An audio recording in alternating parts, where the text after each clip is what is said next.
All right. Different weekend, same party. It's a 3x3 takeover as we take center stage at one of the most iconic venues of 3x3 yet again, y'all. The amateurs, they made way for the pros as the 3x3 World Tour continues from Debrecen. 7 of the top 10 teams in the world will be lacing them up over the next 2 days. Kyle Montgomery, a.k.a. the voice in your ear. And as you know, it's going to be lit as usual. Wow. All the way until we crown a third Masters champ of this 2021 season. Whole squad is here. We got DJ Last spinning the tunes, making sure we vibing along. Of course, with our very talented MC, Vincent Royer, interacting with our crowd, keeping the energy right. We ready. Before the games begin, though, you probably want to refresh your course on 3x3, how this entire thing goes down. Don't you worry. We got you. We'll check out the rules of the game before we get you closer to our first game. We'll start things off in the qualifying draw, but here's that refresher I was talking about. Welcome to the world of 3x3, baby. It's an exciting new brand of basketball. You got 2 teams of 3 players on the court, and you got 1 player sitting on the bench here with me. Playing on the half court with 1 rim. With the official 3x3 basketball made especially for the fast-paced outdoor game. The first team with 21 points is your winner, or the team with the most points after 10 minutes. You have just 12 seconds on the shot clock, and the clock is ticking, baby. Anything inside the arc is worth 1 point, while anything outside the arc is worth 2. Woo! That's how I do, baby. And once you score, the ball doesn't stop. Offense turns to defense just like that.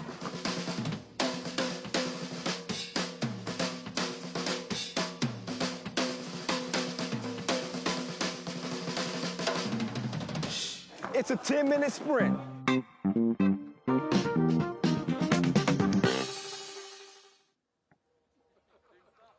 Ten-minute sprint indeed. Get ready to hold your breath. It's going down once again in front of the old Reformed Church. I just love Coach Shoot Square. And here's a look at the rules of 3x3. You just heard it, but now you can see it. It's a half-court game. 3 players on the court at one time, 1 sub. Each team gets 1 timeout. And it's a 10-minute sprint to 21 points. First to 21 wins. That is FIBA 3x3. You're pros at this point. We're now 3 Masters in. Well, 2 Masters in. This will be our 3rd Masters of 2021. Shout out to our first 2 winners of this 2021 season. And shout out to, again, DJ Last. Keeping the vibe tight there. Coach Shoot Square. What's up, DJ Last? One of the best in the biz. Spinning the tunes. As a dynamic duo, he and Vincent Royer, our MC, he's going to be keeping things lit up in there as well. But I was mentioning those 2 previous Masters winners. We just saw a shocker go down in Lausanne. How about the quartet from Puerto Rico, San Juan, still in 1. There's Vincent Royer right there. Shout out to Vincent Royer. Clap your hands. Clap your hands. And our first Masters winner, that was way back in March. The Doha Masters, Amsterdam Talent&Pro got that one done.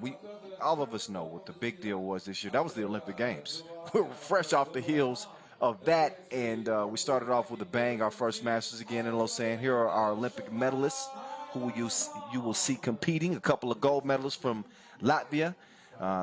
Stefan Kojic, bronze medal winner with Serbia, Dejan Majstorovic, and Alexander Ratkov as well. Kojic actually was not on that Olympic squad, but I'm sure he'd like to see himself up there with a bronze medal. Anyway, let's revisit some of the previous winners. So you'll notice at the bottom there, Europe Masters and the Hungary Masters, both of those were played in 2020 on the same court, but it wasn't titled the Debrecen Masters.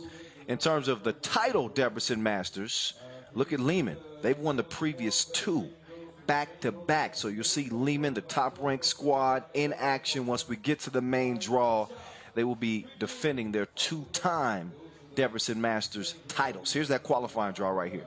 We'll see 3 squads. They will compete for a slot in Group C. That's Emona, Paris, and Warsaw. On that Warsaw squad, that's a quartet of Olympians, although they did not make it to the podium. Michael Money in the Bank Hickson, Pavel Pavlovsky, Shimon Ardush, Prism Slaw, Jamoyski. They'll be holding things down. They'll be starting the action, as a matter of fact, against a Paris team that looking to pull off a little bit of a shocker. Alain Bilant, Landing Sain, Pierre-Emmanuel Suil, and William Gaudier, as they come in ranked number 26 in the World Tour standings, 14 seed here in this tournament. They qualified by winning the Super League 3x3 GRDF here in 2021. They're going to have their work cut out for them, because you got a Warsaw team coming out hitting the court right now. There's Zebo, ready to roll. We haven't seen this team since the Olympic Games in Tokyo, obviously on the Pro Tour. So they'll be looking to put a stamp on things and win their first ever World Tour Masters. We've seen what they've done in national competitions. Of course, the bronze medal at the World Cup in 2019, and earning their spot to the Olympic Games and finishing first at the Olympic qualifier in Graz. They just fell flat. They just fell flat in Tokyo. Look for them to come out with a head full of steam to try to earn that final spot into the main draw. Now here comes Paris. Speaking of Paris, y'all know the Europe Cup is on the way, right? We're less than 3 weeks away from the Europe Cup that will be going down in front of the Eiffel Tower in Paris. So these dudes out here ready to represent right here, right now. Again, Alain Bilant, Landing Sané, Pierre-Emmanuel Serielu. Somebody gonna have to help me with that last name. I ain't got that. I ain't gonna have that one in the pronunciation guide. and for those of you who don't know, I'm coming at you live and direct from my front room. I am not on location in Debrecen, but these are the wonders of modern technology where we do things remotely now. And happy to still be able to get on the mic and bring you this 3x3 action. Again, from my front living room. I'm comfy. It's early though, 4:30 a.m. on the West Coast where I'm at right now. Shout out to Yasmina and official Ed. They will do the honors of officiating this first game as both squads get warmed up and ready to go. This Poland team, look for them to really lock in on the defensive end. That's really where their money is made. I know we talk a lot about Money in the Bank Hicks. There he is right there. He's a 3x3 legend, one of the most prolific scorers in the game. We're going to see what his balance is looking like. We're going to see if Money in the Bank still got some money in the bank at 38 years old. See if he still got that jumper. So Paris will have their hands cut out, or their hands full, their work cut out for them. Young Paris team. They average about 24 years old. Their oldest member being Landing Sané at 30 years old, but everybody else is under 23. So plenty of young talent on this team. They don't have the experience, but we'll see if they have the youth and they have the legs to pull one out against Warsaw. So here we go. It's on and popping. Qualifying draw underway here from Kossuth Square. Kyle Montgomery, the voice in your ear. First 2 ball from the corner is long. So here comes Paris. Big man on the back door. Passes a little long. So Pierre's a little bit off target there, trying to get things started. Paris picks up their first foul. Speaking of fouls, we didn't run that by you in the rules video. Each team is allowed 6. Once you get to 7, you'll be in the penalties. Keep an eye on that. Meantime, Zebo had a good look at the rim, but he missed it. Foul on the drive. That's a whistle on Money in the Bank. Called on the hip check there. Another look at the quick move. Just caught him a little bit off balance and is able to earn a trip to the stripe here. Going to shoot one. And Alain Bilant, all 23 years young. He's going to get his squad on the board first. Paris, 1 zip to open things up. Here comes Money in the Bank. Laces. Cash from the right wing. So Warsaw starts with a double dip. It's on now. Look at the defense here suffocating. Wild shot off balance. Rebound goes to Warsaw. Money on the up fake. Nice body control. Nice finesse on the finish. Back-to-back scores here for Warsaw. Paris trying to answer. Oh, the big man. Rolling in the deep. I see you. I'm singing already. You know we feeling good. It's 3-3. Oh, beautiful pass. Entry to Pablo. Hajdú-Bihar with the setup there. Oh, long ball. Nearly hit it, missed, but recovered and cleaned up on the inside. Back and forth we go. Money from the same spot that time. These goals ain't loyal. Stays where it's at. 4-piece foul on the interior. Foul number 2 on Warsaw. There's Shimon Hajdú-Bihar. 7 against 7. The other 7's a lot bigger. He stands 2'10". That's Sané. Here we go. Zebo to the hole. Lefty lay. Almost 2 minutes in. Good action so far. Defense turns to offense just like that. Speaking of offense, there's the pull-up just inside the 2-point line. So that'll even the score at 5 apiece. It's cleaned up. Zebo with the tip in. Here come the French. Oh, attacking the rack. Got to make those. There's too much sauce on that layup attempt. Good ball movement here. See Warsaw kicking it around.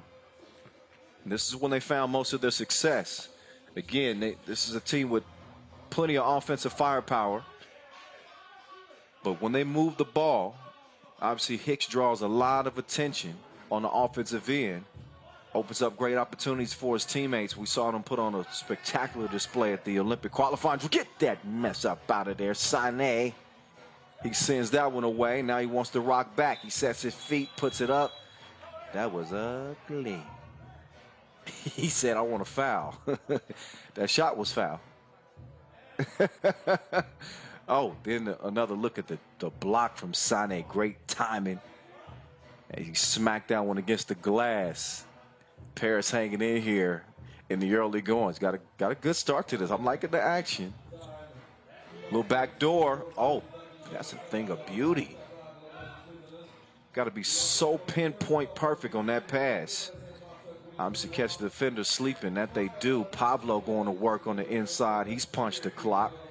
And Warsaw back out front by 1. Here comes Big Sané trying to use that 210 frame. Oh, he's dripping in finesse. It don't make no sense. Oh, right back at you. You take 1, I'll take 2. We got action as Hajdú-Bihar splashes 1-2. 9-7 game. Look at that pass right there. Good look. Leads to an easy score. And a 3-point difference. Warsaw in front. We're under 7 minutes. So that means our first TV timeout and a rest for each team. Credit Paris, though. They are the least experienced team. I told you they got a squad full of youngsters, and they came out balling. Money in the bank, a couple of deposits for him. But I'm really liking the ball movement from both teams, and the fact that Paris has a big man that can step out at 210 and show that type of touch. He really makes this team a lot more versatile than I expected. Look for him to get a few more looks. They're going to have to get a hand up on big fella because he's dominating on the inside, and obviously he can do it from the outside as well. Back door, Lil Joe. And that's where we stand, 10-7. Back to it we go. Money in the bank. Picks up his dribble. He's got Zebo on the drive. Elevate. Elevate. Yeah, put it down with 2 hands. Right back, though. Oh, he likes that right wing, don't he? Oh, yeah. That jumper sweeter than Sadie from over there. I see you, Alan Bilant. 11-9. Hajdú-Bihar, one-legged fader. Tickles the twine. Great touch. These teams are shooting at a high percentage right now. Both teams shooting the lights out. That 2, although, does go begging. Now another 2 is up, and it's too long. Money with the rebound. And a foul call. So after a couple of quick fouls early in the game, we've seen both teams quiet down on the defensive end. See Hicks, great position on the rebound, and then the swipe over. No need for that. So you get a quick whistle. Money with the rock in hand. He's dangerous. You cannot leave him lonesome. He likes double dates. He's got reservations for 2 already again. 14-9. Foul on the entry pass, no continuation. That foul was before the shot. Number 2 on Poland. So having, again, a tough time with the big man landing Sané.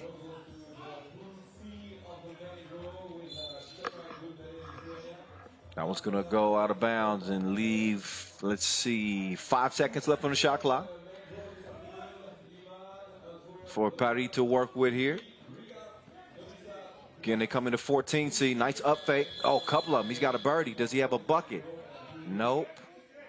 So despite the nice move to get Hicks off the ground, they weren't able to capitalize and turn that into points. Now we see that Warsaw advantage at now 5.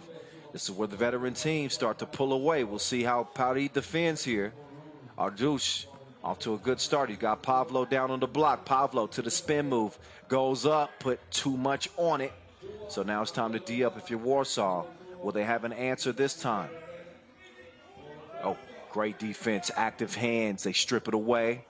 Pavlo, he'll give it up to Money. Money quickly over to Hajdú. Hajdú to the center of the paint, and a foul on the drive. Number 4, excuse me, on Paris. As we're approaching that midway point. First to 21 wins. Warsaw 7 points away. Paris need to find the offense again. Right now it's a 3-possession game. Oh, and make that a 4-possession game as Shimmy makes it rain. I really think that Zebo is the X factor on this Warsaw team. When he plays well, they typically win games, and he's played well here in 2021.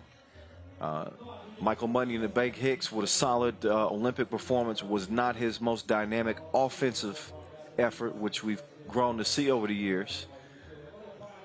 And it was one of the reasons they weren't able to advance, but you know, they would you rarely see doubles in 3x3, but we saw Hicks being doubled at the Olympic Games. Teams were doing everything they could to try to take him out of it. So essentially that's most teams' methodology, is take Money in the Bank out of it and let the other guys beat you. The problem is the other guys can beat you. We'll see if they do just that here in our first game of the day. Again, this is qualifying draw action. A spot in Pool C is at stake. Money, dime time to the cut and Zebo. Good connection here from those two. Take another look. Oh my goodness, did he throw it between his knees? On the replay, I think he went through Sané's kneecaps. That was nasty. 8-point difference right now. Cross-court pass nearly out of bounds. It's recovered and shot. And it touches nothing. Not nets, not rim, all air.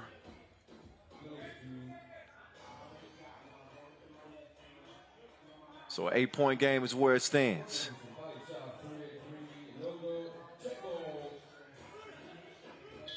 So check it up top of the key and back to it we go. Quick shot, late in the shot clock.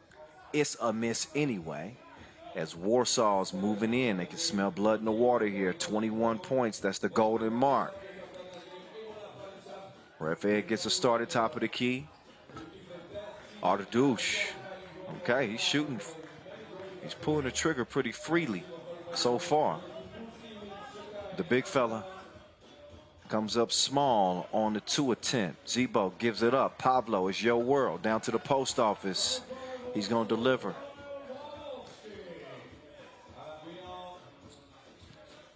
So Poland, well, Warsaw, excuse me. I need to stop calling them Poland. That's their national team name. This is the Pro Tour right now. Warsaw with the 9-point advantage. Looks like they're going to cruise to a victory here. They'll need one more to secure their spot in Group C. Paris will just hope to make things interesting. Maybe force a three-way tie and hope that it comes down to points, but I'm not sure that would even work in their favor. 9 points to their name to this point.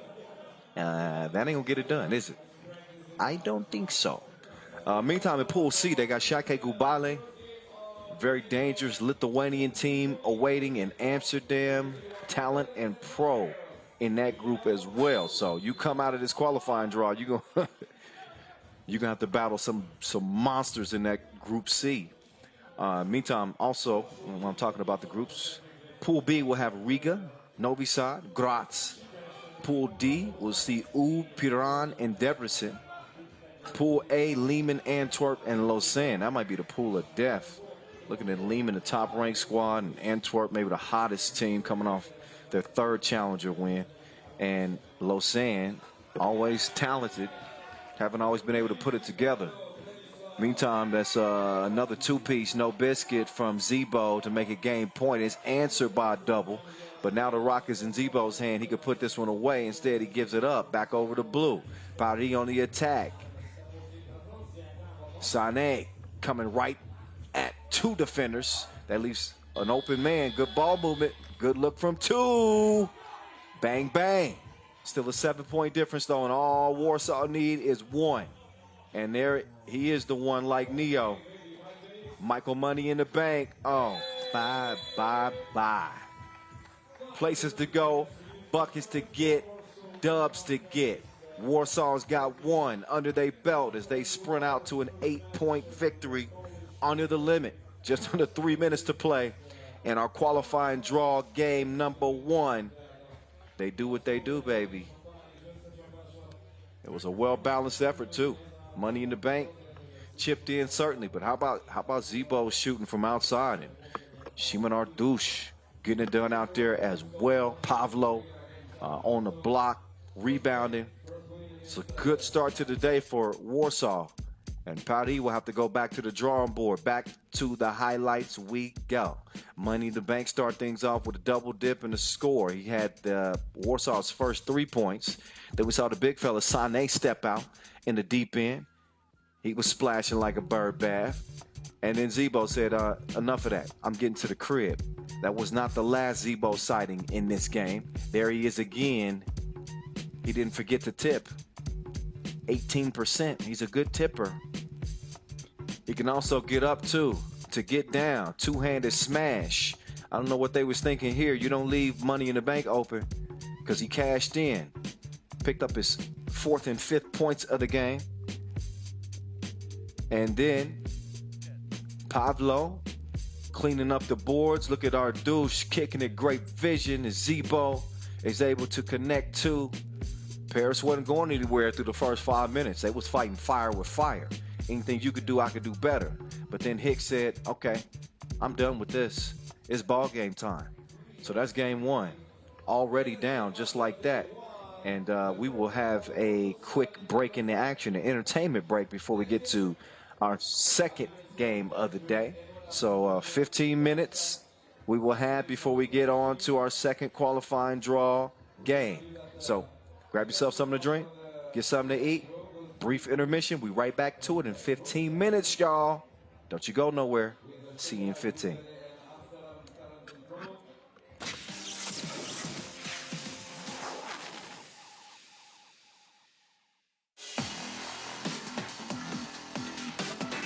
Four-point game, baseline. Oh my goodness. That was a jelly without the jam.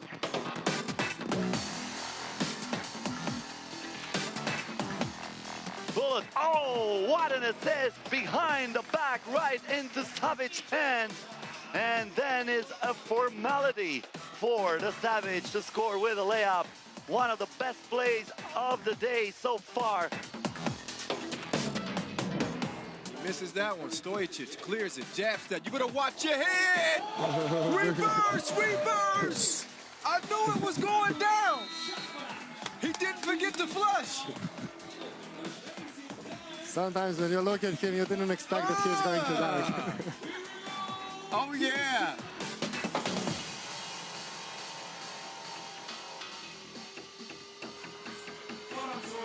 Kovacevic with 4 two-pieces, a 5th would win it. This man has went absolutely bananas in Debrecen. Oh my goodness. He buries it, money in the grave, and they take it over Riga Ghetto in the final, right in the back, or right in the wrist, I should say, of Maxim Kovacevic.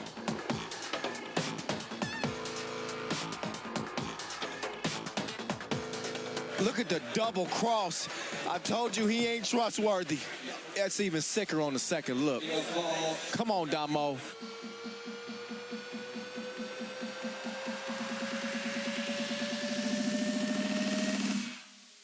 Dusan, what a move.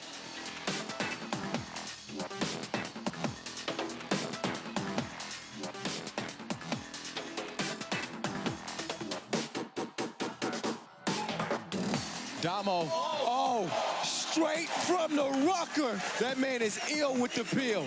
Get him a prescription.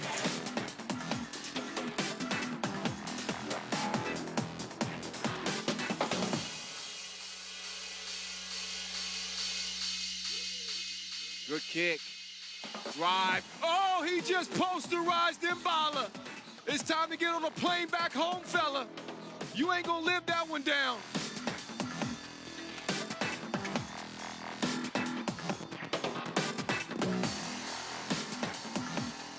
Oh, the ankle breaker. Tony Mindoljevic. After that move, you can call him the bone collector. Stojacic guarded by Savage. 5 seconds left in this one. The pass, the shot. Oh my goodness. Oh my God. How in the heck did he make that? The upset of the year so far as Liman gets past Novi Awada with a circus shot courtesy of Ratko. We're just missing the elephants and the monkeys and the circus conductor.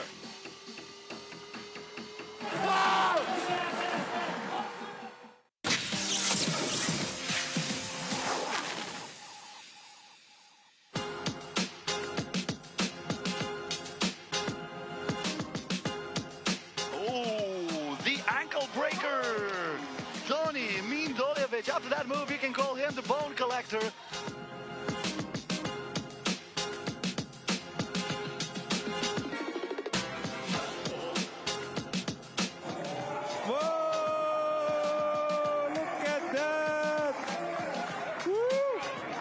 My time.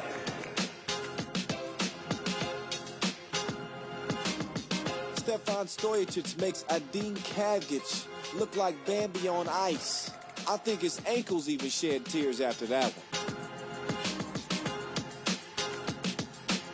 Romeo against Igna. Oh, Romeo. Goodness. What a crossover.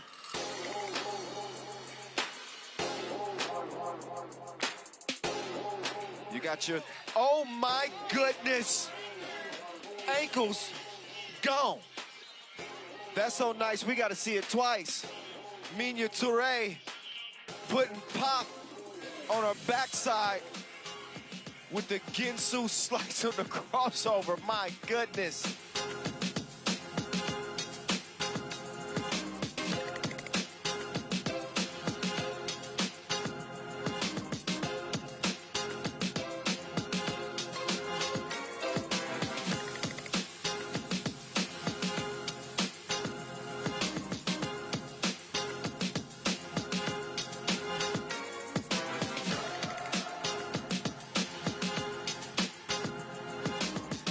He's a professional crossover artist. Jonathan Garcia, I feel bad for you, my friend. Oh my goodness.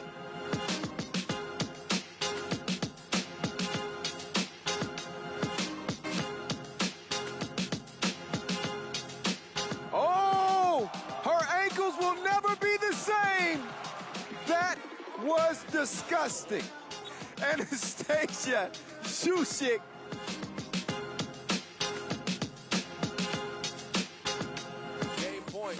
Oh, he brings out the sham. Oh, you can't do that. You cannot do that to another grown man.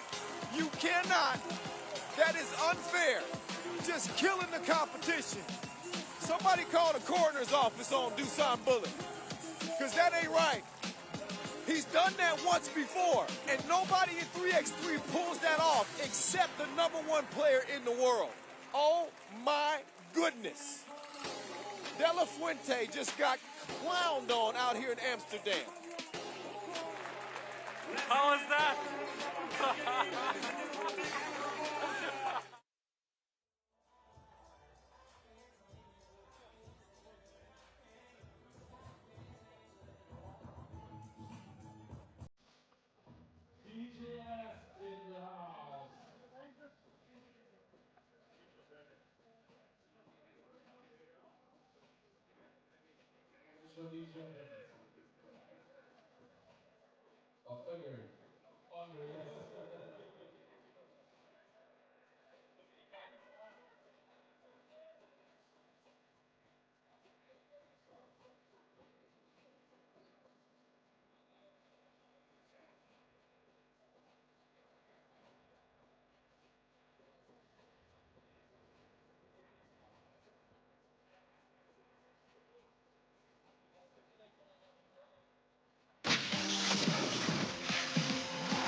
After that move, you can call him the bone collector.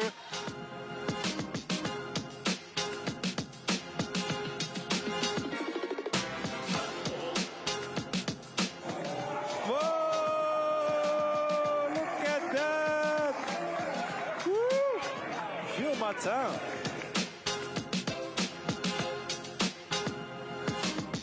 Stefan Stojacic makes Adin Kavgic look like Bambi on ice. I think his ankles even shed tears after that one.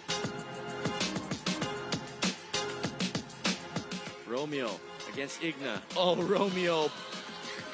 Goodness. What a crossover.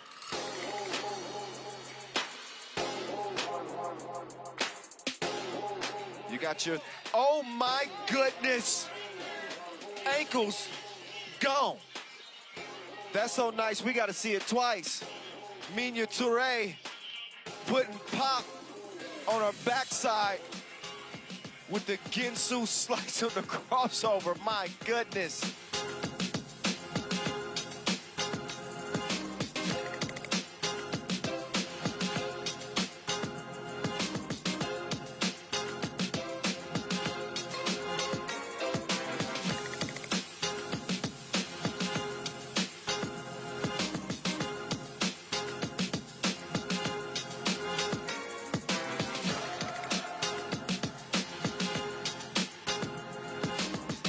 He's a professional crossover artist. Jonathan Garcia, I feel bad for you, my friend. Oh, my goodness.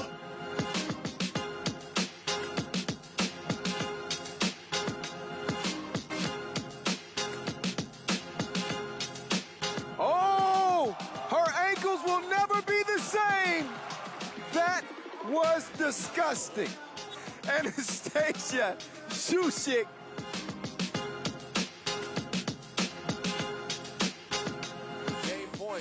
Oh, he brings out the sham. Oh, you can't do that. You cannot do that to another grown man.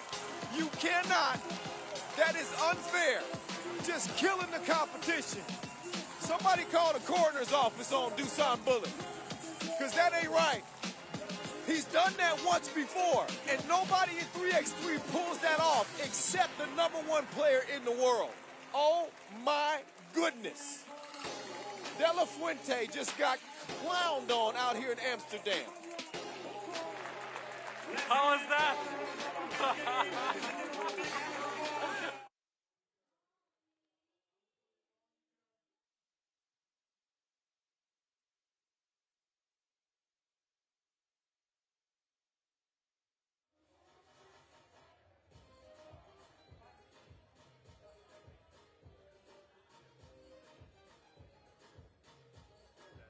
Qualifying draw game 2,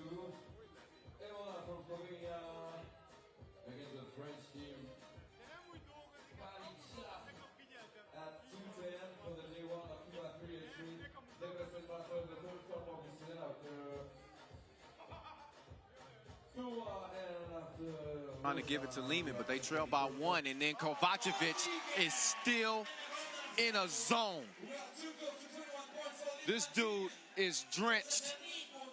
He's got 3 twos in the game, and Liman lead it by 3, 17-14. So Kovacevic playing in place of Mr. Robot. From the land of milk and honey, they have been money. Racco with a rare miss. Lights out shooting here in the final in Debrecen. I'm surprised we can still see. Oh, Lasmanis just lost Mihailo. And then he goes way up. Rebounding like Zion. Now Mies is making his move with Racco. Gave him the cross, step back. Oh, Tchaff got the rebound, but he's D'd up. Kovacevic with his head bandaged.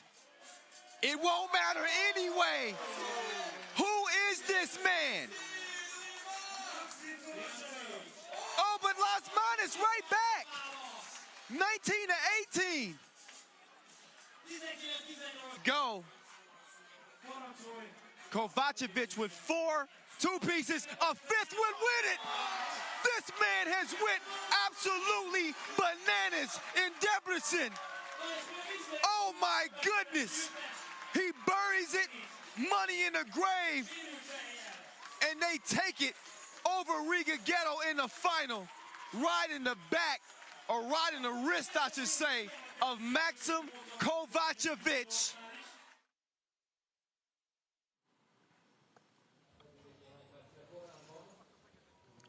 Man, oh man, oh man. That was a throwback. Just a couple of years ago, we saw Maxim Kovacevic, a part of that 3-man Liman team, pull out that just iconic victory here from Kossuth Square over Riga in the final. We have had many, many classics here in Debrecen since, say what, 2014 or so? Last 7 years, we've been heading back to this very location. That's why I say it's one of the most iconic in 3x3. We've seen this site many times, and we've seen several different heroes take center stage right here again from Kossuth Square. We've got off to a good start here. Day 1 of the action, the qualifying draws on and popping. We just saw Warsaw get it done against Paris to open things up. We're going to see Paris back on the court. Again, they've had about 15 minutes to get their scruples back together, I guess you could say. Now they're going to lace them up against Team Emona. So this is a team that obviously they've never won a world tour. They come in 25th in the world tour standings. They qualified via Quest, the HUD basket. So that's how they earn their spot here. So they got to do some more earning, which means getting wins. Got to get a win over here, over Paris here, and then they obviously have to beat Warsaw if they want to get into the main draw here. You see the main pools, and they are tough. Pool C is the group that has the open slot, so we'll see our winner from the qualifying draw join Amsterdam and Šakiai Gulbelė. That is a difficult group. Speaking of difficult groups, how about Pool A with Antwerp and Liman both in that pool, along with Lausanne. Don't sleep on Lausanne. Graz, Novi, Riga. Riga probably the class, not probably, definitely the class of Pool B. Novi did not make it to the quarterfinals out of day 1. And the previous match was in Lausanne. And in Pool D, you got the home-standing Debrecen squad. They should be fun to see with Attila Demeter. We got the old-school squad in Piran. A couple of old vets still hooping for them. Andrzej Shrebo and Simon Finsgaard. And how about Ub? Saw Ub make it all the way to the final of the Lausanne Masters. Played pretty well at the Ghetto Basket Riga Challenger as well. And we'll see them lacing them up once we get to that main draw. But we got qualifying draw action still left, and one of the staples of Kossuth Square and doing it in front of the old Reformed churches. We always see several newlyweds. So congratulations to whoever that newly married couple is. It's love in the air. It's not just 3x3 in the air, it's love in the air in Debrecen. Outstanding production as well, as always. Want to shout out our production team. And while I'm shouting out, what am I doing? I got to shout out our ball and apparel sponsor, Wilson. I'm rocking my Wilson gear. I got my Wilson ball. You know, we got to thank our official timekeeper, Tissot. We already got that Warsaw win might be in the running for our Tissot fastest game of the day. They did do that with just under 3 minutes left. Hello to you two as well, young ladies. Representing. Is it cold out there? It doesn't look cold.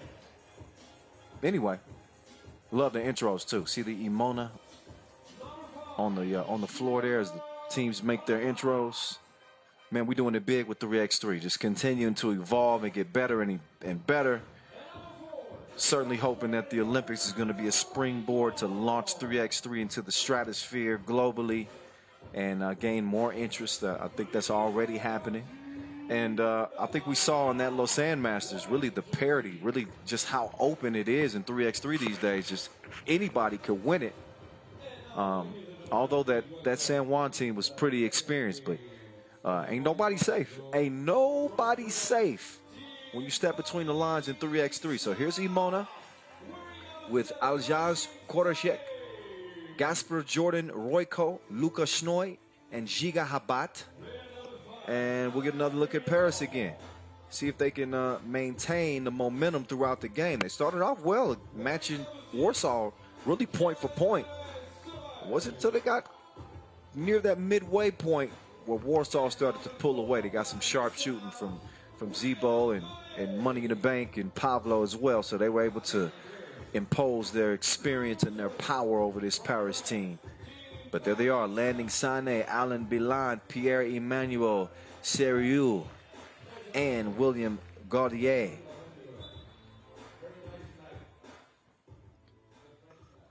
All right. Time for talk is almost over with. We don't tip the ball in 3x3. Y'all know that. We do a coin flip, which you're seeing right now. The coin flip is flipped.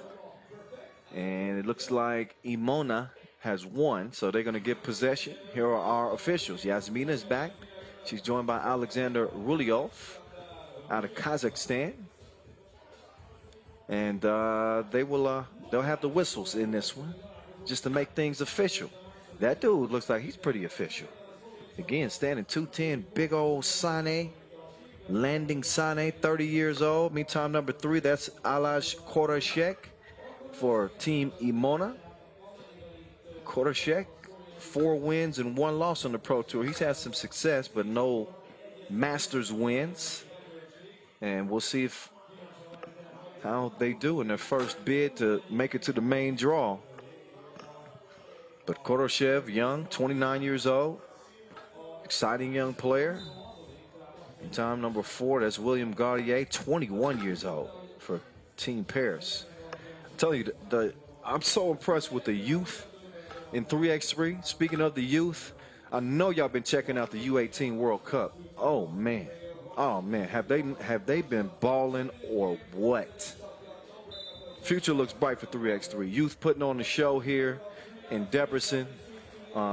Just wrapped up the quarterfinals today, so the final day of action will be going down tomorrow as we'll hand out some medals. See who our U18 World Cup champions will be here in 2021. But for the rest of the day, it's up to the professionals, the pros. And this one's about to get underway. This is game number 2 here in the qualifying draw. Kyle Montgomery, the voice in your ear once again. Let's get to it, shall we? We shall. Down low. They go. Nice left-hand finish as Emona's going to get on the board first. Paris, quick. Well, I thought it was going to be a quick response, but you got to make the layup. You got to make that. Gaudier with the miss. So here comes Emona. We'll change the direction there from Koroshev. He pulls up just inside the 2-point line, and he shreds the threads. 3-0 right out of the gates, Emona, and a quick foul. So some nice shooting here from Emona, who have settled in nicely. This is Paris's last opportunity to potentially try to earn a way into the qualifying draw. They lost by 8 in the previous contest. They managed 13 points. So they need a win, and they need to put the round thing in the round thing, if you dig what I'm saying. 2-0. We said 3-0. 2-0 to start. So Emona with 2 points and 2 fouls. Paris still looking to get on the board here. 47 seconds into this one. They have the rock in hand, and here they come. Sané back up top. Ball moving around. Trying to create a little mismatch with that 3-man weave, but that's some good defense and just a gorgeous tip pass. Offense turns defense just like that. Way to play the passing lanes, and a tough finish at the rim as well. Habat getting to the cup. Oh, FaceTime. Oh, yeah, he wet his face from the corner, didn't he? Big fella. Showing the touch. He's got a great arc. Nice rotation. No rim needed for the big man. Paris on the board. 4-2 game.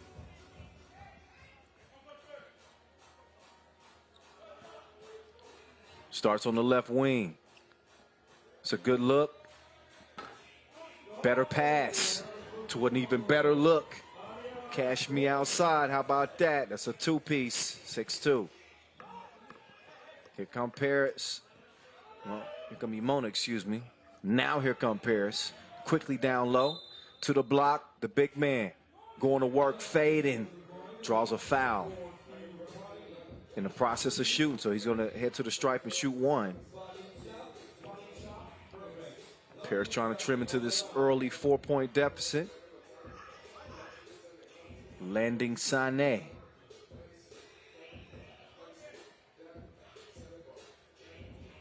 Making his 3x3 debut. And a free throw. It's going to rattle in. 3x3 ball is the official weight of a standard men's ball, but it has the dimensions of, it's closer to a female ball. So smaller, but same weight.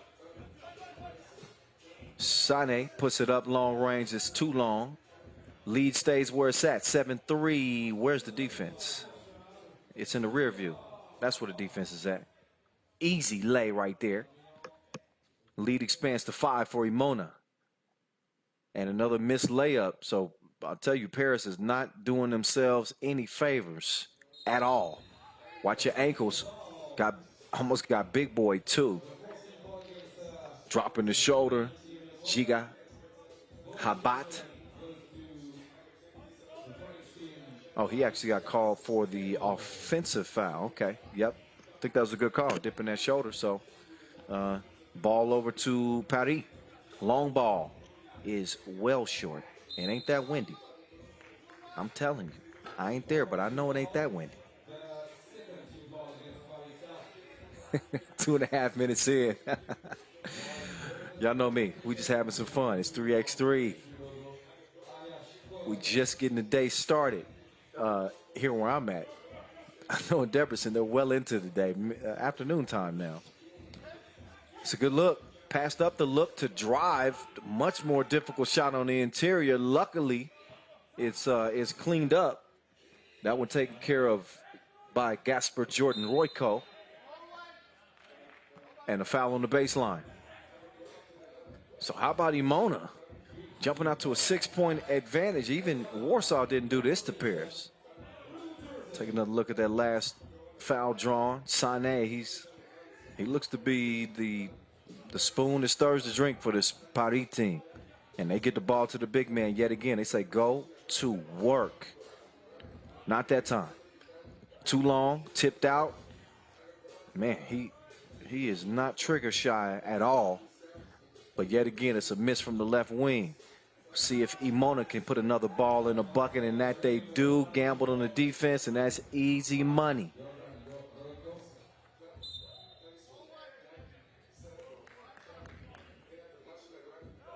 So Paris need another option outside of landing. Landing Sané has been everything. He's done it all. And what he's been able to do is get his team within 7 points. He needs some help. Meantime, another look at that nice lefty score. Giga getting jiggy with it. Beautiful touch pass coming from Quartershek. Outstanding awareness right there. Paris did get a couple of looks at the big man. Sané, as I was saying, good from the corner. But Sane having some difficulty keeping up with the quicker guards of Emona.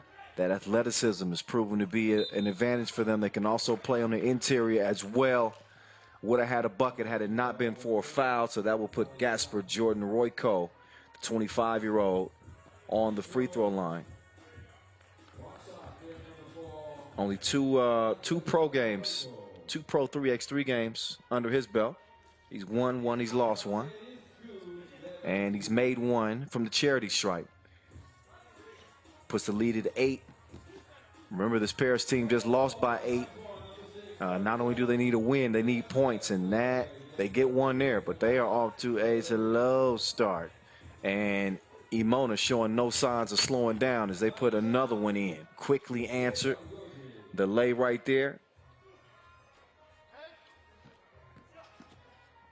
Oh, nice up fake, drive, kick. See, Emona team showing some good passing. Another foul on the rebound in the process of the shot. And that's now 4 foul on Paris. Another look at the board, comes right to him. No choice but to foul in the 2-1 disadvantage. So Alaz Korojek steps back up. Emona not in a great position foul-wise, but they with a 7-point lead. No real concerns at this point. Man, that ball just, it likes Emona better. He just keeps coming back to him. So Paris not getting those 50-50 balls. Luck not on their side. And they've been a little handsy too. Now here's Paris doing a better job moving the ball around. But they telegraph the pass. They know exactly where they're going, trying to feed it down low. And the jump hook is long. Right back to him, though. They are killing him on the offensive glass right now. And in the post. Oh, put him in the blender, why don't you? Sane from the corner that time. That's a no-go. 13-5 is where it stands. Pocket pass, just a little bit off target. I believe that's going to be off of White over to Paris. They'll set up shot again. Check up top of the key, and here they come. Sane trying to work the screen and roll here. He screened, but he didn't roll. That's because he was held up. A 7th foul on Emona, so they are in the penalty. 2 free throws coming for the big fella now. Landing Sane. An 8-point difference, 5 minutes to play. But if Paris is going to make their move, they got to make it right now. If we've learned anything from 3x3, there's never a game that's out of reach. Just look up the greatest comeback in 3x3 history. Go ahead and YouTube that. Greatest comeback in 3x3 history. You'll see a 20-8 comeback. So 13-7. This is still a game now. Don't snooze on this one yet. We'll see how it goes in the next couple of minutes. But again, Paris got to find some offense, maybe get a couple of good looks from 2, but it's got to come through ball movement. Can't come from just feeding the big man on the block. I think they lose this game if that's their strategy the rest of the way. Now, that certainly ain't the strategy right there, throwing the ball away and giving it back over to Blue. But that's what happened. Qualifying draw game number 2. Paris already in the loser circle after falling to Warsaw. And they got their backs against the wall here midway through this one. Approaching the 4-minute mark. Down to the block. Sane. He's a machine. They can't stay in front of him, but he didn't have to touch that time.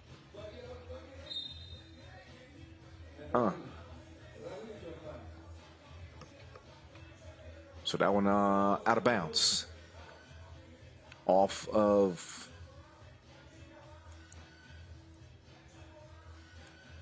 Blue. Back to it. Oh, miscommunication on that pass attempt. Sane using those long arms. Now he gets the top of the key. Down low. Sane, pestering defense right there. And they do not get a shot up in time. Shot clock violation, 12-second shot clocks. Makes 3x3 unique.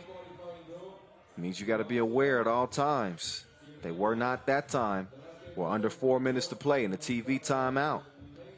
Look back at how the action is going thus far. Good job just staying in bounds there, preventing himself from stepping on the line. Habat getting to the cup. Nice passing here from Paris. Leads to the easy lay for William Gardier. They need a whole lot more than that. Look at the spin move. A thing of beauty on the baseline. Ziggy has been in his bag. Big reason that Emona has a 13-7 advantage here. Under 4 minutes to go. And it's back on one more again. Korosek. He'll give it up. Passes right. Sets up on the left wing. Empty possession. Good ball movement, not great space in here for Paris. Leads to a look though.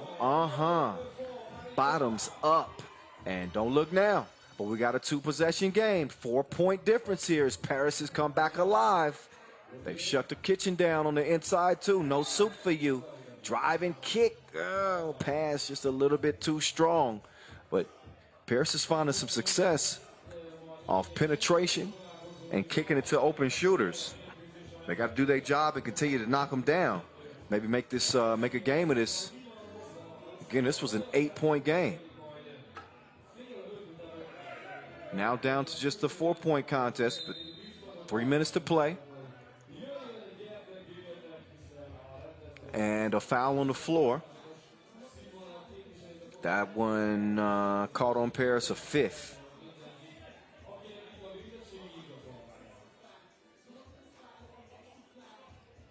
So they got one more to give. Emona, as you know, already in the penalty.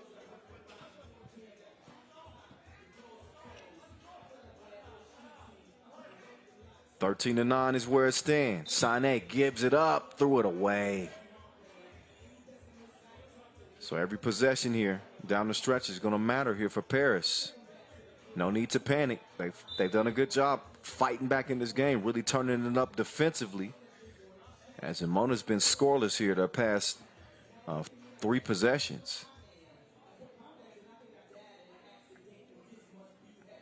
So we'll see if Emona can regain some of that momentum that they had to start this contest. They're in a drought right now.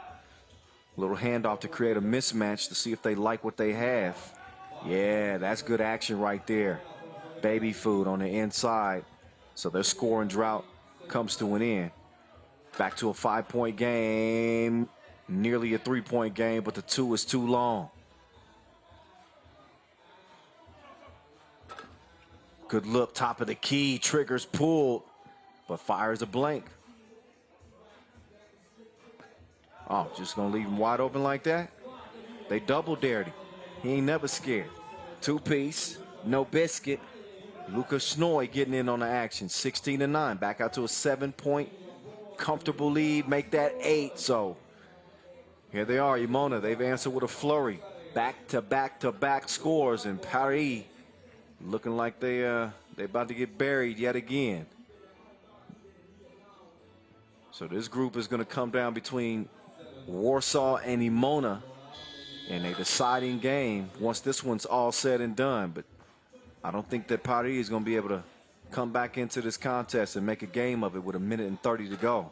The rest of this game is pretty much just a formality unless they just catch absolute flame. I don't see it happening.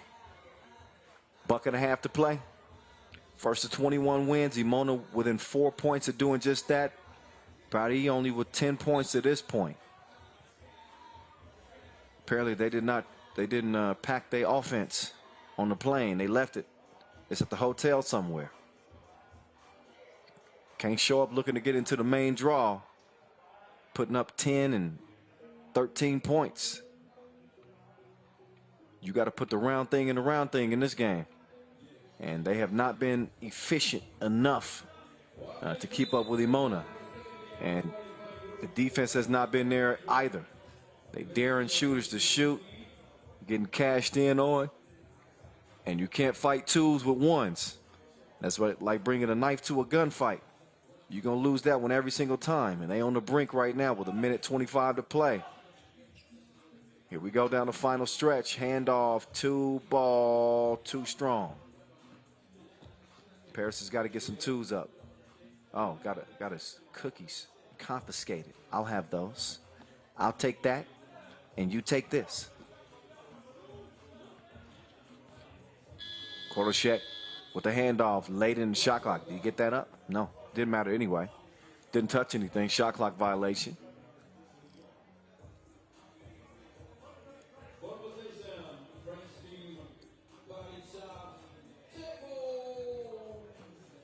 Back to it. Paris still working their offensive system. Got to put some twos up. There they go. And that one's well short, but still glad to see him at least put one up. Got to show some fight here. You never know. I know I've been the main one saying that this game is over and done with, but you never know. You hit a two, you get a steal, you hit another two.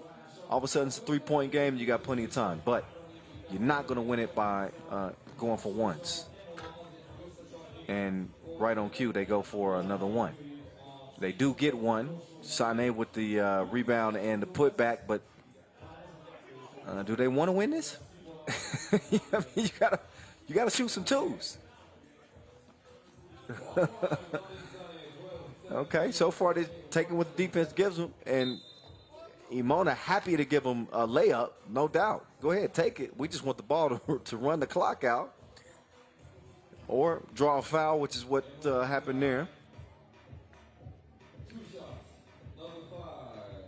Shooting two, as Paris is in the penalty now with the 7th foul.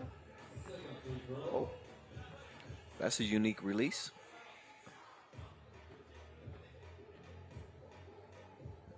See if the second was a charm for Giga Habat. No, missed them both. Tip out those stays with Emona. They launch it, and it's a miss, but under 10 seconds to play, it's not going to matter. Again, we're just waiting on the final horn in this one. And this was a game that was dominated by Emona from really the start. They jumped out to a 6-point lead, and that lead swelled to 8. Now we see it at 5, but they have been hardly challenged in this contest, and that final score is an indicator of just that, a 17-12 victory, and it wasn't even that close. Emona putting another beat down on Team Paris, who will see their hopes to get to the main draw come to an end. They go 0-2. That sets up Emona and Warsaw for a ticket to Pool C. It will be a deciding game. They'll get a rest, though, before they get to it. And while they do, we will get a look back at the highlights in this one, as it started off fast and furious for Emona. The lay, then the mid-range J, then the defense turned into offense. Beautiful touch pass there. Sharing is caring. That's what this team is all about. They like to attack the rack as well. Did see some early signs from the big fella, Sané, but he was it. He was the only option and the only answer, and that just was not enough. Not against an Emona team with plenty of firepower to spare. They was getting it done from outside that 2-point arc. Great interior passing. No defense on this play, but they really locked in defensively. That time they just kind of opened up the lane, but my guy was in his bag. Going to the spin moves. Giga Habat putting a little extra sauce on that thing. Wide open look for Lucas Snoy. He's going to bury that 9 times out of 10. Had a tough time containing Sané when he decided to go to the bucket, but again, you cannot fight twos with ones in a contest like this. So we see the result, a 17-12 contest, as we have 2 qualifying draw games in the books and just 1 more to go before we get to the main draw. Once we get to the main draw, reminder, you can continue to watch the action live here on YouTube every game. We also got a Twitch broadcast going on as well. We got you covered from all angles from here, from Kossuth Square. We've got a few minutes before we get started with that final qualifying draw game. Again, it's going to go down between Emona and Warsaw. This is a play-in game to the main draw. It'll be coming up here in just a few minutes, so y'all stick tight. We'll let our teams get a chance to get a rest, and then we will get back to it. Stick around, y'all. More 3x3 hoop on deck.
From Graz to Debrecen, from Montreal to Hajdú-Bihar, from Lausanne to Prague. The FIBA 3x3 World Tour is back with 6 stops and maybe more with this final result. Saudi Arabia just away with the 12th best team of the World Tour season 2021. And for the 6th time, the World Tour is back in Debrecen. Warsaw, Emona! Game 3 of the qualifying draw. As a final, the winning team of that game goes to the Pool C of the main draw with Šakiai with Amsterdam. The losing team is out.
Warsaw, Emona, Warsaw.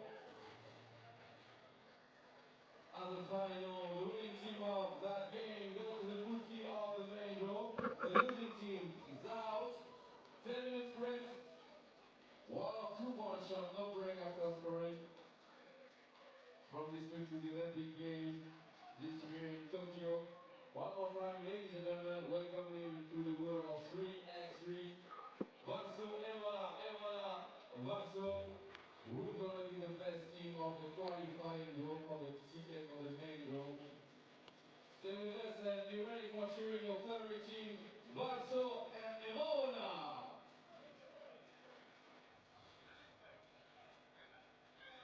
No, hát akkor most már tényleg kezdeni velünk kezdünk. Első ötlenyel egy perc van hátra a befektetésig. Warsaw, Emona, hogy egy szurvai összecsapás. All right, all right, all right. It's time to get back to the action as we are at our final qualifying draw game is coming down between Emona out of Slovenia and Warsaw out of Poland. Both of these teams making easy work of Team Paris, who will not be moving on to the main draw. In the main draw, whoever does make it to the main draw will join Group C. It's gonna be a tough group. But both of these teams seem to be ready for just that. I'm trying to tell you. Obviously, this Warsaw team's battle tested. They've been there.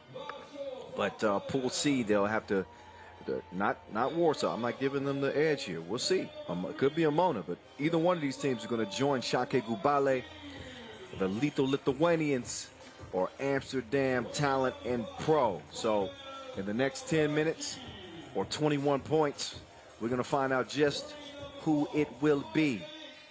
Zebo, Pablo, take the flow first. That's money. Sprinkle me, baby.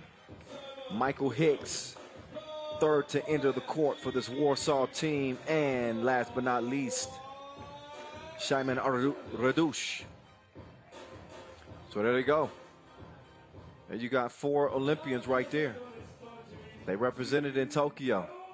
Makes the target on their back even bigger. See if they can put it together one more game and again earn that spot into Pool C Emona's going to have something to say about that. They came out and put it on Paris as well. I think a 5-point victory for them. It was an 8-point win for Warsaw. Not that that matters. Both teams won pretty handily. So they will they'll link up here for the first time. Not a whole lot of scouting on this Emona team, as many of the players don't have a ton of pro experience. You do have Koroshek, who's, again, played 5 games. Royko's played 2 games. Lucas Snoy, he's plenty of experience. He's played 40 pro games.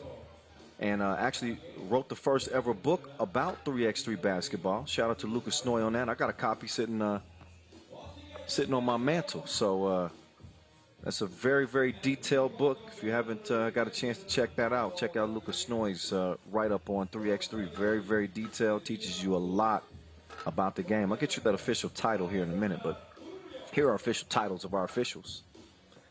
Ref Cecilia, seeing her for the first time today.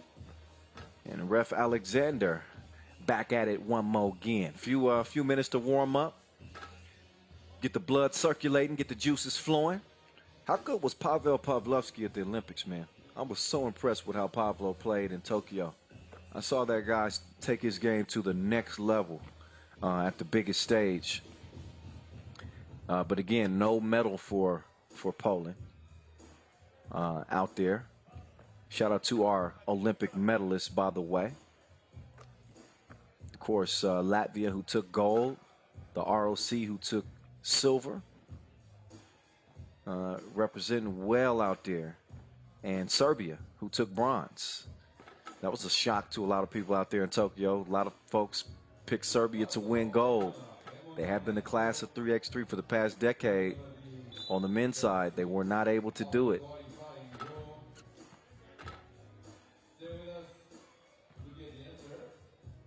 For the ladies, can't leave the ladies out. Shout out to the ladies, by the way.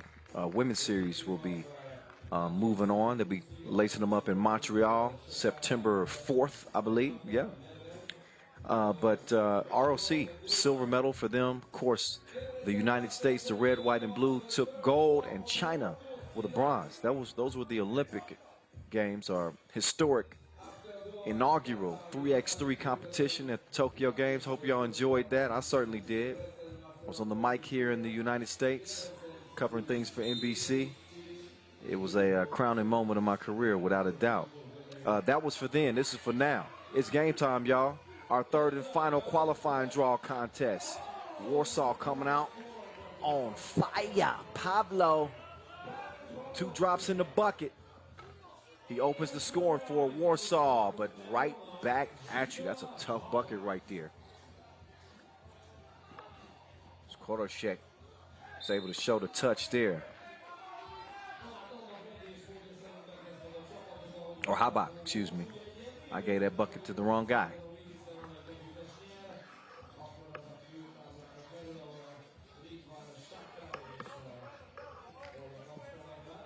Prism Slaw. Prizzy. Zamoyski. He's overcome a lot of injuries throughout his professional career. Used to be one of the best dunkers on the court. He can still get up there. We saw that in the first qualifying draw game. Shooting 2 here. Foul beyond that 2-point arc. Great slasher. Good length too. Pesky defender. He can get up in your business. He got his work cut out right now, though. That might be Mouse in the house. Nope. Couldn't score it. Second attempt is a miss as well. Third attempt, though, is going to go down. Persistence pays off underneath the bucket. And Hicks is going to draw the foul on the drive. I asked Money a few weeks ago. I said, man, you're 38 years old. You feel like you lost a step? He said, nah. He said, I've never been the quickest player. He said, my jumper is still wet. He said, I can still get it done. So, yeah, 38 years young, I'm telling you. We got several players that have rewound the clock a little bit, and Money in the Bank is one of them. He hands it off. Zebo Fires a blank that time. Ball goes over to blue. Here comes Emona. Ball movement leads to the top of the key. Splash. That was deep. Knocked that one down from the logo. So we got a 4-4 game. Two teams that proved to be head and shoulders above Paris. And a more evenly matched contest, at least through a minute. Oh, Ardouche. Okay. Okay. Simon got to a spot, missed it. But there's Pablo. He got his back like a pack with straps. And he finishes things off. Good look. Oh, FaceTime. He can taste the leather. Nice stroke from the left wing. And some defense as well. So let's see if it can turn D to O. 1 point lead for Emona. Take another look at that last sequence there. Redu got caught reaching in the cookie jar. Whistle for the foul. Just the first on Poland. Again, trailing by 1 here. They need to get a hand up on big fella. Dish off. A little too hot to hold. So Lucas Snoy is going to check out.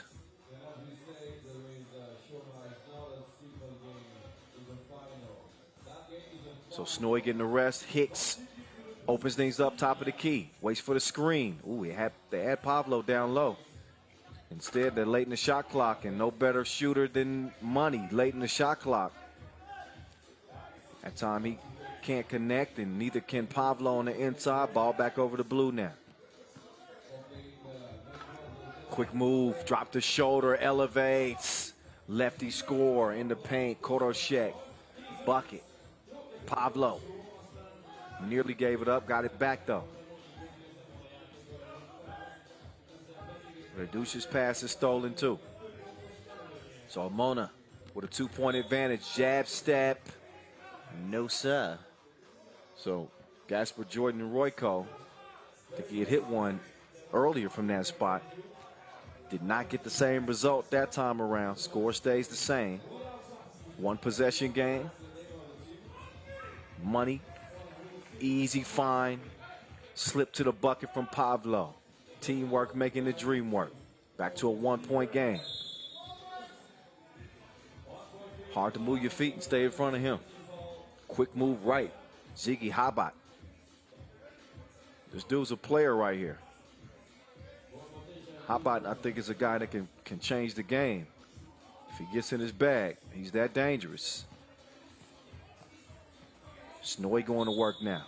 He's got a size advantage, but Pablo's got some help defensively. Zebo reaching in, got a hand on that one. And then a quick foul on Emona, who they're up to 4 now.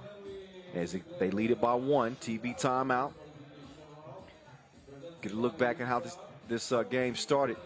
Quick swing over to Pablo, no hesitation on the pull-up.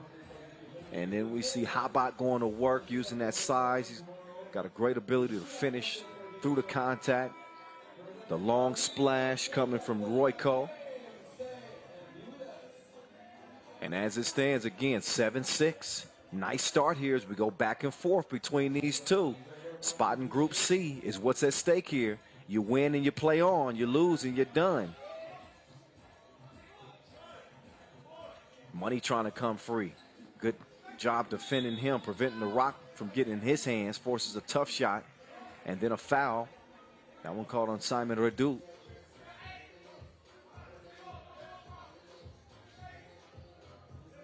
Oh, actually not. That was not called on Redu. Thought it was a foul on Warsaw. Instead, they take over possession, do nothing with it anyway. And Emona will get a look. Too much sauce on the 2 attempt. Rebound. Stays with blue. Jump hook, no go. Hicks couldn't come down with the rebound. Out of bounds it goes. As Warsaw will take over top of the key. Or not. Out of bounds off of Warsaw. Ball to Emona. And here they come. Nice look, back door. Can he finish it? That's a pretty play. That's a team that understands off-the-ball movement right there. 2 from Pavlo. It's too short. It's cleared. Back down low. It's Pavlo's world. Drop step. Elevates. Mwah, kiss off the glass. Back to a one-point contest. And I believe, did Emona step out of bounds there? I believe they did. I believe that's going to be a turnover. Warsaw with a chance to take the lead here. Still plenty of time left in this contest. Just getting past that 6-minute mark. Zebo with a little hezzy trying to get to the rack. He's held up with another foul. That's number 5 on Emona. Want to thank our official suppliers, Skelter Sports, Magic Sky, Inleo. Give and go. Oh, you mishandled. That's a missed opportunity right there. But a dude couldn't hold on to it. That would have evened the score up. That 2-man game is something deadly, especially when you got to respect that shooter.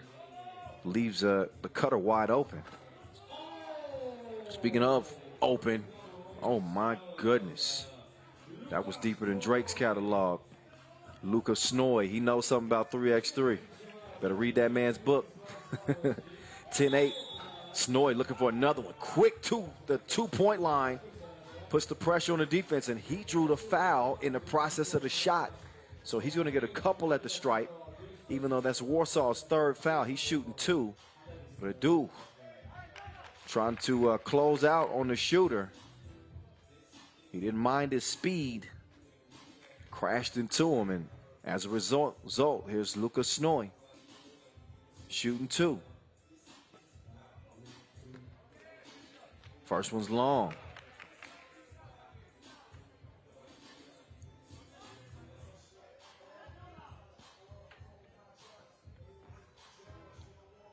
See, if you're Emona here, you got to take advantage of every opportunity.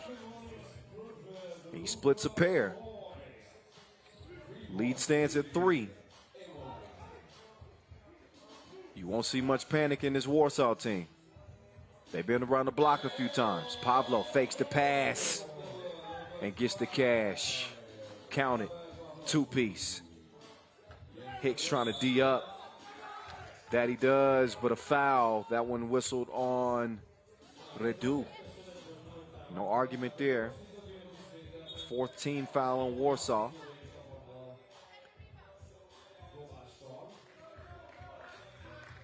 Thought that was... Looked like it could have been a shooting foul. Instead, possession will just go to Emona. Snoy, you got to know he's looking for that 2-ball. He is not trigger shy out there. So if you're Warsaw, you got to know your personnel. This is a guy who's a willing shooter and a capable shooter. So it's a lot of guys who are willing shooters, but not necessarily capable shooters. They like to shoot it. They just don't shoot it at a high clip. Luka Snoy is one of the dudes that can shoot it at a high clip. He's gonna get a rest for now. See what his guys do without him. They still go down to the post. Look at the extension. Great touch with the left hand. So after the Ziggy Habat scores, back out to a 12-10 game. Just past the midway point, 4:40 and counting. Pavlo from the elbow. Zebo.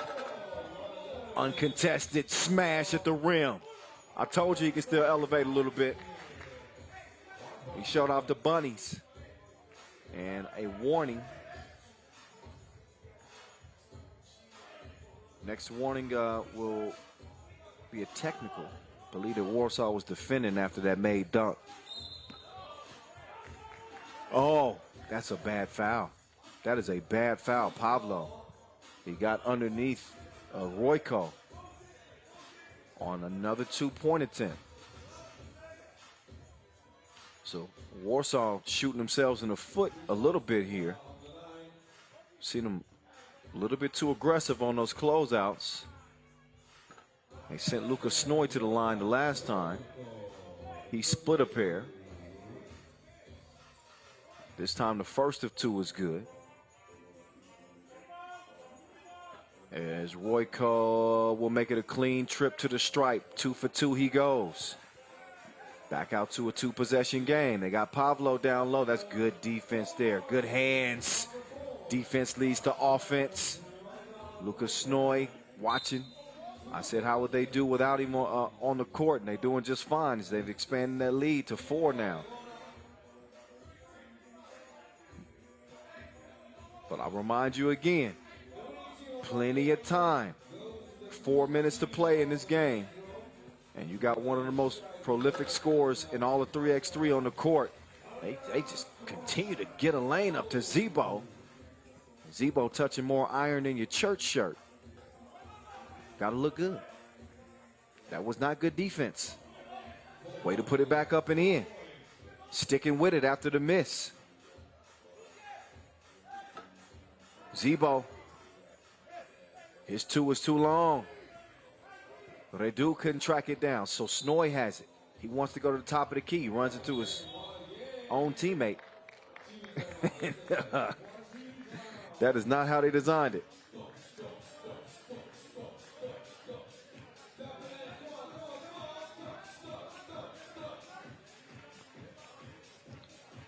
Get a look back at some of the action in this one. Pavlo having a solid game.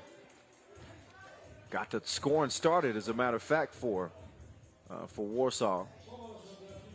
But I think that this Emona team's been a little bit of a surprise for them in the way that they've been able to score on the inside, even without their bigs. They got guards that play big. And that's one of the things about 3x3. You got to be versatile. You got to be able to do it all. Play big as a guard and defend big as a guard. That's why ideal size for 3x3 players, 6'5", 6'6", guys that can hold their own in the post, but also have that quickness. There's some quickness for you, Pavlo. In a rush to the cup, 16-13 is the result. Winner takes all. Again, the winner will join Pool C. Losers done for the day, done for the tournament. Here comes Emona representing Slovenia. Man, he putting whoever he want on the bucket list right now. My goodness. Ziggy Habat has been a one-man wrecking crew for Emona. There's Habat turning the corner again. That time, the help defense threw the shot off. And now under 3 minutes to play, Emona closing in. 17-14. All they need is 4. Trying to pull off a shocker against 4 Olympians here, representing Warsaw. Hicks double team. They're not going to give him looks. They'll settle for Pavlo getting a look, and he's got reservations for 2. The double dip makes it a 1-point contest as Warsaw is knocking at the door. 6 fouls apiece, no more to give for either team, and a timeout on the court. So Emona will try to devise a strategy to keep these Polish players at bay. They've done a great job so far, not only with the ball movement, but some gritty play on the interior. They're taking what the defense is giving them. How about that man right there, getting Ziggy with it? Yeah, Ziggy Habat. He been doing his thing.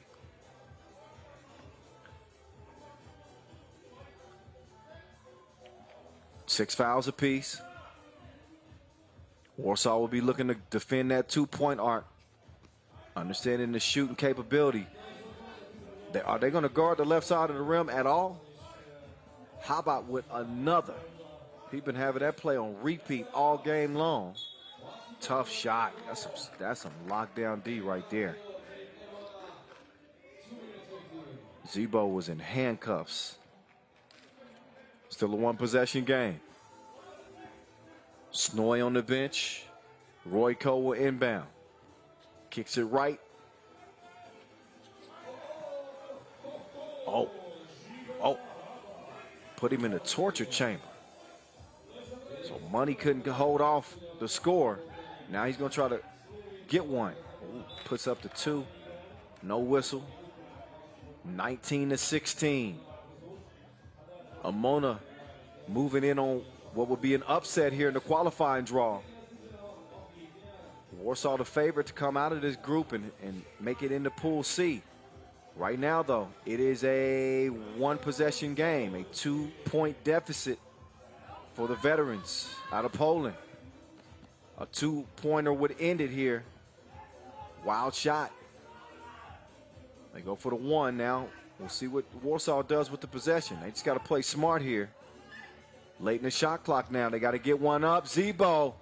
Too long on the 2. Quick feed down low. Snoy. He's going to step outside beyond that 2-point arc. He wants a 2-piece. Instead, he gives it up.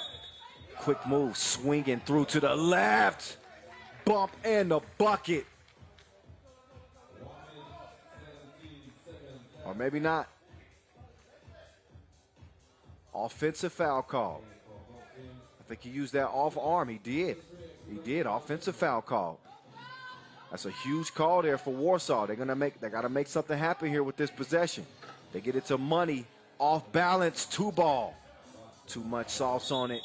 Loose ball. Who's that gonna go to? White ball. Warsaw will have it top of the key. They can tie things up with a 2-ball. Don't have to take one right now. 12-second shot clocks means they'll have plenty of possessions left. Hicks is going to give it up. Pavlo back to Money. Hicks has got the lane. And he's got a lay. We got a 1-point game, ladies and gents. Under a minute to play. I wouldn't give up a 2-ball. I would not give up a 2-ball. And they do give up a 2-ball. And it's too late. It's over with. Ball game.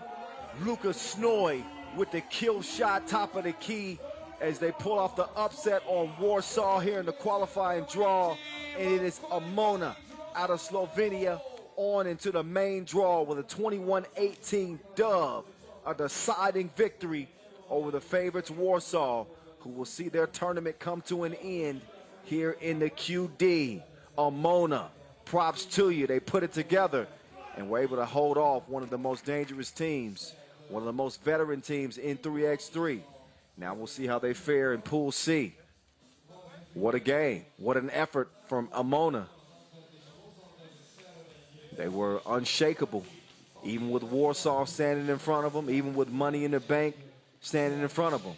Let's listen in to what Lucas Snoy has to say after the dub. Pretty much very intense game. Our young guys played terrific defense on Michael Hicks. That's what we said at the beginning of the game, that he should not score many two-pointers.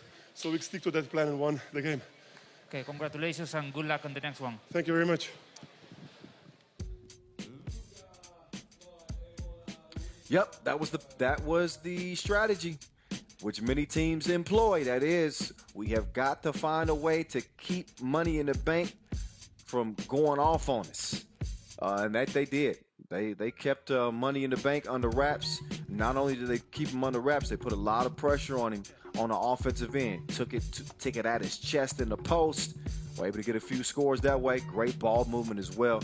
But let me credit my guy again, Giga Habat. That dude was a full-on bucket. He took this game over. Going to that left hand, just continuously. He's got great touch. You saw that finish right there. Long arms. He's able to extend past the defenders. Zebo, he had a game. Couple of dunks in this one. But some sloppy offensive possessions from time to time for Warsaw. Really cost them here. Active hands defensively. There he is again. Habat to the rack. No defense there for Zebo. As we did see some breakdowns for Emona, but it seemed like they knew exactly what they were doing. Because every bucket that Warsaw got, they were able to answer, either with a 1 or a 2. Money in the Bank, they'd rather give him layups than 2 pieces, and you can't beat 2s with 1s. That point proven yet again, and it is Emona with a shocker coming out of the qualifying draw to join Group C again with Šakiai Gulbelė and Amsterdam. So the qualifying draw is in the books, y'all. That's it. That is all. Next up is the main draw. It's where we really get to business. Top 2 from each group advance to day number 2, where they will play for $40,000 and 100 tour points from here in Kossuth Square. We're going to step aside for a moment, though, as, again, we'll get ready for the main draw. That's where our top 12 teams will all be competing. Congratulations again to Emona, who just earned their spot into that main draw. Things will be getting started with Ub and Debrecen at 35 after.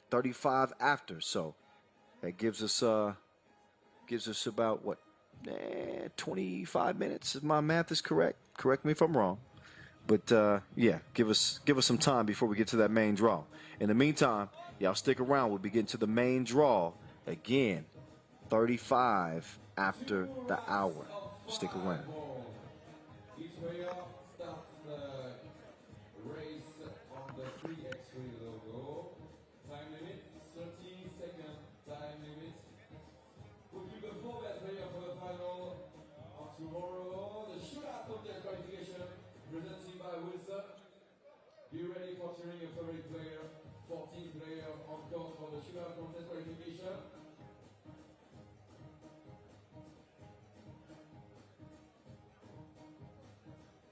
13-second time limit, tempo.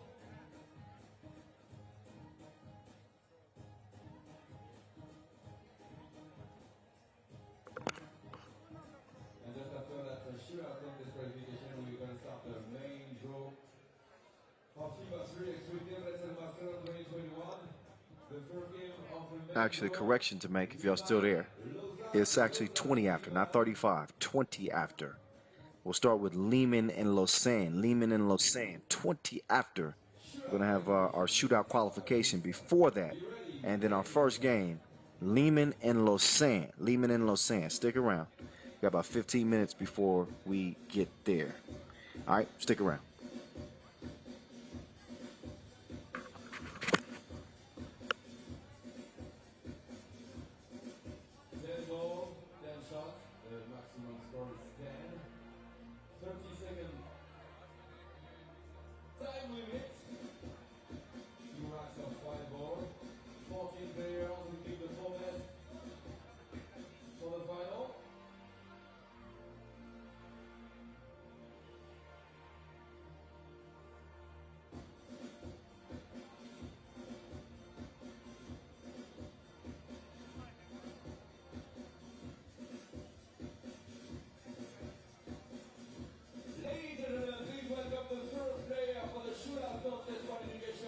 Presented by Wilson from Team Amsterdam, Talent&Pro, Netherlands,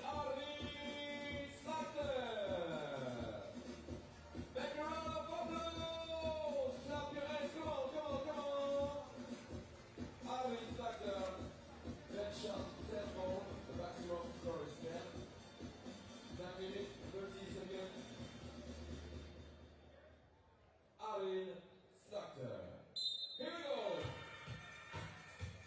Shootout contest qualification. We'll keep the 4 best for the final.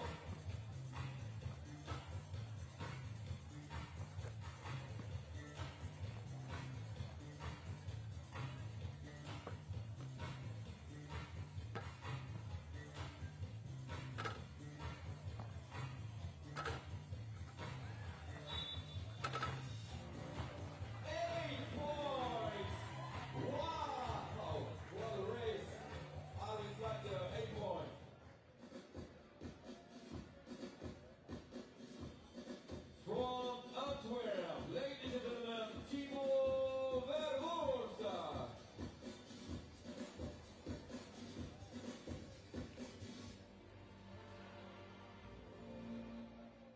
Representing Team Antwerp from Belgium. Here we go.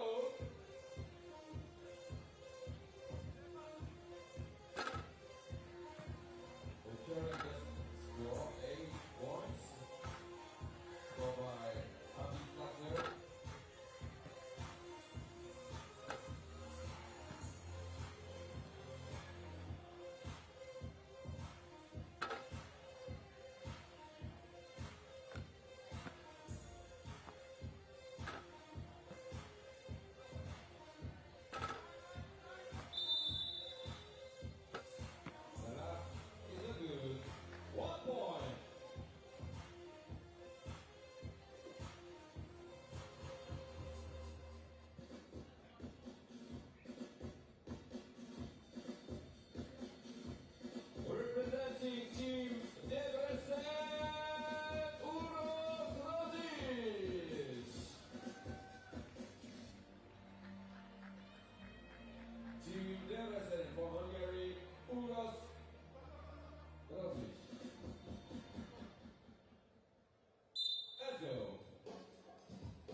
All right, so the two-point shootout qualification is in the books.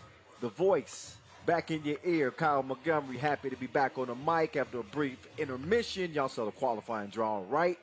In case y'all didn't, how about Emona out of Slovenia with a shocker over Warsaw, who I think most people had pegged to join Pool C, but that was not the case. Credit Emona, they came out, put their pedal to the metal, and ended up pulling off a shocker over Warsaw to earn their spot into the main draw. So now as we get to the main draw, here are the pools.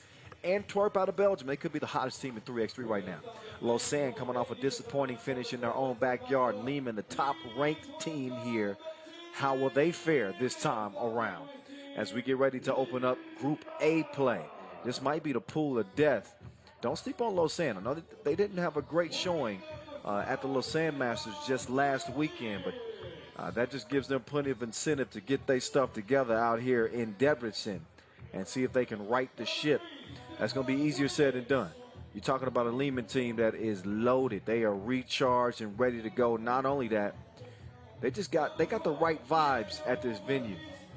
Back-to-back Debrecen Masters champions, 2020, 2019.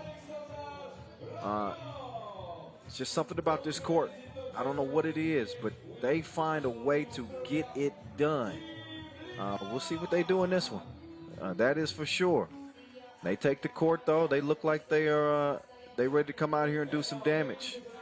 But Liman, they lost to San Juan by 2 in overtime in the semifinals of that Lausanne Masters. This is despite Stefan Koyes just having a monstrous tournament. That dude was just on a kill streak. We'll see if they can ride that momentum and the momentum of not just playing well recently, but playing well here in this city. We'll get a look at Lausanne now. They come out with a little bit of a different look from their Lausanne Masters squad. They come out with Gilles Martin, Marco Liman, King West Molteni, and Danilo Mijatovic, the big fella. We've seen him be a little bit of a journeyman in 3x3, oftentimes representing Serbian teams. He's now trying to find a mix with this Swiss team to see if he can do some damage. He's a talented big, gifted big, good footwork, obviously great size. He could do some damage. Keep an eye on him in this game. He definitely helped Novi side win a few games over the years, and he brings that experience and that size here to this squad. There's Ref Ed, Ref Cecilia. They're going to officiate this thing. 2 of the best in the bids. We saw them out there in Tokyo as well. So we call them Olympic officials now. Put some respect on their name. Put some respect on their name. All right. Liman boasting Maxim Kovacevic, but that's Alexander Ratkov right there. Ratkov, your 2017 Debrecen Masters MVP. The best screener in all of 3x3. I think it's safe to say we can go ahead and give him that distinction. Alexander Ratkov, man. It's not always about the dunks and the dimes and all that type of stuff. It's just making the glue plays, the right plays. Alexander Ratkov definitely does that. He's an Olympian as well, bronze medalist. So congratulations to him being a part of that historic Serbian team that represented at the Tokyo Olympic Games. Now it's back to the Pro Tour. $40,000 at stake here, as you know. Top 2 from each group will move on to play tomorrow, single elimination. We'll also have some individual competitions. We just saw the 2-point shootout qualification, so we'll see the 2-point shootout final, and we will see the dunk final as well. That's always a highlight of day 2, just something to look forward to. Beautiful shot here in front of the old Reformed Church here in the center of Kossuth Square. Might not be a quicker player in 3x3 than that dude right there. It's like he's shot out of a cannon. This dude is quicker than your first time. I brought it back. Jill Martin. We're going to see if he utilizes some of that lightning fast quickness here in this game. I would not be shocked if he does. But, yeah, this Liman team at full strength. hoping to break through their drought here in 2021. They had a semifinal finish in Doha. I mentioned that semifinal finish in Lausanne. Think back to that 2019 Debrecen Masters where Maxim Kovacevic went crazy. He's now representing on Amsterdam, not on this Liman team. Fadeaway is a miss for Milatovic to start things off. So what he does bring in size, he is a little bit of a liability defensively, just a little bit. We'll see how he fares. We'll see how he does. Nice feed to the cutting Wes Motini. Or Rakov, excuse me, Wes defending. And too much contact on the defense, so that'll put the bronze medalists on the freebie stripe. He's going to knock that thing down. Wes, nice bounce pass to the cutting juice man. Marco Lemon is able to put it up and in. No hesitation. Mr. Robot, two-piece. Liman up by 2. Lemon moves right, swings left. King West, he's not going to hesitate to shoot those. And the big man, he's way off in the deep end like usual. Quite comfy out there. 3-3 is where it's at. Good D, active hands. Tips the pass now. Late in the shot clock, they take too much time. And a wasted possession here for Liman. Lockdown defense for Lausanne. This is what they hang their hats on. They've been pretty happy with the way they played defensively here recently. They have not been happy with the way they played offensively. So they made a quick roster switch, and they hope that bears fruit. Got a tight one here out of the gates, though. First minute of play, 4-3. There's Kojic. What is that, Velvet? Soft touch. Right back at you, though. Double dip from the juice man. Left wing and feet on the inside. Vasquez is going to score it. 6-5 game. Gilles with the clear. Lost it inside. Foul called on the entry pass.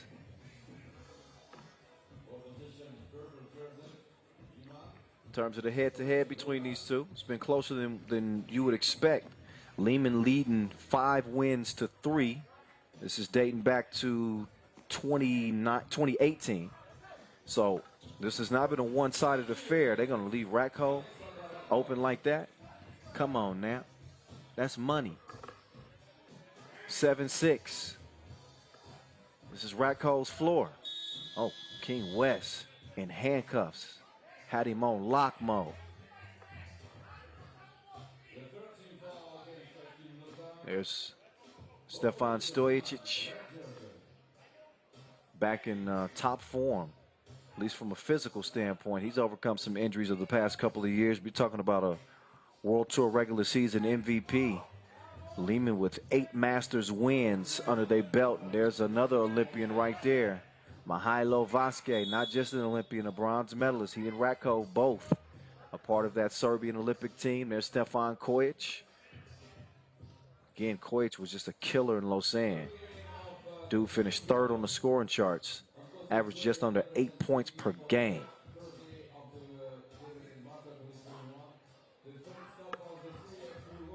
Oh, Gilles. He just had his pass straight gangst. Ratko with the handoff. Kojic right through the teeth of the defense. Beautiful ball sharing leads to the score from Vasquez, but a quick foul afterwards. Liman's lead at 3 right now. The most recent meeting between these two was in the ING Hamburg Challenger in the quarterfinal phase. Lausanne actually got a win in that one, believe it or not.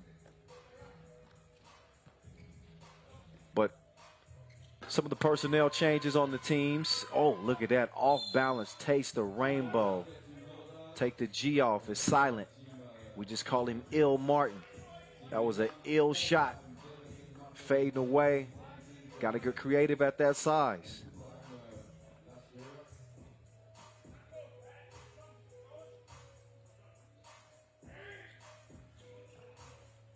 Patiently get into this possession.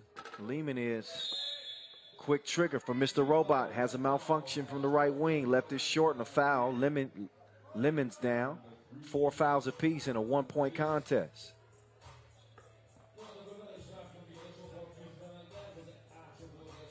Milatovic, he'll swing it. King West over to Ill. Martin, oh, rattled out on him. Rebound goes to Red. Here come Liman. Kojic, you cannot give him a good look. Got to respect him from that 2-point arc. He swings it over to Mr. Robot, and there's a foul on the shot. He's going to shoot 2. After a break in the action, TV timeout as we're under 7 minutes to play here in this first game of the main draw. 1-point contest. Liman is in front, but Lausanne, they ain't going nowhere. They got a couple of good looks for Gilles Martin. We saw King West step out there long range. No rim needed there. Bottoms for him. Nice feed on the interior. And these games aren't typically decided in the first 5 minutes. I'm just going to tell you that right now. It's the final 5 where you really see teams separate themselves, and we're slowly but surely moving more towards that midway point. 6:47 officially left in game 1 as Mr. Robot will step up to the freebie line. Shooters roll. Stefan Stojic gets that one to fall. Stojic, a gold medalist at that 2018 World Cup. A lot of success in youth categories as well. 4-time Masters MVP, and he's got his team out by 3. Make that 2 after the Milatovic score. Kojic thinking about the 2. Instead, he's going to pass it up. He gives it back over to Mr. Robot. Robot, he's starting to get in his algorithm to the cup, score plus the foul. Hey, make sure you're using that hashtag 3x3WT. And you're following us on social media. There's nothing wrong with being a follower. We'll lead you at FIBA 3x3. That's the IG handle. Mr. Robot's got a handle on things from the freebie line. Leads out to 4 now as King West will hand it off. Ill trying to repost and feed it down to Milatovic. You got Stojic coming over the top, though. He's whistled for the foul.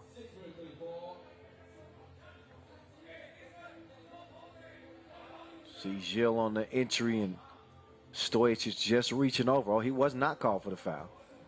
Instead, out of bounds off of Lausanne. So here come the Serbs. Oh, nice patience on the play. He had King West flying out of bounds. Clears the way for an easy bucket. Now West forces up at 2. That's a tough shot. I think that Lausanne's better served if they let the 2s come through the offense. You don't want to force those. You want to get good looks. West is not a lights-out 2-point shooter, but he can hit them wide open. There's a foul on the inside. Milatovic with position on Vasquez. Just a 4th foul on Liman. Meantime, Lausanne has got 7, and we're just under 6 minutes, so they are already in the penalty. That's the type of pressure that Liman will put on you. They put no pressure on Kojic, and Kojic, swishalicious. Right wing, shreds the threads, and here comes Gilles trying to set the table for King West. It's kicked out of bounds. Should be a fresh shot clock for Lausanne as they trail by 7 here.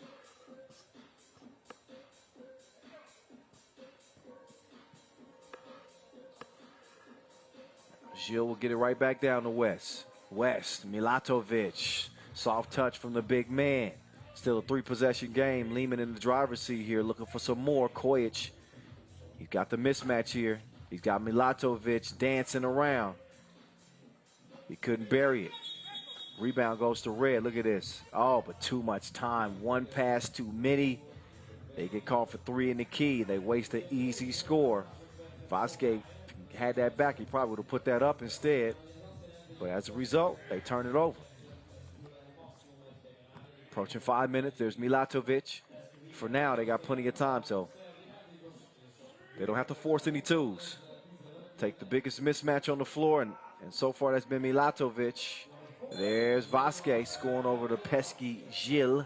But another foul. That one called on Stojic on the inside. That's the 5th now on Liman. So when Stojic gets caught in that mismatch, they almost immediately go to Milatovic because he's going to have a great opportunity to get a score. Obviously, with the size advantage, he's got now Vasquez. Now he's picking on somebody closer to his own size. King West left it by his lonesome. but the stroke is broke. 17-11 is where it stays. Mr. Robot, making it rain. 19-11 game. Milatovic thought about it. Instead of driving, he went to the step back, missed it. Now he's going to be left alone again. They double dared him. And he missed out. Oh, Stojic, long range, well off the mark. Juice Man, can he get the squeeze? You better believe it. 2 between the eyes. FaceTime. 6-point difference though. Liman, all they need is 2. They'll be looking for the easiest score possible. And now they got game point. Vasquez on the closeout. Leaves a man wide open. Now, ball is in Vasic's hand for the win. He misses, and the cleanup is missed as well, so the tip is a no-go. So Lausanne alive only for the moment. And a quick foul on Liman, a 6th foul. So no free throws for Lausanne, but they will have the ball with 3:48 to go after a TV timeout in the game that's been dominated by Liman. I said the games were undecided in the first 5 minutes, y'all. In the past 4, we've really seen Liman step their game up. Not settling for twos, taking the shots they're given. I don't know if there's a better shooter on the floor than Stefan Kojic. Although he might get some argument from his teammate Stefan Stojic, Mr. Robot. He didn't get that nickname by accident. He is automatic. There's Gilles off balance. Tough shot, right back to him. He's going to try from the corner this time. Same answer. It's a no. Game point for Liman is though. Well, they won't take over. Foul called, actually, on Liman.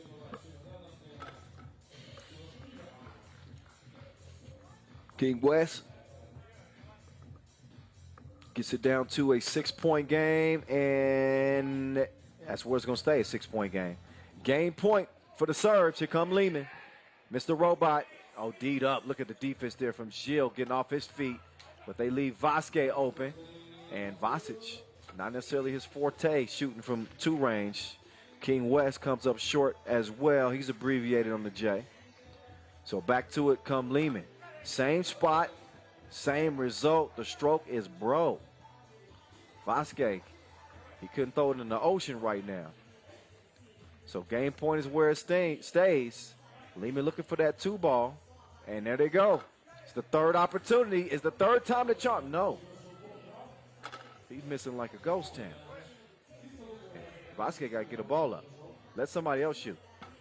There you go, Mr. Robot. There you go. Different result. That time, Mr. Robot, he gets laces from the right wing, and that's game right there. 22-14. Liman run away with the dub over Lausanne, improving to 6-3 on them in the last 9 meetings. An 8-point blowout as the Serbs get off on the good foot here in Debrecen to start their campaign defending their 2 titles, 2020, 2019. Look back at the highlights in this one. Mr. Robot got him started. He's not a dude that you can leave open. He will bury you from long range. He was answered by King West, but he couldn't keep up the consistency shooting from long range. Again, he's more of a player that does damage on the inside. And Lausanne just did not have enough firepower to stick with him for an entire 10 minutes of play. Also had to worry about the Olympian. Vasic getting to the bucket. Nice 2-piece from Gilles Martin.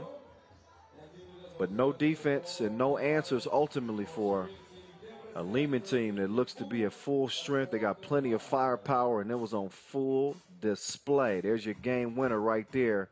Bottoms up.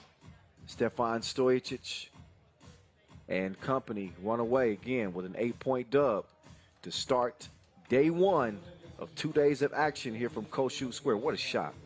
Beautiful aerial view of one of the most iconic venues in 3x3. So many classics. So many classics have gone down here in the past several years. You think back to, we just saw Liman get a win 2019.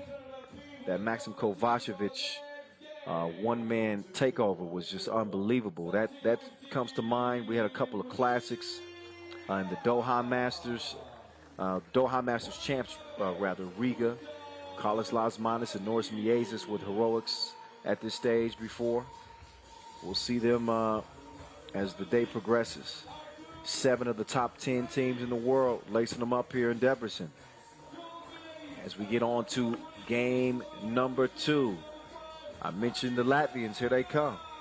Riga, who have not been their normal selves, I guess you could say. They just lost in their own backyard at the ghetto basket. Riga Challenger got all the way to the final, ended up losing to Antwerp. We saw Norris Miezis have a cold tournament in Lausanne. We'll see if he regains his form, playing again without Batman. They got Guntar Stroidis and Artur Strelniks in. You also won't see Edgar Krugman, still injured from that Olympic final. Got injured in that gold medal game, so he's still rehabbing.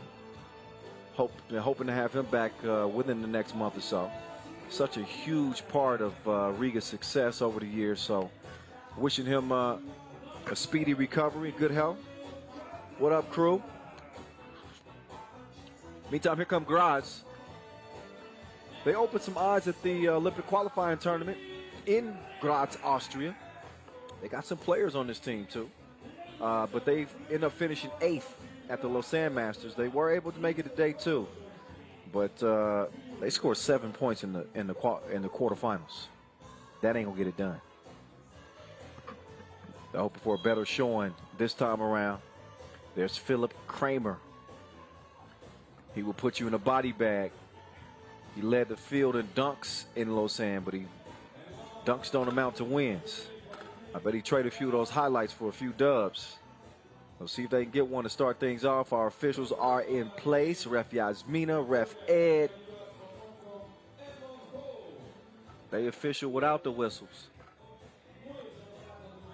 But they'll be calling the action. Here's Philip Kramer, 29 years old, stands 201, big body, can elevate, loves playing above the rim. He is a load underneath the basket, controlling the glass, can score it. You don't need me to tell you how dangerous this dude is. This is Robin. That's just his human face. That's Norris Miezis, former world #1. Played well at that ghetto basket challenger. Picked up his game certainly from Lausanne, where I looked at his numbers. I couldn't believe that he shot as poorly as he did. It's just, you never see Norris Miezis play as poorly as he did in Lausanne. He went 2 of 24 from 2-point range. That, ladies and gentlemen, is what you call an anomaly. It's an aberration. It don't happen very often. Look for Norris Miezis to come out gunning in this one. Now, Graz do have a distinct advantage when it comes to size here. They got the bigger bodies. Obviously, they got an advantage with Philip Kramer on the glass. Agnes Chavars is going to try to neutralize that as we get this one on and popping. Kyle Montgomery, a.k.a. the voice in your ear again. Game number 2. Started with the qualifying draw. We're into the main draw now. This is where the big business gets handled. There's Norris Miezis right on cue. He pulls the trigger on a 2-piece, but he's long on it. Now Graz on the attack. They take a 2-ball as well, but that one well off the mark. Lenortner couldn't find his stroke. Here comes Miezis. It's his team all by himself this time. He gets the score and started with the fillet. Graz answers with the 2-piece. Now Miezis got him on an island. Got to watch that crossover.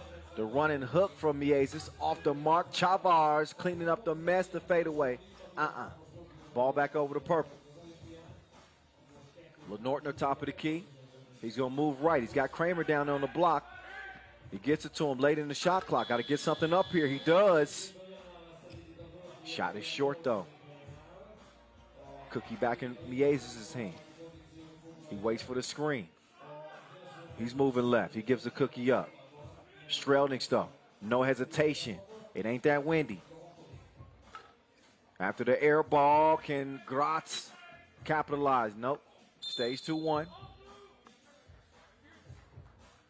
Chavars was trying to split the defense. And again, Agnes Chavars with the honor and unique distinction of being able to be the flag bearer for Latvia at the Olympic Games, something that he'll never forget, I'm sure. That's something you tell your grandkids. Chavars making his move right. Takes him to the post office. Couldn't deliver the package. Rock stays with red though. 2-ball launch, but these goals ain't loyal. No, they ain't. It's another miss. So the 2 has not been kind to Riga at the start of this one. Only 1 point scored through a buck and a half of play. Chavars will have a chance to change things at the free throw stripe.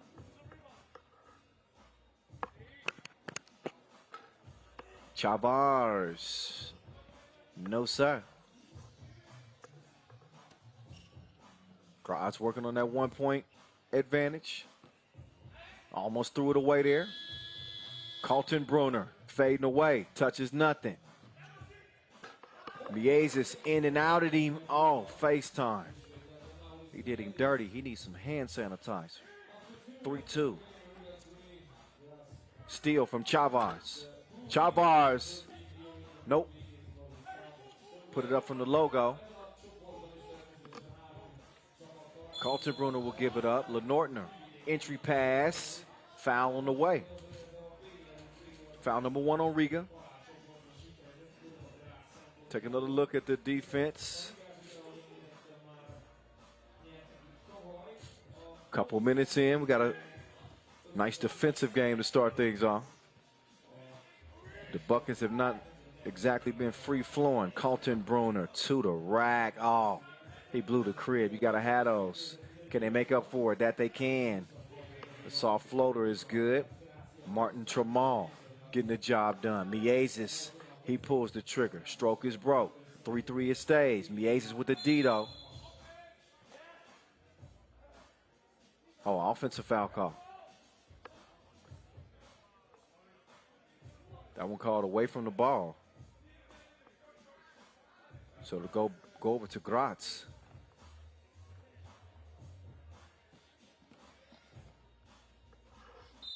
And here they come. Lenortner lost a handle on it. Might have had some help there.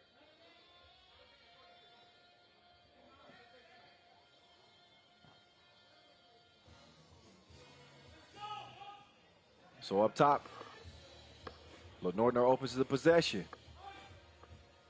Look at the defense here. Suffocating from Miezis. Chavars passes up to 2.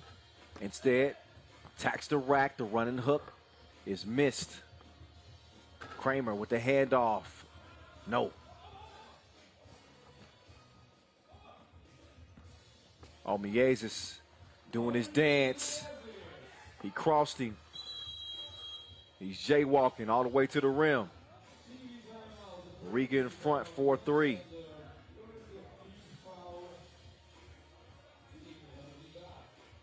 TV timeout. Take another look.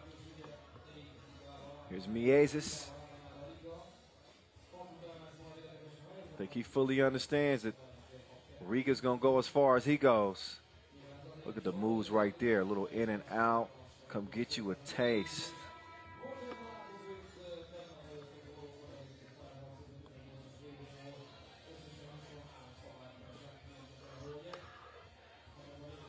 So again, Miezis was not up to his normal heroics. He averaged 3.7 points per game.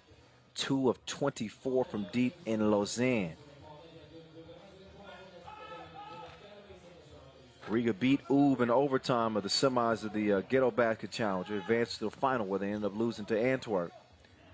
So they played well enough to get to the final. They just haven't played well enough to win it.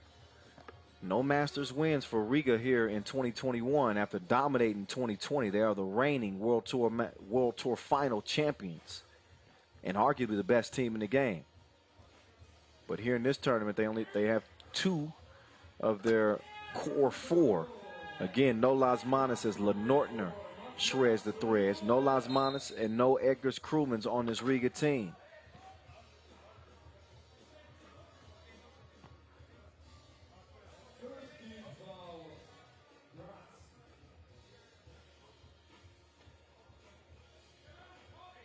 Graz winless in all 3 of their meetings against Riga.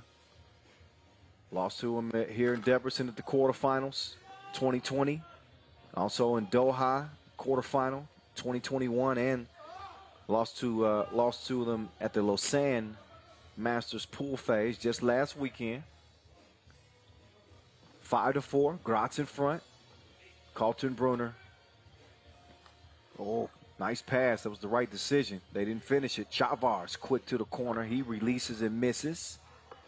Strelniks, oh, what a pass. He threaded the needle as Chavars finishes things off at the rim. 5-5 it stands. A double team on the inside. Foul called on Riga. Now 4 now. 5.5 to play. Close game. Came over the back there. You can see the foul. Back to it we go. Quick shot attempt. Laces for Lenortner. Now Mies is trying to do something strange. Step back. You don't know me like that. 7-7. Quick response on the drive on the baseline. Lenortner getting it done. Back out to a 1-point advantage for Graz. Mies is trying to answer. Didn't put enough sauce on that 2 attempts. So now he's got a D up. He got caught in a mismatch. They didn't get it to Kramer. Thought that was a missed chance there for Graz. Instead, it's Kramer trying it from the deep end. Too strong on the shot. Mieses approach with caution. That's a dangerous man right there. See if Robin can do something strange for a piece of change. Oh, yeah. He takes 2.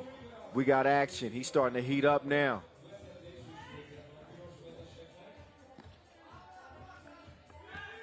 Wild pass attempt. Here's Kramer spinning free, fading away. Couldn't get the shot to go because he was fouled in the process, so he's going to shoot 1. How about Norris Mieses? Kicking this game in a high gear the previous couple of possessions for Riga. Under 5 minutes to play. Looks like we got a timeout on the floor. So both teams are going to regroup here. Riga with 5 fouls, so 1 more to give, but I'll tell you who's been given. Norris Mieses giving them buckets. Crossovers, dimes too. Lenortner, he's been equally as dangerous. He's been the catalyst for Graz. He's gotten comfortable from beyond that 2-point arc. He's been stroking. Big reason that Graz is in this thing. They got an opportunity here against an undermanned Riga team. Still with the bullseye on their back after, obviously, Latvia won gold at the Olympic Games. Once they took that crown, and I think most people started to look at them as the best team in 3x3. They had an argument already heading into the Olympic Games. And now with that gold medal, everybody's gunning for them because they want to say they beat a gold medal team. It's 10-8 right now. Riga's in front. Mieses. Oh, don't do him like that. Don't do him like that. He's cooking. You can smell it. Meantime, Kaltenbrunner. He's going to get the floater to go. Give the ball to Norris Mieses. Smart decision. Let him go to work. Do work. Norris Mieses. Oh, my goodness. He's so hot, he might need to stop, drop, and roll. 14-9 as Mieses is going off right now. Good interior D. Lenortner, not that time. He's been stroking up to this point. Now Mieses with the rock in hand. He's been on a kill streak. Has he? Oh, he's met at the rim. Swatted away. Oh, Mieses is down. Take another look. He was held up initially and then sent away. Some contact on the play. Mieses, you saw him holding his wrist, and he's still holding his left wrist. That's something to keep an eye on here. Riga with a 14-9 lead. And just hoping that obviously Miezis is okay.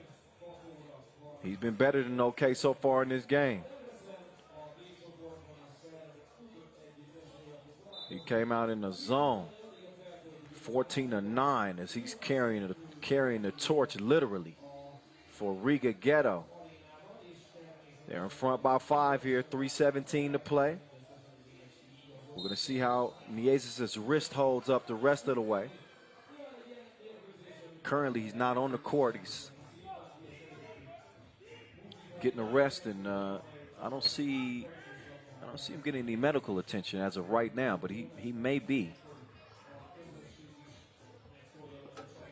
Chavars, no hesitation. He's fading away, out of bounds. I believe that's going to be off red. Strelnick's got a hand on that. So on comes Graz.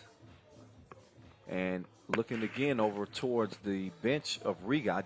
I don't see Norris Miezis over there. So I think he actually is getting some medical attention. For Riga's sake, you hope that oh wait. See, I didn't see him clearly.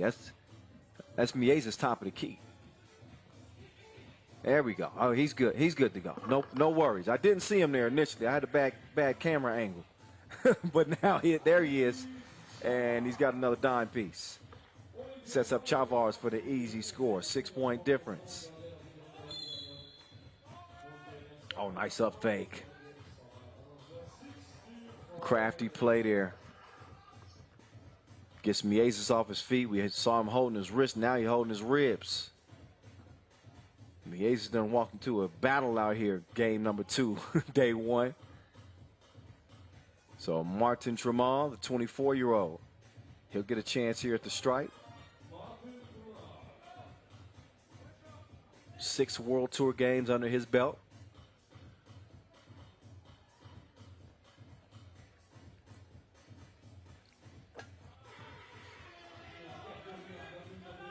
And he drains the free throw. 2-possession game.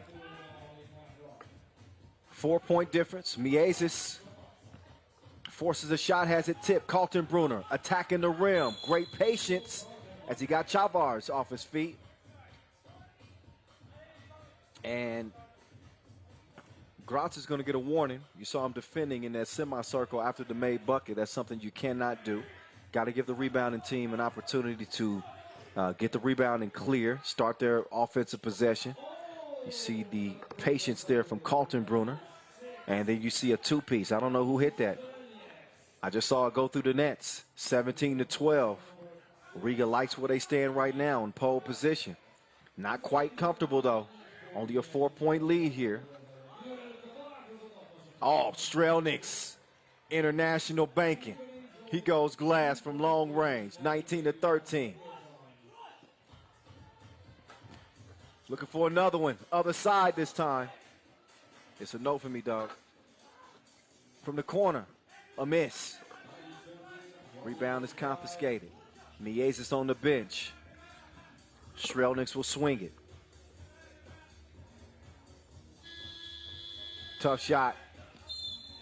Had to get something up. Touches nothing. No rim. So again, you see Guntar's Strikis. Also Artur Strelnick in place of Carlos Lasmanis. No Batman. They still got Robin.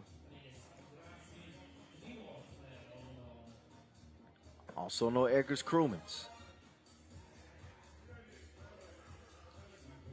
Lenortner good at the stripe, shooting the first of 2.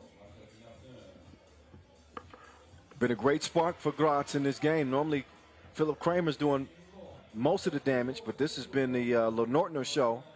Speaking of Graz, oh, Miezis just left him in a different time zone with the crossover left to right and left him in the rear view. 20-15, game point for Riga. Here's Robin. Oh, beautiful setup. Who would you trust more? He could set you up on a double date if he wanted to. That one leads to 1 and a game winner. Riga 21-15. As they outlast Graz to pick up a win here. They start their Debrecen Masters campaign with a dub. So the two top seeds looked apart to start this thing off. After Liman gets a win, we see Riga step up and get a dub as well here in front of the Old Reformed Church. Got more 3x3 action to go. But let's get it down to the court. Here's some post-game reaction. Agnes, good way to start your day here. Yes, we feel like NBA players. We don't practice, we just play all the time. It's an amazing feeling when you don't have to practice and you just do what you love. You have a new player here in the team. What does he bring to the table? First of all, he had to bring up the self-confidence, and he's a great shooter. So a lot of teams have to be careful for him. He just starts slowly, and after that he will continue and grow the strengths the game by game. Okay, congratulations and good luck on the next one. Yeah, thank you. Team Yeah, a win is a win is a win. And that new player that they were mentioning is Guntar's Strikers. We've seen Artur Strilnik play with this Riga team several times. He's always been a reliable fill-in, I guess you could say, on this team. The heavy lifting, though, look, they just get a ball to Robin. Get a ball to Norris Miezis. This dude is still, look, top 3 in the game. He can take over any game at any time, and we saw him do just that. How you want it? He'll give it to you. Anybody can get it. Any, meeny, miny, mo. Crossover, two-piece, drives, dimes. This is why we call him Robin. He's a superhero himself. He could be on his way to an MVP campaign. I mean, the show is his. No Batman. So it is the Norris Miezis show. He's setting the table. And he's setting the tone for this Riga team in a 21-15 dub to get things going. Aerial shot. Koshut Square, Debrecen, Hungary. Been playing here for some 7 years. 3x3. So a familiar place and somewhat of a second home for 3x3. Matter of fact, we held 3 Masters in Debrecen from this spot in 2020 in the midst of the COVID pandemic, and thankful to have this city be able to host the event. And even now, obviously the world still isn't in the clear from the pandemic, so restrictions are still well in place, and the local organizing committee, and they do a great job making sure that the tournament is played in a safe way. So credit to them, props to them. I'm giving out props. I can't go any further without giving props to our our ball and apparel sponsor, Wilson, our official timekeeper, Tissot, as well as our official suppliers, Skelda Sports, Inleo, Magic Sky. It's a group effort to present you with this product, the 3x3, that you like so much. We out of the gates fast here. Again, the 2 top dogs stay true to form. Liman with a dub, Riga with a dub. Now here come the surprise packets out of the qualifying draw. Emona representing Slovenia. Will they keep the good times rolling? We about to find out.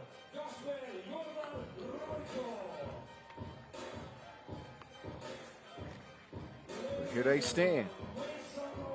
We saw San Juan pull off a shocker at the Lausanne Masters. Here they are, Gasper Jordan Royko, Giga Habat. 2 dangerous players. Luka Snoid, big fella, can step out there and get it done. Saw him really play big in the qualifying draw en route to knocking Warsaw out of the main draw competition. Not to forget Aldaz Korajek on this squad as well. Well-rounded. Dangerous Emona team, not to be overlooked. Our 2 ladies refereeing this thing, Yasmina and Cecilia. As we get warmed up. 12 games here day 1. A reminder for you, top 2 seeds move on to day 2, where they will compete for 40 grand, 40 bands. Second place, gets 30,000.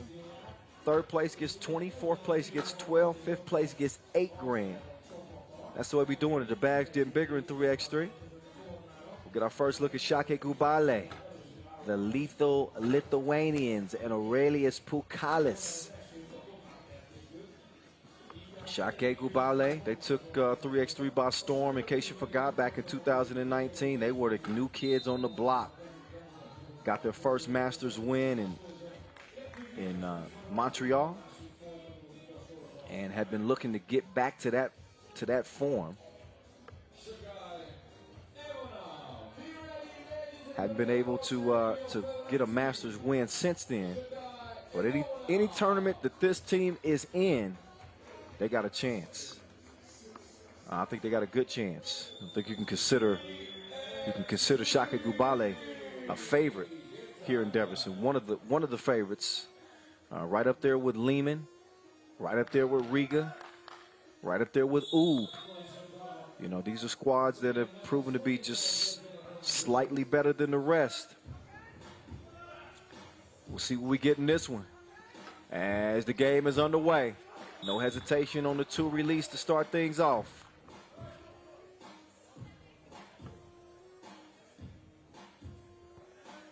DJ Lass, Vincent Royette, Vince MC in this thing. Obviously DJ Lass spinning the 1s and 2s. Pukalis, so dominant in the post. Just feed the big man, let him eat. One of the biggest mismatches in 3x3. One of the most talented big men.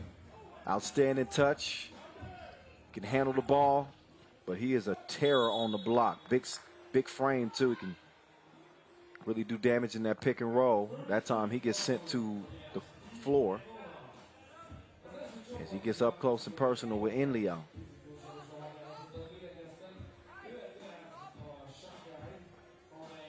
After the foul,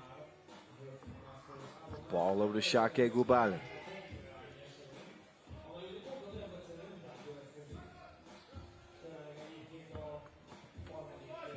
They're looking for Pukalis. Pukalis up fake. Got some room. Runner off the glass to beat the shot clock. 2-0 to start. And that's one thing that Emona has not had to contend with, is the type of size that Šakiai Gulbelė possess. Just a 1 through 4. I talk a lot about teams that have all the tools, have all the ingredients to really, be in contention to win any Masters that they're in. That is Šakiai Gulbelė. Aurelius Pukalis, Darius Tarvidis, Marius Užupis, Šarūnas Vingalis.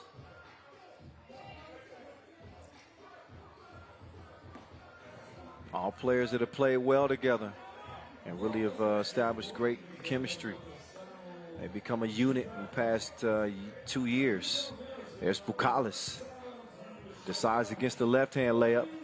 Goes over with the right hook instead.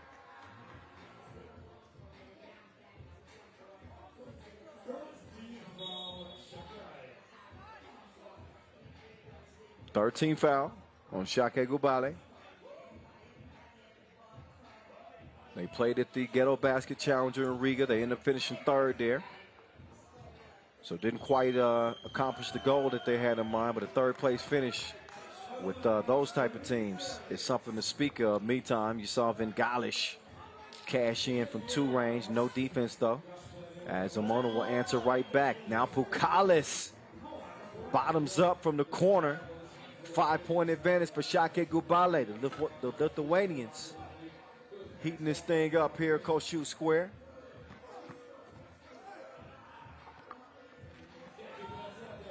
At times, some good defense on the inside. Prevented the make. Long ball, short ball. Rebound, though, stays with White. And it's a miss. Quick kick out. Look at the post position. Pukalis, that's a smart play. Quick pass out to get it cleared. Quick post position. No choice but to foul. Only number 2 on Emona. If I'm Šakiai, I'm trying to get the ball right back to Pukalis. Why not? Ujup is coming up to set the screen. Now Uzi. There he goes, right down low to Pukalis. When you got a mismatch like that, you just continue to feed the beast.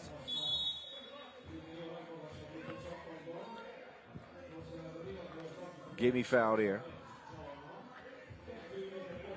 Aljaz Korashek with the move. 4 foul on Šakiai. Only 2.5 minutes in. Emona have had no answer for that Šakiai offense. Right now, they're just hoping for a miss.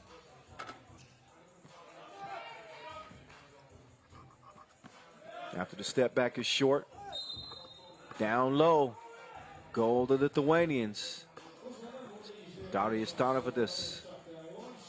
He's able to draw the foul. You want to talk about dynamic players. You want to talk about dudes that can fill it up like the tanks on E. That's Darius Tarvidis. He was excellent in Riga. He helped the Lithuanians beat a tough Princeton team. He had 7 points and 7 rebounds in that game.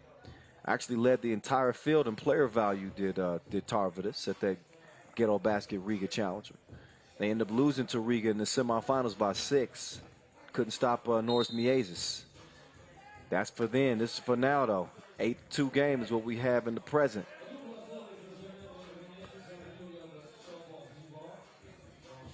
Five fouls now on Šakiai and 3 on Emona. They got more fouls than points, though. That's the problem with Emona. They got to learn how to put the round thing in the round thing and do it with the quickness. Oh, way to slice through the defense there, but no soup for you. Tarvidis is trying to whip it past. Defended well, though. Deflected and stolen. Pull up, mid-range. Jay is broke, but a whistle on the rebound. That foul is going to be attributed to Emona. They're up to 4 now. Šakiai Gulbelė with 1 more to give before they're in the penalty.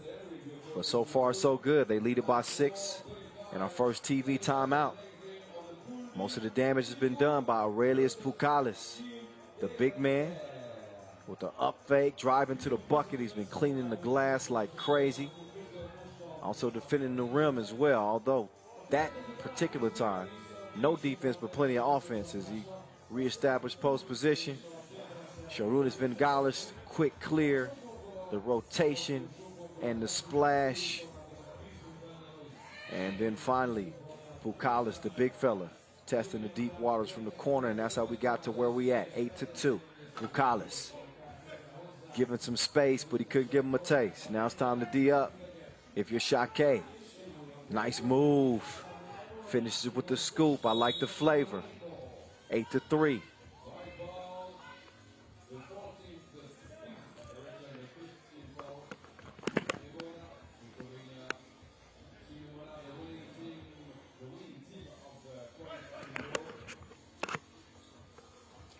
So here we go.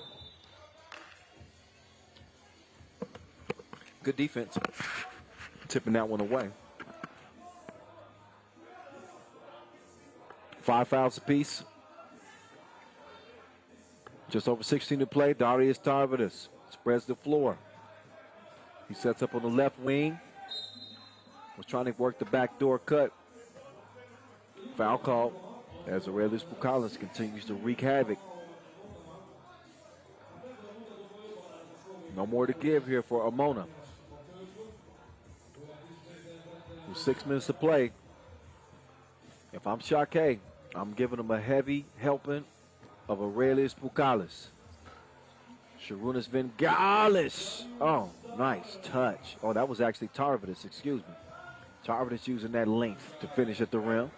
Now can he use that length to defend? Nope. He got put on the bucket list. 9-4 now, Tarvidis. Tries to answer back. Dribble move through the legs. Released. Jay is broke. Pukalis' pass is deflected.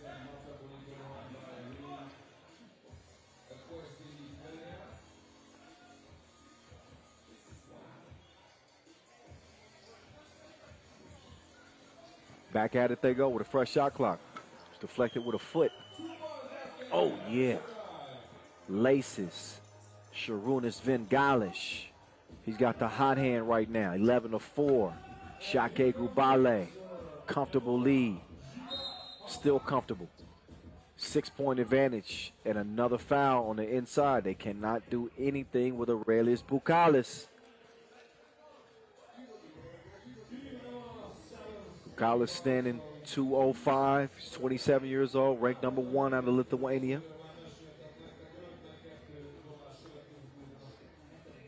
He's a force.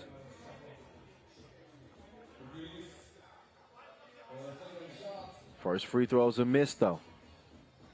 7 foul on Emona, so you know what that means. They're in the penalty. Second free throw, he makes good on that one. Approaching the midway point. Šakai's played about as well as you can play. Been efficient, taking good shots. There's a good shot right there. That one goes down. Giga Habat showing the touch mid-range. And a little defense there, near steal but out of bounds. So Aljaz Korajek was there for a near steal. But the ball will stay with Šakiai. 5 seconds to shoot. They're going to have to get something up. Tarvidis swings it. Uzi misses the mark. After the quick release on the 2, it's a quick feed down low. And Uzi couldn't handle it.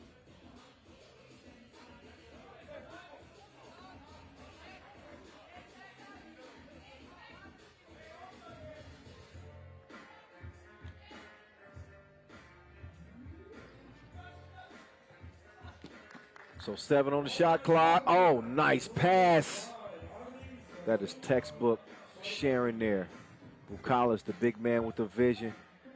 Now he might be in some trouble. Oh, he held his own. Big man moved his feet. Ball out of bounds off White. Go back over to Šakiai. 7-point lead for them. They've got Emona in all kinds of foul trouble. They're already in the penalty. So they got no problem picking up the fouls. They do have a problem putting the ball in the bucket, though. So here comes Šakiai. Vingalis left alone. He got more doubles than Wimbledon.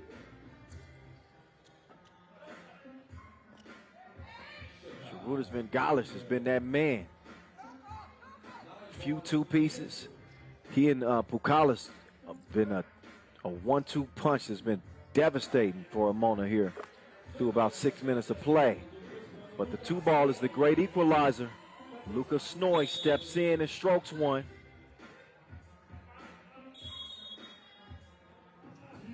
By the way, Luka Snoy with the author of 3x3 Basketball, Everything You Need to Know. Foreword by Dejan Majstorovic, who you know very well, the maestro. If you get a chance to check that book out, you definitely should. I've read some myself. Gives you everything you need to know about 3x3 hoop.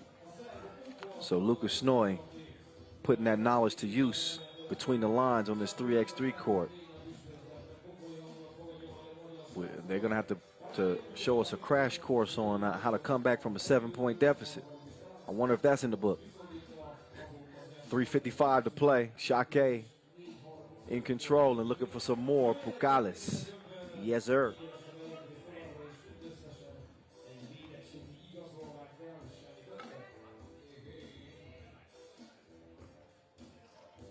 (16-8) after that trip to the stripe. Oh, yeah, quick double dip. Nice answer there from Royko. But, man, they just keep putting the pressure on you, don't they? Soon as you get some breathing room, Šakiai just answers right back. Bukalis, they got no answer for him. They need Siri. They need Alexa. They need somebody. They have to Google a way to stop this dude.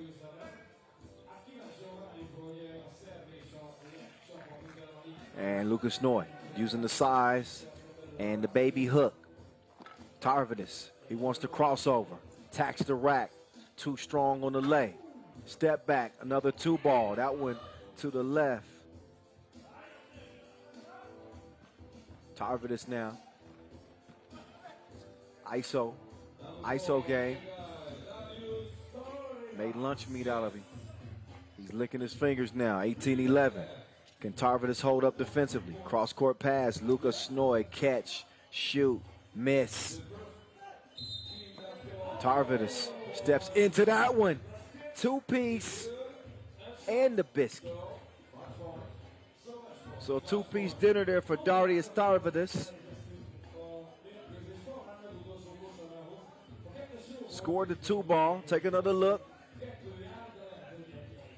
Also gets fouled in the process, and he can end the game at the free throw line. Darius Tarvidus coming off an outstanding tournament at the Ghetto Basket Riga Challenger.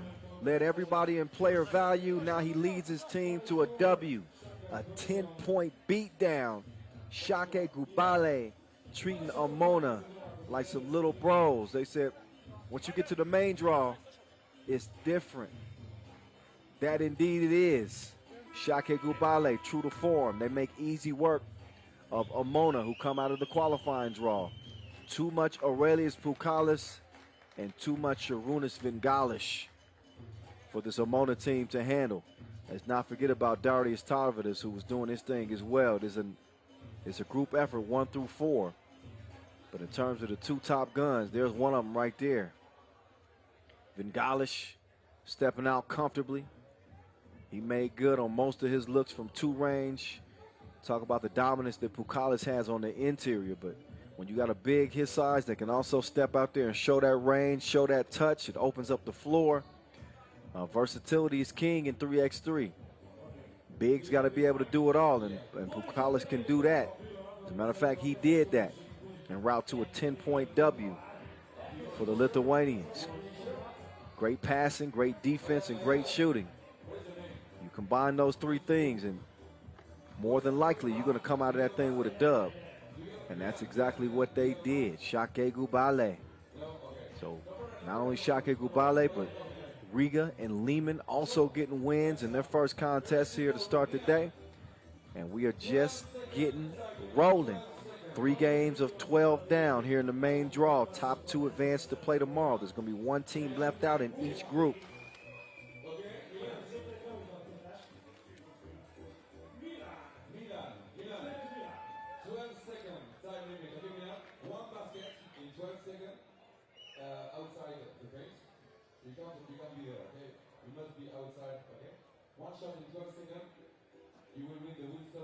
So we got about a 3-minute wait before we get to the next contest. So a brief breather before we get back to 3x3 action. So this is your time. If you want to step away from your viewing screen, you can do it for just a moment. 3 minutes away from getting our next game underway.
Okay, 12 second shot clock, 1 basket, 1 to shot.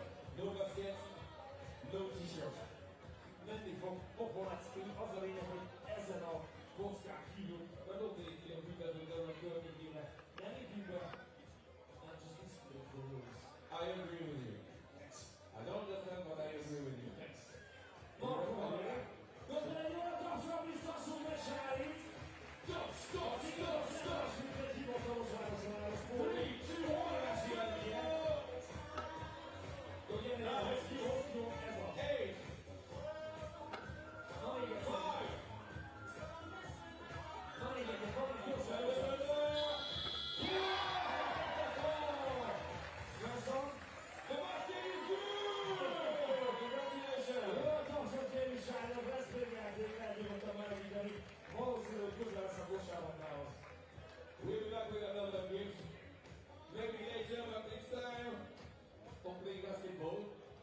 All right, it's that time to keep the action moving.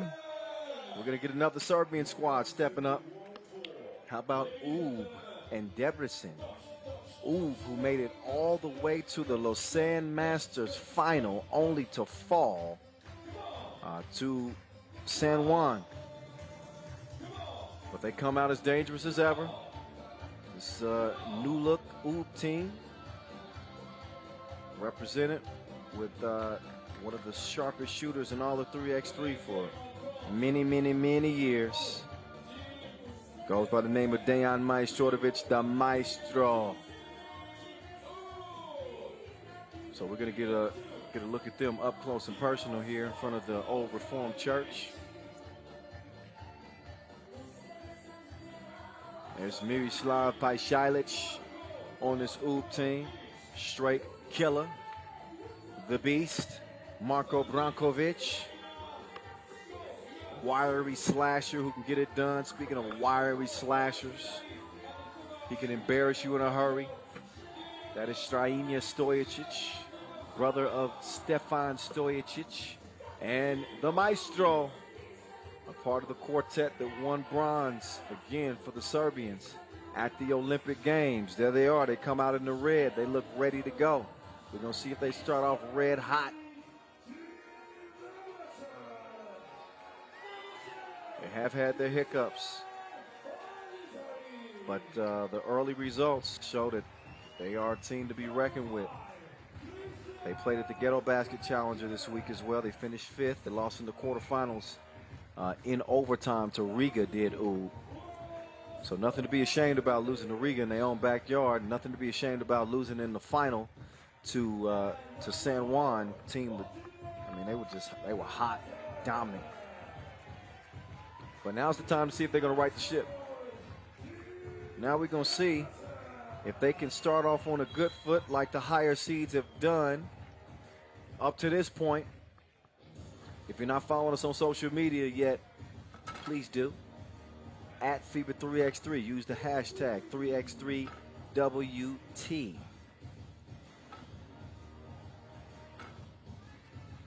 So we got Ub and Debrecen here as we open Pool D play. After this contest, we'll see Liman and Antwerp on the main court.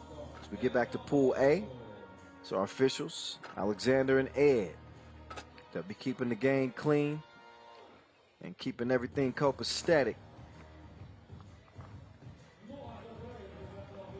Let's get you introduced to this Debrecen squad, playing in their own backyard. We'll get to them in a minute, but that's Miroslav Pajšajlić, a 26-year-old emerging 3x3 hooper, ranked number 42 in the world as of now. But the more success that his team has and the more that he plays, you're going to see that ranking go up. And if he keeps balling, you know, I think this is a guy that's worthy of being a top 20 ranked player. There's Attila Demeter.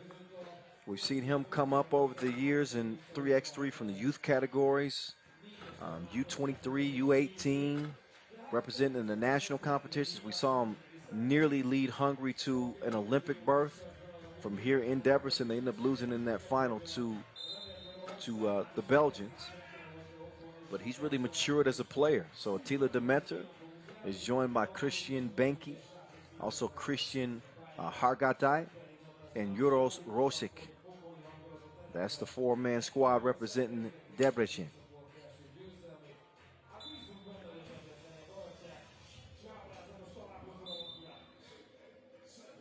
All right, time for talk is up. Time to get to it. Our 4th game here, day 1.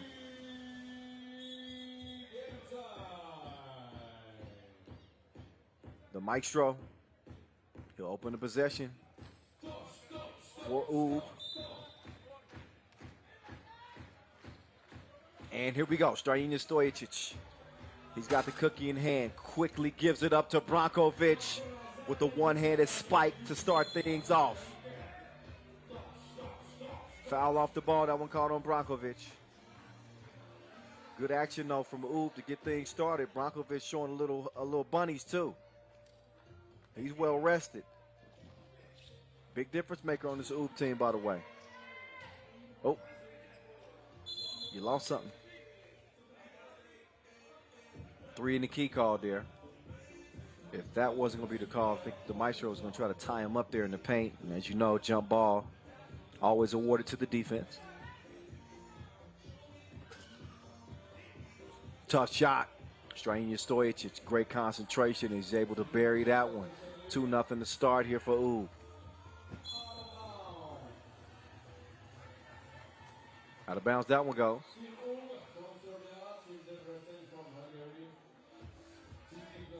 Also see Team Piran compete in this pool D.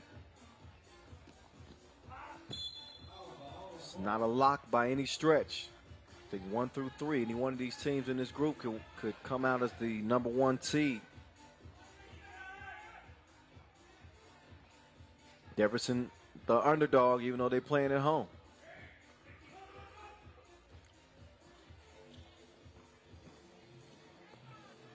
Pajsilic, back to the Maestro. Back to Pajsilic. Pajsilic, left wing. Left it abbreviated. Shot came up short. Now here's Attila, the Metter. Oh, getting dizzy with it. Na na na na na na na na na na na. Spent his way all the way to the rim and was rewarded with a layup. Gets his squad on the board. Pajsilic trying to drop the package off to Brankovic. Foul on the drive. 1 foul apiece. 1 point difference.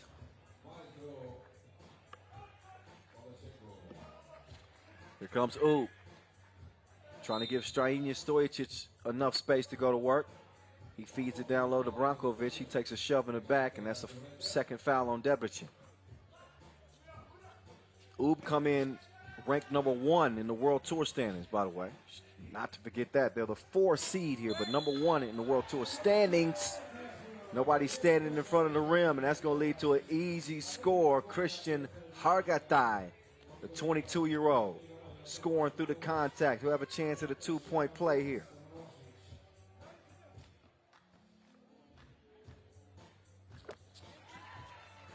Just like that, Debrecen is out front. Maestro, second leading scorer at that Lausanne Masters. If you thought the Maestro was done, shame on you. Maestro is back, baby. There's a back door, baby. Nice finish there from Hargatai. Debrecen stays in front by 1. Pajsilic's 2-piece is off the mark. But the Maestro was the second leading scorer at the Lausanne Masters. I mean, he was killing whoever was in front of him. Scored 32 points, including 8 twos. He led the entire field in player value, did the Maestro. But his team just was not able to ultimately get the job done in the final. 4-3 game. Nice pass, too strong on the layup. Brankovic, can he make up for the mistake? He's D'd up. I think he was arguing for a foul there. Oh, no, he actually did get the foul call, so good call. Definitely some contact on the shot.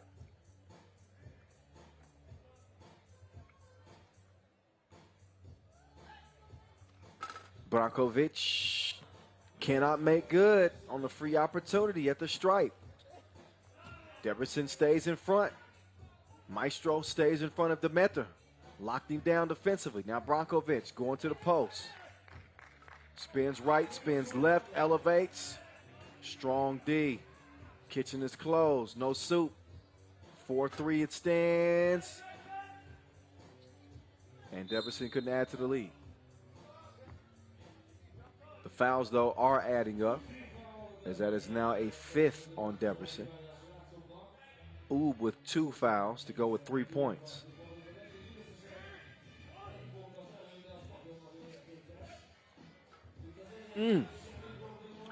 Oh, sneaky, crafty, clever pass. Pajsilic finishes it off 4-4. 2 ball from the corner. Way too strong. Brankovic wide open. He could knock it down. Pajsilic quick clear. He likes Brankovic. Brankovic that time spins free, puts it off the glass. 5-4. Foul off the ball. That's number 6 on Debrecen. They got no more to give. We're going to give both teams a rest with a TV timeout. Bit of defensive standoff between these two teams with only 9 points combined scored to this point. They lock it in.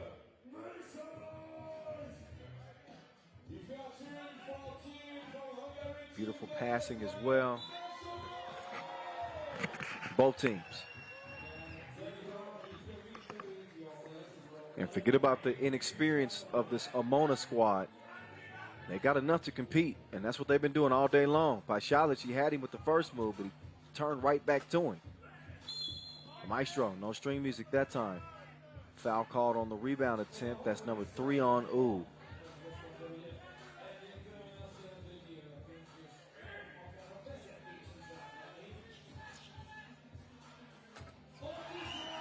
Long ball. Connected like Bluetooth. Attila Demeter. Strainia. Nope. Layup goes begging. Debrecen back on the attack now. They love nothing more than to pull off an upset over Ooh. Strainia, quick trigger to the Maestro. No. Demeter now reroute, changes direction. He got a push. Or actually, an offensive foul called on that play. That push is called on the offense. So they are in the penalty. No free throws because of the fact that it was an offensive foul, but a defensive foul here from Debrecen will put Oob on the strike. This is with just under 6 minutes to play.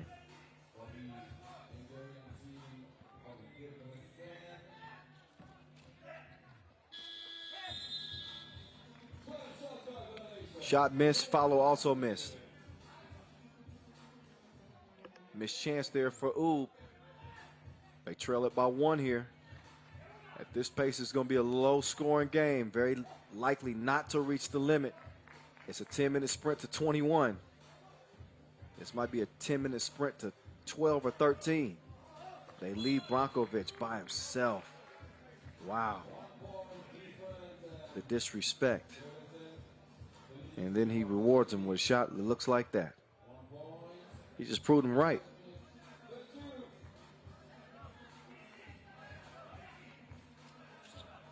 Back come the men in blue. Nice up fake. Oh. Defense, though. Brankovic was able to hold him off, and the Maestro had great position. That's an 8th foul on Debrecen, so Dejan Majstorovic will get a chance to shoot, not 1 but 2. And again, Debrecen is in the penalty.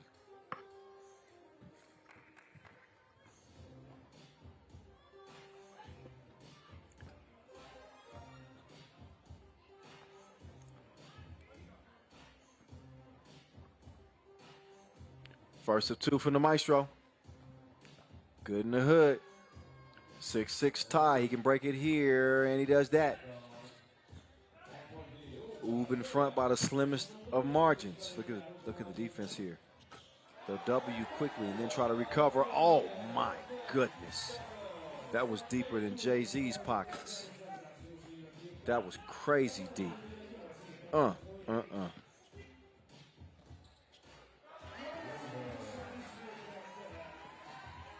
9-7.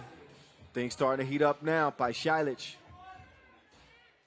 Little in and out, step back, hand up, so what? He put it in his face like the Avon lady. 9-9 game. It's both teams trading back and forth. It's swinging back and forth like a pendulum. Action beginning to intensify as we're past that midway point.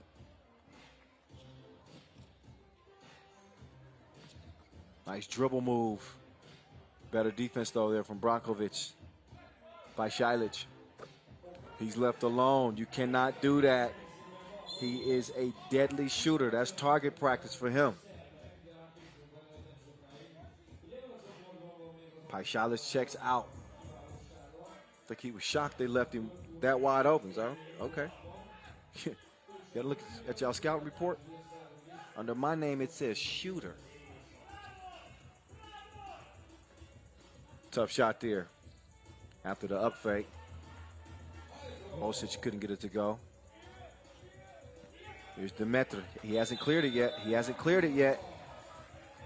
So that dunk is going to be waved off. Demeter was thinking about challenging it, but you saw our baseline official, Ref Ed. He was giving the signal that it hadn't been cleared. And Demeter was not paying attention, so nothing happening for Debrecen on that possession. They still trail by 3. Brankovic got the position. Pajsilic, he's there to clean up the mess. 2-possession game. Demeter. Oh, nice flip over the shoulder. Foul called in that pick and roll, though. Saw some pushing and a little bit of grabbing there. I do think that was calling. Ooh, am I right? Take another look here. Dila Demeter. And then you see the long bomb from Uros Rosic. Rosic, 5-foot fader. Pajsilic has got a couple of 2 pieces. There's one. There's another. 13-9.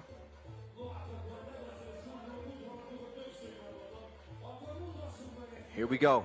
Pajsilic, catch, shoot. He's feeling it like a masseuse. 6-point game. Oh, look at Demeter. He put him on suspension. Left him in detention. 15-10. Stojacic, oh, missed it. Point blank range. Kick out. He's a gun. That time misses the mark. Strainia to Pajsilic. Pajsilic, right, left, puts it up. Oh, nice entry pass. Unselfish play there. He could have put up the 2. Instead, he gets it to Strainia. Attila, straight on. Missed it to the left, to the left. 16-10 is where it stays. Oh, we back singing again.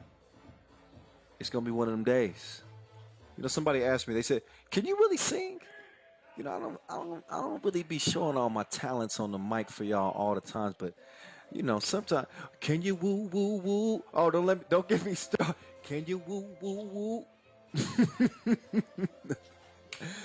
I'm just having some fun. But I can sing, too. Don't get it twisted.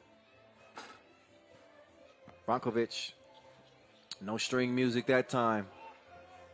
From the corner. Oh, yeah, the side of the backboard. That was ugly. Brankovic! No. He nearly got that to go through the foul. But it does not. Score will stay where it's at for now. 16-10. It is Oob.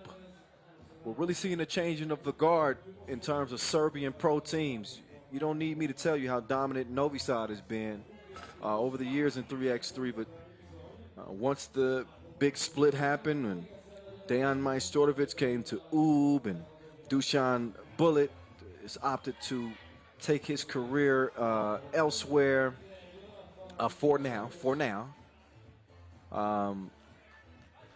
And seeing that Serbian team, you know, break up.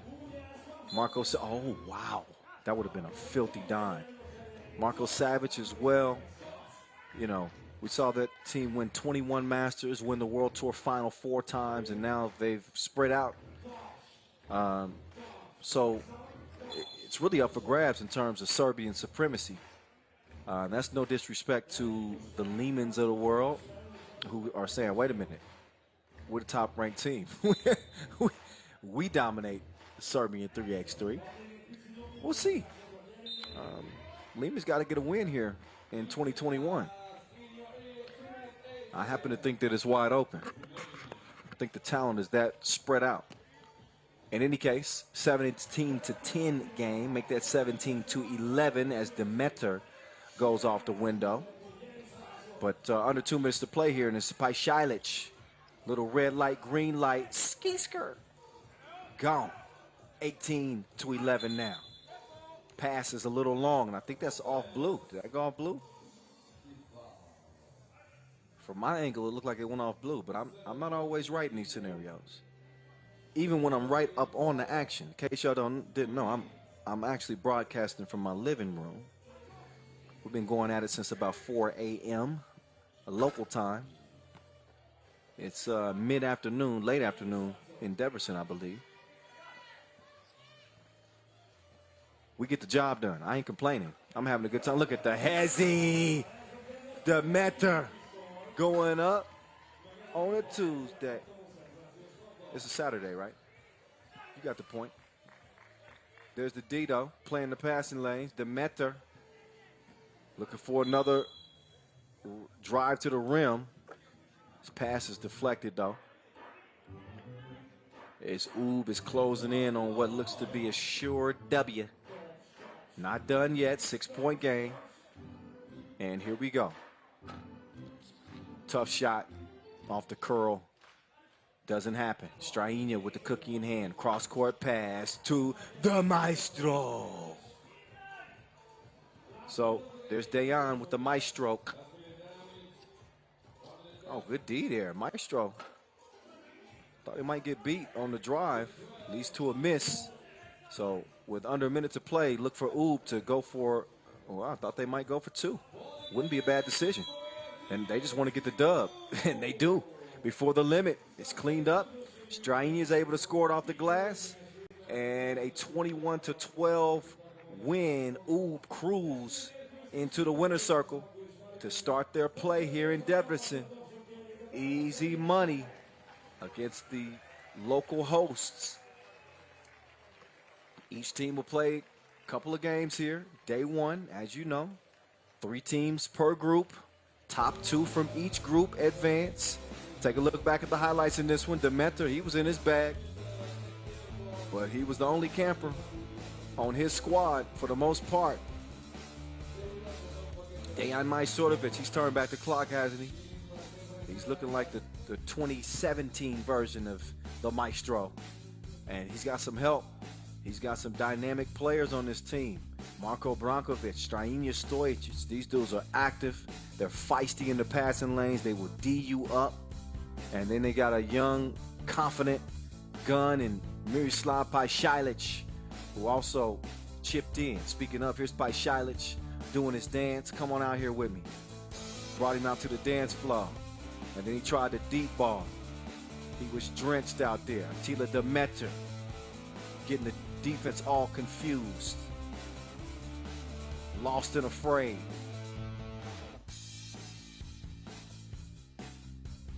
Debrecen put up a fight there.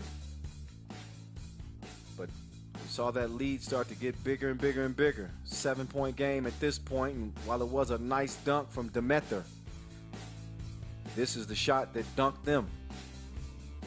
Over and done with. It's Strainia Stojic cleaning things up. And it is a win for Team Oob in front of the Old Reformed Church. This is, those 2 towers have seen some of the greatest 3x3 games in the history of 3x3, as we are into the 10th edition of the FIBA 3x3 World Tour, in case you didn't know. 10 years strong, already an Olympic sport, which it will be for the foreseeable future. 3x3 will be an Olympic discipline until further notice. So that's something to look forward to.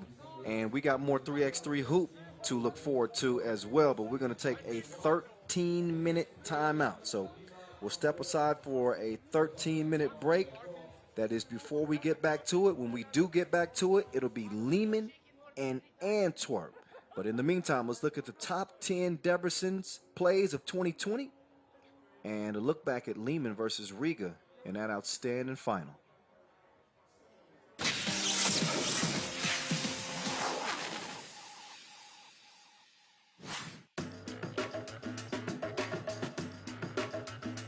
Oh, Dusan!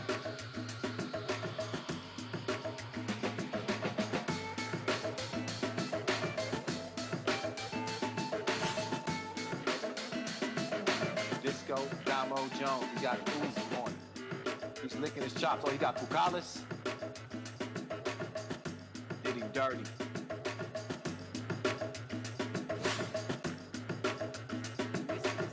So we're all even. It's coming down to this. Gilles, double cross. You can't trust him. It's ball game time. The Swiss with a sweet win over Piran. They get it done. Their first win over the Slovenians since 2018. And it is Pikachu. Let's go, Damo. They can use some heroics here. They get it down to Joey King. He spins free on 7. And that's the T-Star buzzer beater. We know who the king of the court is in this one. It's Joey. And the former Gopher goes to the hole for the win.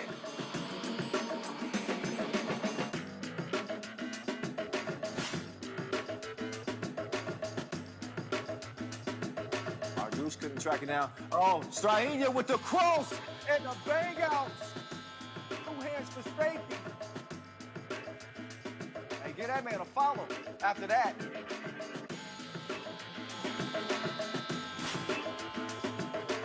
Just his presence in front of that rim is enough to deter the offense. Damo! OMG! That man's saucy. 9-6. Your rated MVP, Damo.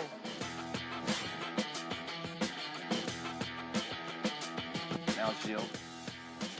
He's on lock. Oh, he thought he was on lock. He really rocked him.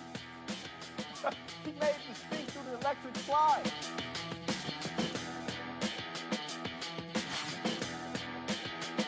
Oh, can't even convert that. Savage thought about the 2, passed it up instead, behind the back. What a dive. What a dive. If you don't like that, something wrong with you.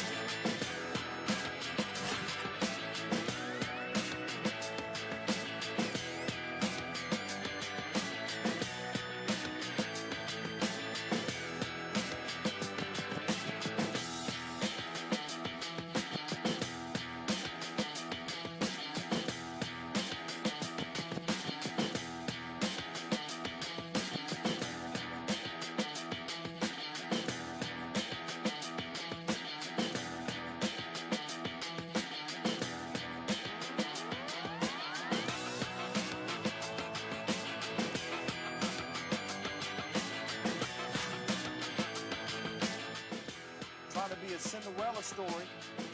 7 seed here, and this is for the win! Pasalic! The hero! Cold-blooded kill shot from the deep end. As they drown Novi side in the semifinals, it is not your 4-time World Tour champs. Moving on to the final here at the Hungary Masters. Look at Pasalic. He's a masked man. Trying to give it to Liman, but they trail by 1, and then Kovacevic is still in a zone. This dude is drenched. He's got 3 twos in the game, and Liman lead it by 3, 17-14. So Kovacevic playing in place of Mr. Robot from the land of milk and honey.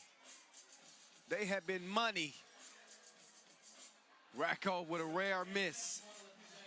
Lights out shooting here in the final in Debrecen. I'm surprised we can still see. Oh, Lasmanis just lost Mihailo. And then he goes way up. Rebounding like Zion.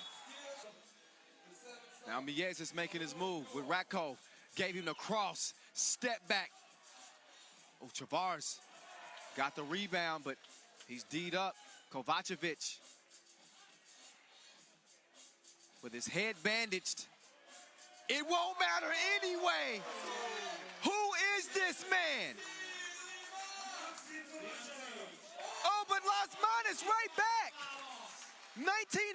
19-18. Go. Kovacevic with 4 two-pieces, a 5th would win it. This man has went absolutely bananas in Debrecen. Oh my goodness.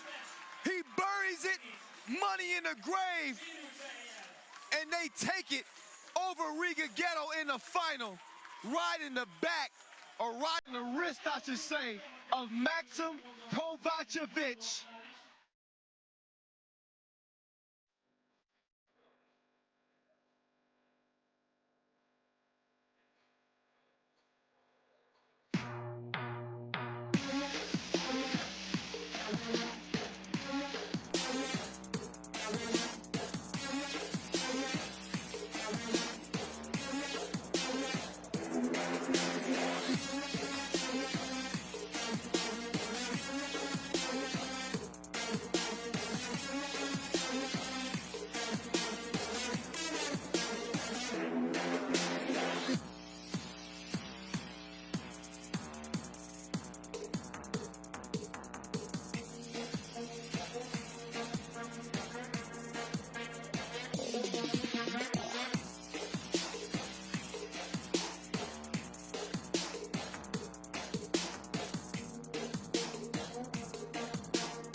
All right.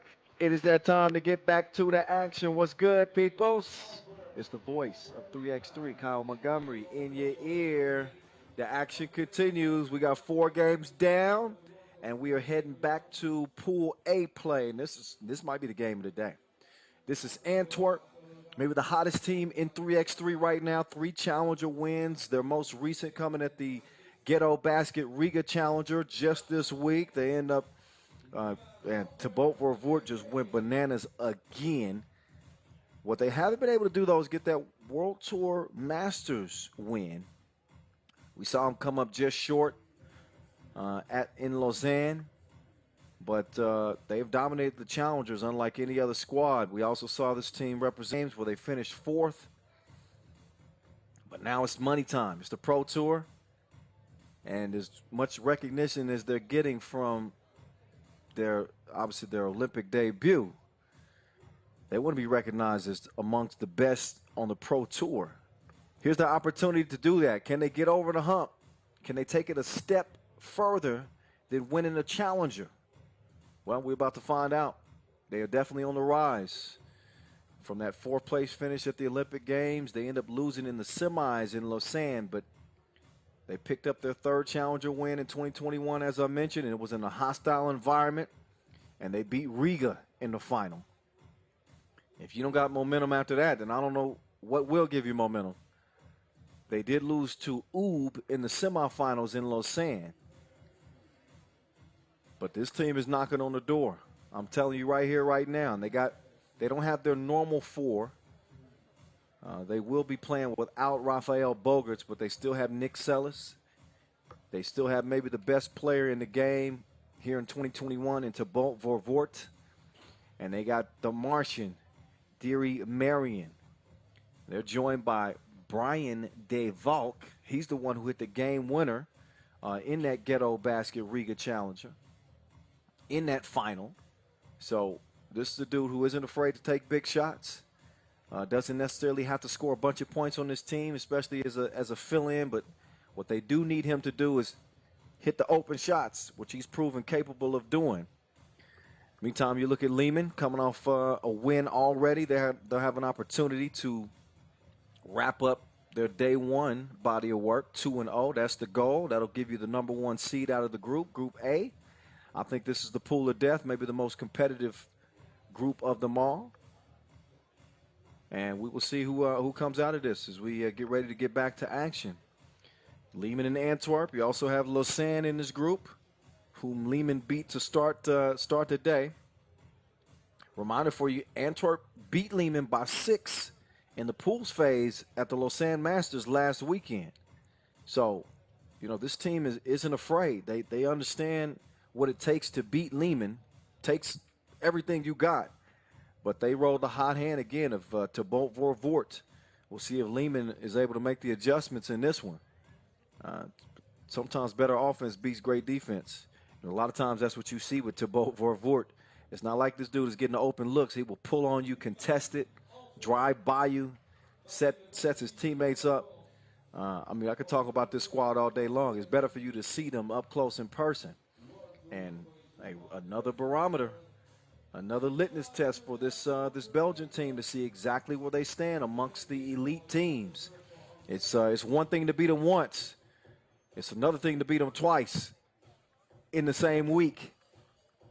We'll see what the Belgians have against the Serbs as we get ready to re-enter group play in Pool A. In case you need a reminder, it's a 10-minute sprint. First to 21 wins it. Kyle Montgomery, a.k.a. the voice in your ear. Follow us on social media at FIBA 3x3. Use the hashtag 3x3WT. If you want to follow me, you can do that, of course. Follow me at 3x3 The Voice. 3x3 The Voice. That's on IG. Follow me on Facebook at Kyle, the voice of 3x3 Montgomery. Follow me on Twitter at _real Kyle M. Shameless plugs, I know. But I'm trying to get my follower game up. Y'all understand, right? Good to see some fans in the crowd. I believe those were U18 hoopers. Shout out to all of our U18 hoopers. you know, laying it all on the line for the U18 World Cup here in Debrecen. It's been a hell of a show that they put on. And we'll see the grand finale as we get ready to hand out some medals tomorrow. Doing a great job. Really enjoying watching those games. Really enjoying the commentary and enjoying the action.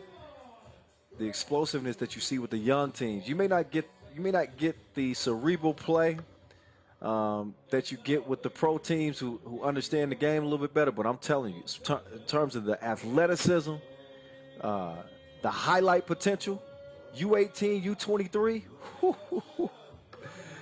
serious. That's some serious 3x3. These dudes serious. Liman's on the floor. They ready to defend their title 2 times over here in Debrecen. And they'll get their first look at this Belgian team. Here comes Antwerp. There's Thierry Marion. He took a shot to the eye socket in Lausanne just a week ago. Might have contributed to them ended up losing in the semifinals. There's maybe the best man in 3x3 right now. Must-see TV to Bolt Vorvoort. He's joined last but not least by Clark Kent, Nick Sellis, a notary by day, 3x3 hooper by night. And then the last addition to this team, the new addition, Brian DeValk. Get used to that name, especially if he keeps hitting game winners like he did in Riga this week. To Bolt Vorvoort, racked up another MVP, but you could argue that the hero was actually DeValk. He hit the buzzer beater in that final versus Riga again. 3 challenger wins for Antwerp. It's Alexander Ratko. He's in comfortable surroundings. Accomplished player, an Olympian, a bronze medalist, an MVP on the World Tour. He's MVP and top scorer at the Mexico City Masters in 2017. He's joined by Mihailo Vasic, longtime teammate, as well as Stefan Kojic, coming off an outstanding tournament in Lausanne, and Stefan Stojic, Mr. Robot. You got 2 of the best shooters in the game, and obviously Thibaut Vorvoort again. He's ranked number 29 in the world. He's going to be climbing the charts. I'm telling you, he's going to be climbing the charts. This is a top 5 player in 3x3 right now. He's only been playing this game for a year and a half, possibly. And he's already climbed up to being one of the top 5 best players in the game. And some would argue that he may even be the best in the game right now from just a skills standpoint. Hell, I can't argue with it. I'm trying to think of somebody who's better. I'll wait. I mean, his body of work here in 2021 has been special. Countdown's on. And the wait is over. It's time to get to it. Fast out of the gates. Here come Antwerp. Every action has a purpose. Pass, screen, all ball movement, and talent 1 through 4 to where any one of them could take over. They are interchangeable. Pick your poison. Although they come up empty on the first possession, look at that beautiful pocket pass. This is what Liman will do. They will put you on the operating table and pick you apart. Meantime, it's Sellis, nobody guarding the rim. So he gets to the cup in a rush, 1-1. Ratkov hands it off. Kojic, nowhere to go. Moves right, then left, then right past the defense, straight to the rack. Great patience on the drive from Kojic, who averaged nearly 8 points per game in Lausanne. Them losing was no fault of his. I'm telling you. Stefan Kojic, we don't talk about Stefan Kojic in 3x3 enough. And that's partly my fault. I need to show that guy more love. He is deadly. He is lethal. One of the best players in the game. And I think often, for whatever reason, he gets overlooked. Any case, back to the action we go. 2-1 contest. Must-see TV. All eyes on him. And he gave us a brick. Don't be doing us like that. Ball back over to Red. There's the heart and soul of this Antwerp squad. Nick Sellis, and there's Mr. Robot. Over to Kojic. Kojic trying to get the step left. Decides to go right instead. It's the right decision. But he had the wrong trajectory on the shot. Ball back in his hand. This time he's going to give it up to the cutting Ratkov, who I've said many times, you won't find a better player when it comes to finding angles off of the pick. And he's a lot stronger upper body than he appears. So, I mean, he's a guard's dream. Hands it off to Kojic. Kojic couldn't make it count. 2-1 it stays. But Mr. Robot with the rock in hand. Ratkov will hand it back. That's in his range. Lucky to see Mr. Robot missed that one. He's developed a reputation as being one of the best shooters in 3x3. Meantime, nice little skip pass as Ratkov was able to put the ball in the bucket. And a foul red off the ball. Number 2 on Liman. As Antwerp will take over the possession, attack from the top of the key. Sellis working from the left elbow. He goes right. Pass deflected. Liman does a good job of snuffing that out. And then Marion caught grabbing on Vasic. That'll be foul number 2 on the Belgians. Now Vasquez, the manimal. He'll set up shot from the right elbow. He gives it up. Kojic waiting on the screen. He wants some space. Instead, he dribbles. Oh, he got plenty of space. He had more space than an astronaut after the step back. Thierry Marion. He didn't know where he went. 5-1 game.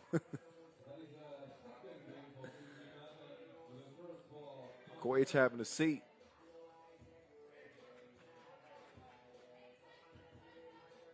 Kojic got injured at the 2019 Debrecen Masters. Watched his team go on to win it without him, playing with 3 players.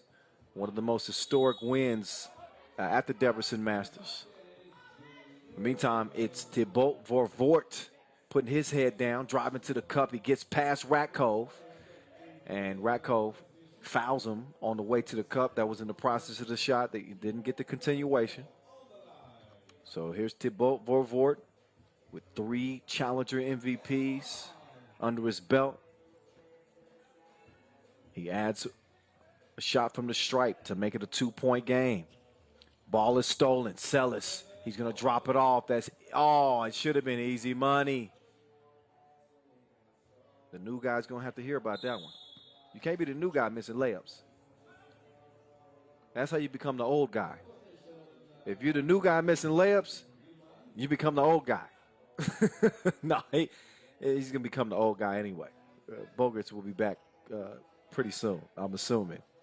In any case, 5-3 is where it stays. And Vasic thought about the handoff. He does flip it to Kojic, who gives it right back. They pass it like a relay. 6-3.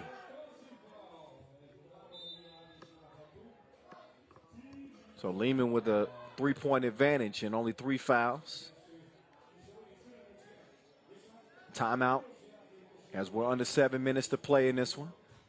Got some crafty plays. These are guys that understand the game, the nuances, the little things that you can do that give you an advantage. Kojic in his bag, great size, 6'7", and look at the cross. He just put the brakes on him and then broke him off. Oh, look, we're on camera. Look. Oh my God, they put us on camera again. I'm gonna narrate everything you see. Kojic. Oh, he just put that one in the vicinity.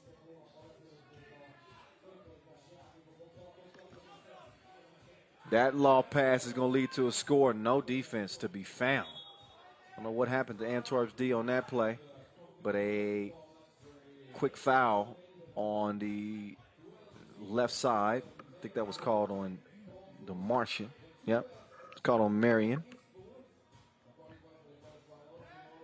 7-3 game.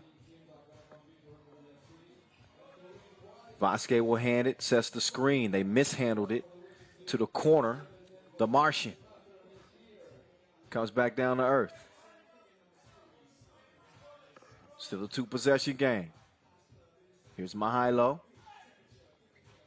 Oh, nice give and go. 2-man game. Unselfish pass there from Kojic to set up Vasquez for the score. Sellis now. Vervoort driving to the rim. He drops it off Sellis. Baby food. Mr. Robot trying to get in his groove. Back rimmed it and a foul on the inside. That one called on Liman. A 4th on them. 4 fouls apiece with a 4-point advantage for Liman.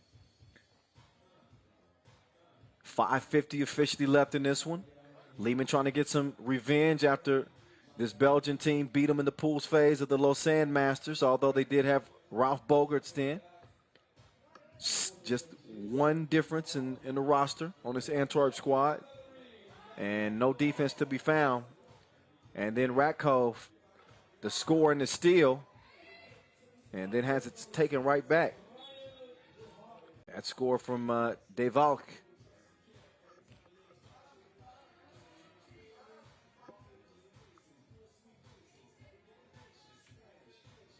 Last look at Liman here, day one. First look at Antwerp. We'll see Antwerp lace them up against Team Lausanne as they'll wrap Group A play a little bit later. 10-5 is where it's at right now. Thierry Marion got a hand up and threw the shot off. Kojic was wanting a foul, and he got it. A 5th on Antwerp, so 5 fouls to go with 5 points. A little bit of a slow offensive start for the Belgians, given the firepower that they have. Liman with the obvious experience advantage. So they're looking for a 9th Masters win. Kojic, he was rolling in the deep. Got to bring it into the shallows next time. Vervoort, same thing. His shot comes up short too. Kojic got the step.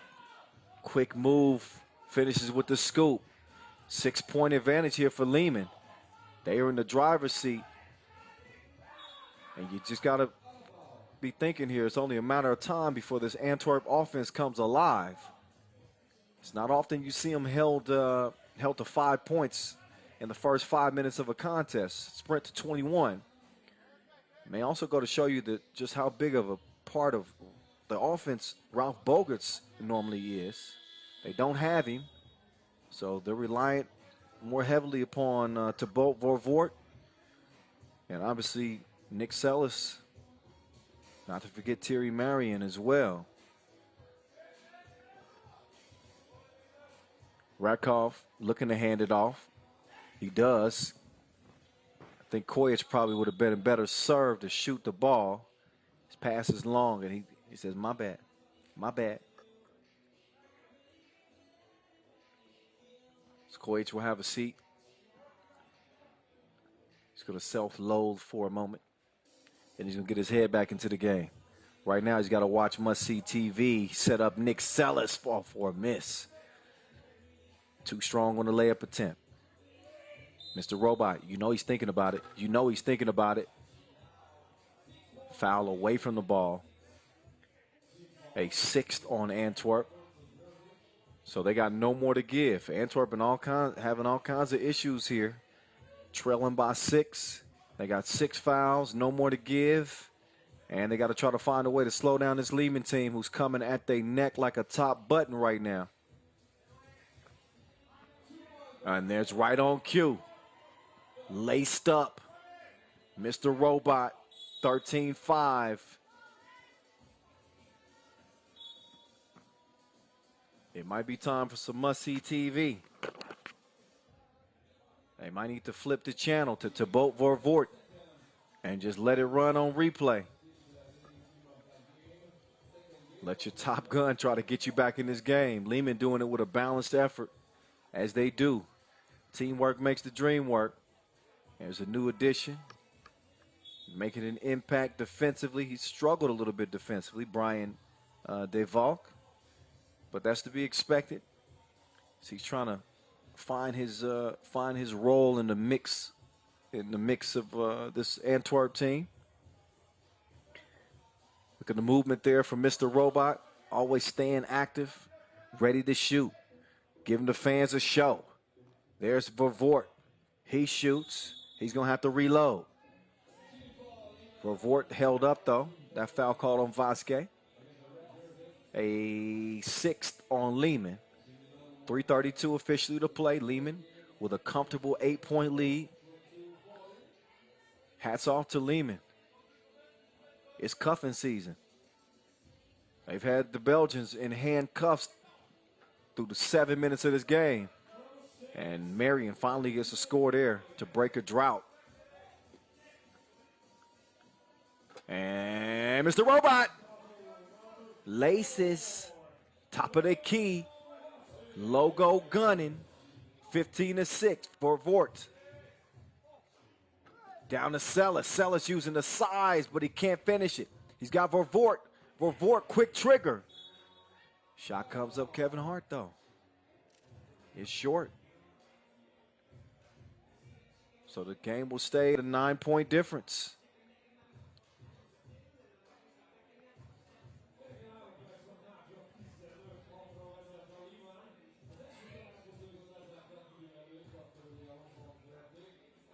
Here comes Mr. Robot.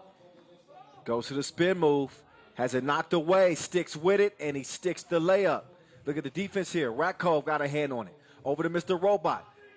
Puts his foot down, and that first step is a blur. Right past the D, and it's 17-6. I almost want to apologize for saying this was going to be the game of the day. This is hurting my credibility.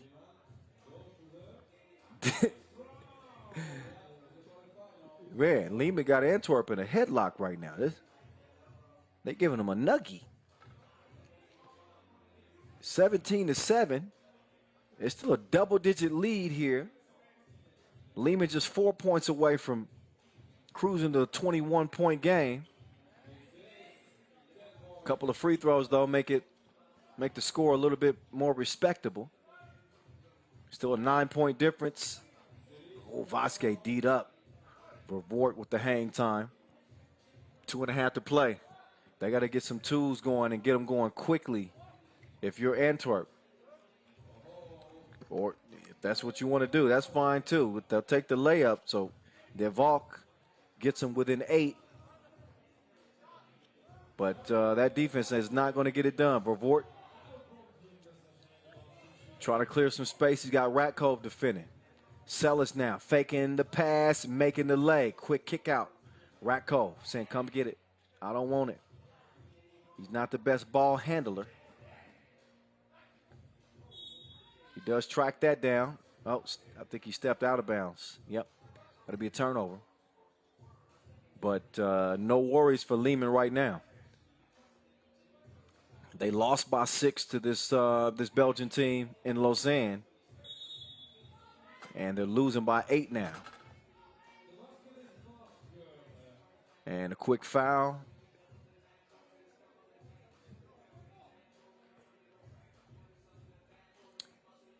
Believe that, is that 7? No, that's 6. No, that is 7. Just haven't updated the foul situation. Well, you know, actually 8 fouls on Liman. So 2 free throws and a 7-point difference. Stojacic, oh man, you want to talk about attacking the rack. He ate his spinach this morning. Hoop and the harm. And he'll get 2 free throws to go with it as well. 2 free throws that could end it here if Mr. Robot is able to knock him down. Take another look.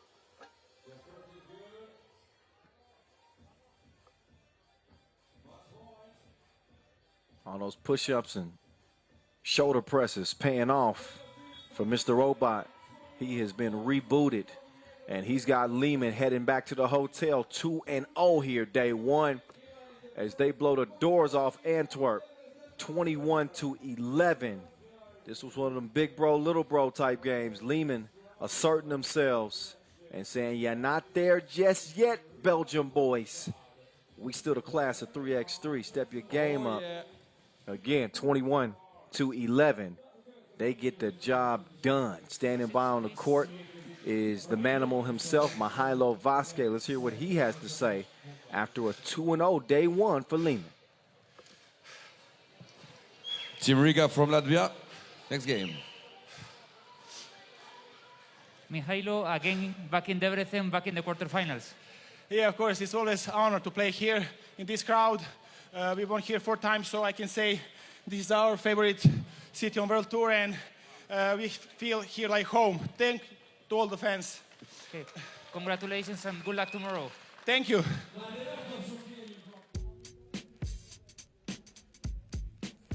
Yep, that was a nice body of work for Liman here day one, man. It looked easy, didn't it? I thought this was going to be the game of the day, especially how hot Antwerp had been. I guess I underestimated the absence of Rafael Bogerson, just exactly what he brings to this team, defensively and offensively, because Liman, they picked them apart. They made Antwerp look as new to 3x3 as they are. They played like seasoned vets from what we've seen the past year from this Belgian team. But they came back down to earth in this one. Liman's been one of the most dominant teams in 3x3. As a matter of fact, the second most dominant team in 3x3 outside of Novi side. And you got Riga in there as well, but they haven't won as many Masters as this Liman team. And they were in their groove. Just a fine-tuned machine. Speaking of machines, there's Mr. Robot knocking down the 2-piece, staying with it underneath, putting somebody else on the bucket list. Stojic, quick step, driving to the cup. He's looking more like that 2017 World Tour MVP version of Stefan Stojic. That's exactly what Liman had been hoping for. He might be the missing piece to return this team to dominance. It's at a point to where not many teams could beat him. Even Novi side was having trouble with Liman for the longest. And now here they are putting a stamp on day one as they go 2-0 in front of the old Reformed Church. Up next, it's an old rivalry between new teams, especially for this tournament. Novi side and Riga. We got the young U18 ballers in attendance, checking out the pros, giving them something to look forward to. Not only the World Tour, but the Women's Series has gone to the next level this year. Shout out to the Women's Series. Spain leading the way for the women right now. We'll update you on those standings a little bit later. But what a busy week. Busy week in 3x3. We got a lot of stuff going on. U23 Nations League has been in full swing. Of course, we got the Europe Cup taking place in Paris in 2 weeks. The best in the world will be competing for European supremacy. Women's Series gets underway in Montreal, Canada, September 3rd. I mentioned Spain leading the standings. They're followed by Poland, Russia, Germany, and France. Germany, the most recent winners in Constanta. So, man, when I say it's a 3x3 takeover, that's exactly what I mean.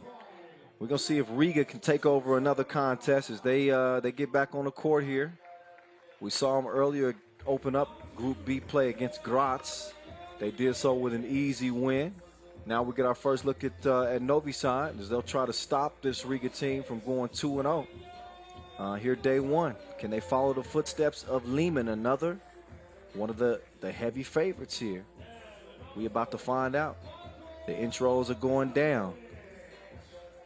And once they go down, it'll be time to turn up. New look Novi side.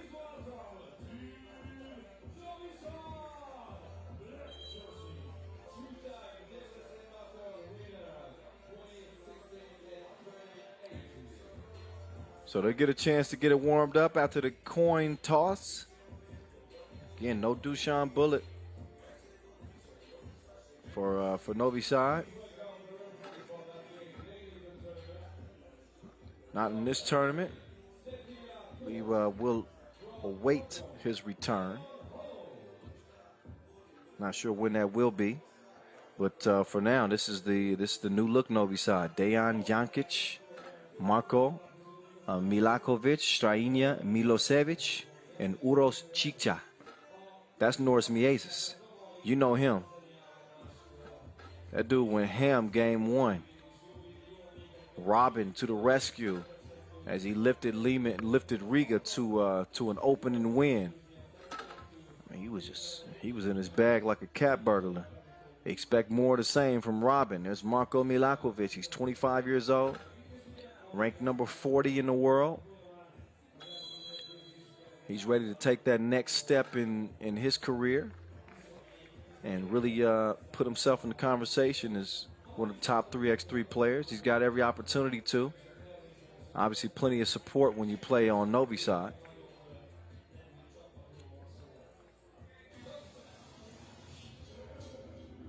More fans starting to fill in as we move later into the day. And two teams that have provided so many classics in 3x3 over the years. They got the namesake across their chest, but they don't have the same players. Taste the rainbow. Step back 2-ball to get things going. Dejan Jančić.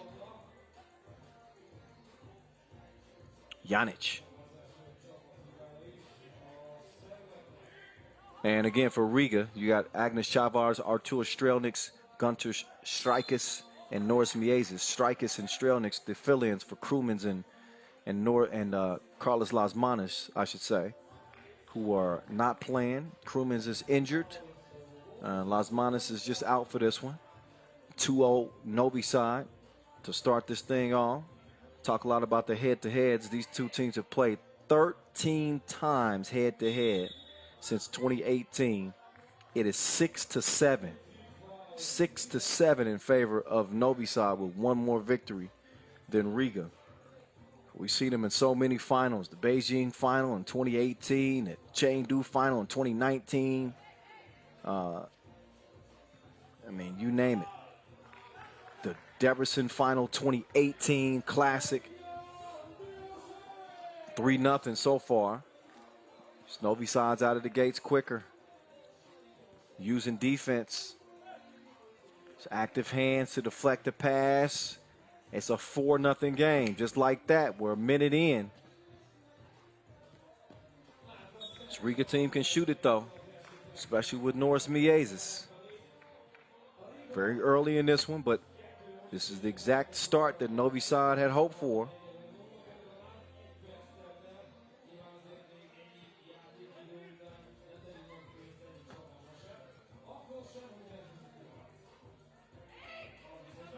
Short jumper. Finally is going to go down for Riga, so they do get on the board. Courtesy of the newbie, Strakis. Got an offensive foul call on Novi side. Pushing.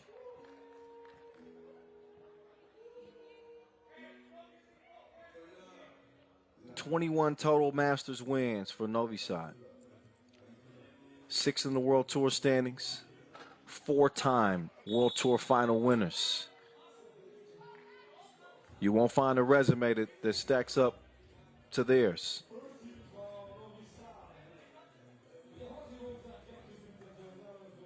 Novi side coming off a forgettable tournament, though, in Lausanne. A 10th place finish where they didn't even make it to day 2. There's Chavars. He takes advantage of a clear lane, lays it in. So Riga got a couple of scores to their name, and they got the ball back in hand. 2 is quickly released, and it's cash money. Gunter Strakis.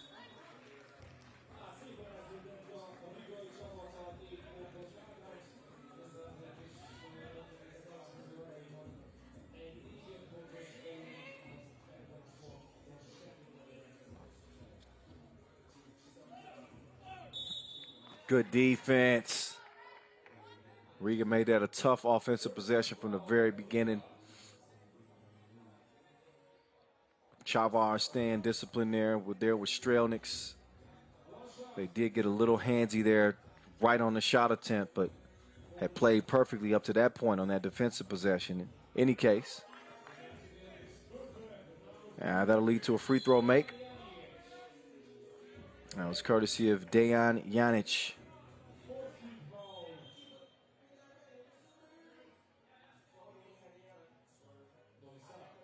Riga with a couple more fouls to give. Third, well, Riga's got 3. Novi Sad's got 4. So Novi Sad is what I meant with a couple more fouls to give. Here's Miezis in the lane. Oh. Strelnick's trying to make up for that last miss. He does not. He's going to get another chance here. This time decides to drive. Wild shot. See if they can D up now. Fade away. Too strong. Now Miezis. It might be Miezis' time. He'll drive and he'll kick. Leads to a good look. That's a good looking shot. Gun Strakis.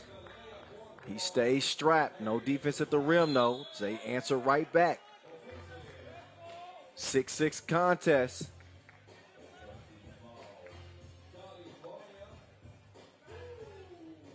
California knows how to party. DJ Lass. Deep 2. Missed. Persistence pays off. You stick with it. Marko Milakovic. Here's Miezis taking him for a ride. Too strong on a step back. Miezis had an outstanding game 1. Did not have an outstanding Lausanne Masters. 2 of 24 from 2 range. He's going to try to make that a distant memory out here. Right now, he's locked into a close one with Novi Sad.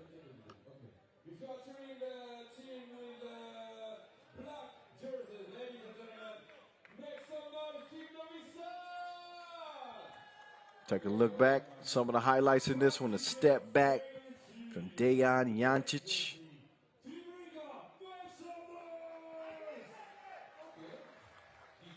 And then Dejan driving to the cup. He's been a good addition so far for Novi Sad. So has Gunter Strakis. He's carrying the scoring load for Riga here in this one. Step through. And it's going to stay with Black.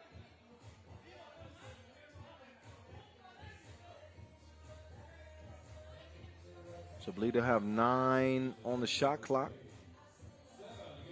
Yep. Oh, it said 0.9. Yep, 0.9. And Strelnick's with the defense. He quickly moves left. And he dropped him off like the first day of school. 2 ball is good. And Riga's back out front. Nice defense. What a save. 9-8. Strelnick's looking for another one. Laced it. 11-8 now. Quick release. That was a miss. No rebound for Strelnick's. Instead, it's rebounded, scored, plus the foul. Uros Chicha.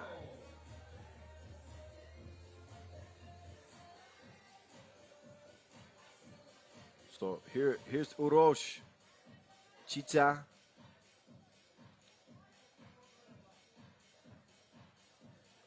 You get a chance to make this a 2-point play.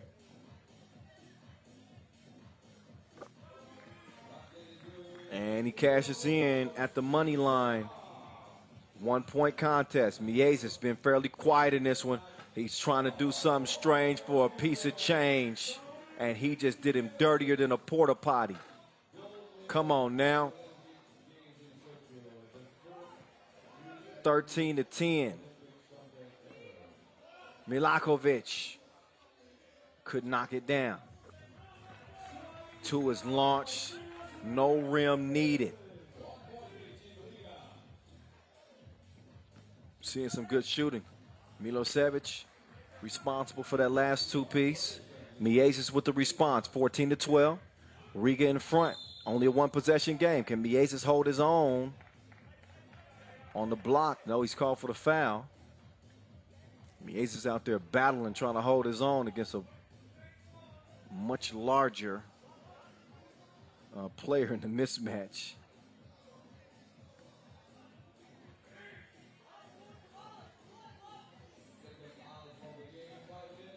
Nice little hezzy. Spin move. Layup is a miss. Chicha did get to a spot, but he couldn't make it count. Give and go. Chavars. Easy money. Under 5 minutes to play. Riga just leading by 3. 2 is missed. Strikers over to Chavars. Chavars. Nope, not that time.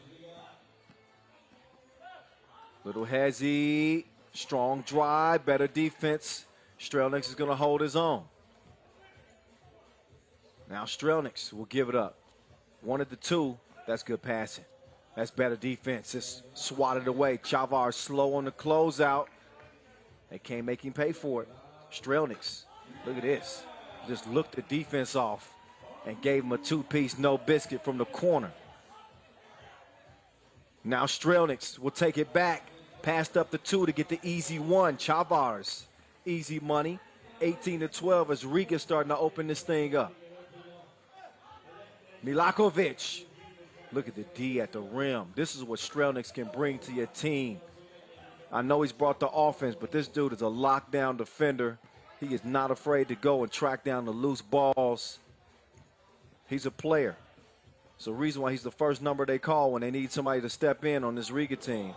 Chavars using the muscle, the strength to get the bucket underneath. 1-2 piece would end it for Riga as they have pulled away. And Strelnieks pulls the trigger.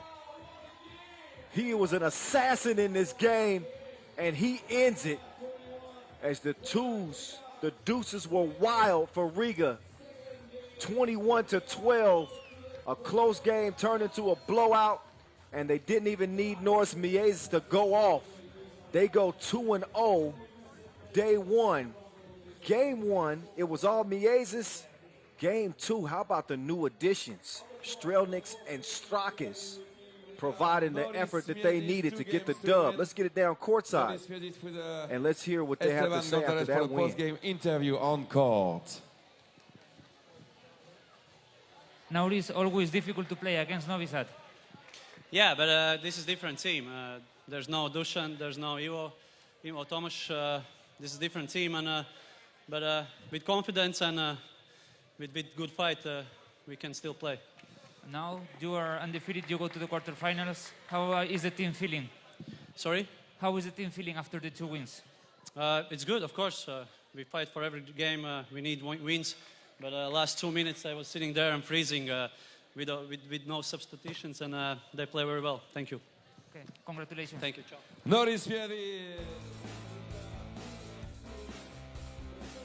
Norris Miezes, and he was right. He says, look, this is not the same Novi Sad team. I know that they have the same name, but don't expect the same type of battles that we've had with this team over the years. There's no Dusan Bullet. There's no Tomaš Ivosev. There's no Marko Savic. There's no Dejan Majstorovic. This is the new Novi Sad, and that's not a knock on them because they played well to start this game. I thought this was going to come out to the wire. I did not know that Riga was going to have the shooters that they did on this team. They were shooting like paparazzi. Everybody was the star. Strelnieks, Strakis, Miezes was able to take a back seat. When you got the firepower from long range like they had in this one, right on cue as you see Strelnieks with the stroke, that's when they really started to pull away. The 2-piece is the great difference maker. It's the ultimate decider in this game at 3x3. We did see Miezes get busy right there, though. He had him dancing like an emote and then stroked on him. But this was really the new additions on this Riga team. And that's not to forget about Chavars and Miezes. They still did what they do. But as you can see from the highlight reel, Strelnieks, this dude was shredding the threads. He was wetter than a Pisces. And as a result, Riga go 2-0 straight on into the quarterfinals. We'll see Novi Sad hoop again before the end of the day. But now it's time to take a 5-minute break before we get back to the action. So take this as an opportunity to get a quick breather. When we get back to it, we'll see Šakiai Gulbelė and Amsterdam in Group C. In the meantime, take a break. 5 minutes. We'll be right back to it.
welcome back to Koshu Square, Debrecen, Hungary, where our third Masters of the 2021 season is going down right here, right now. We're moving right through day one. Started with the qualifying draw. We are well into the main draw now as we move on to Group C play.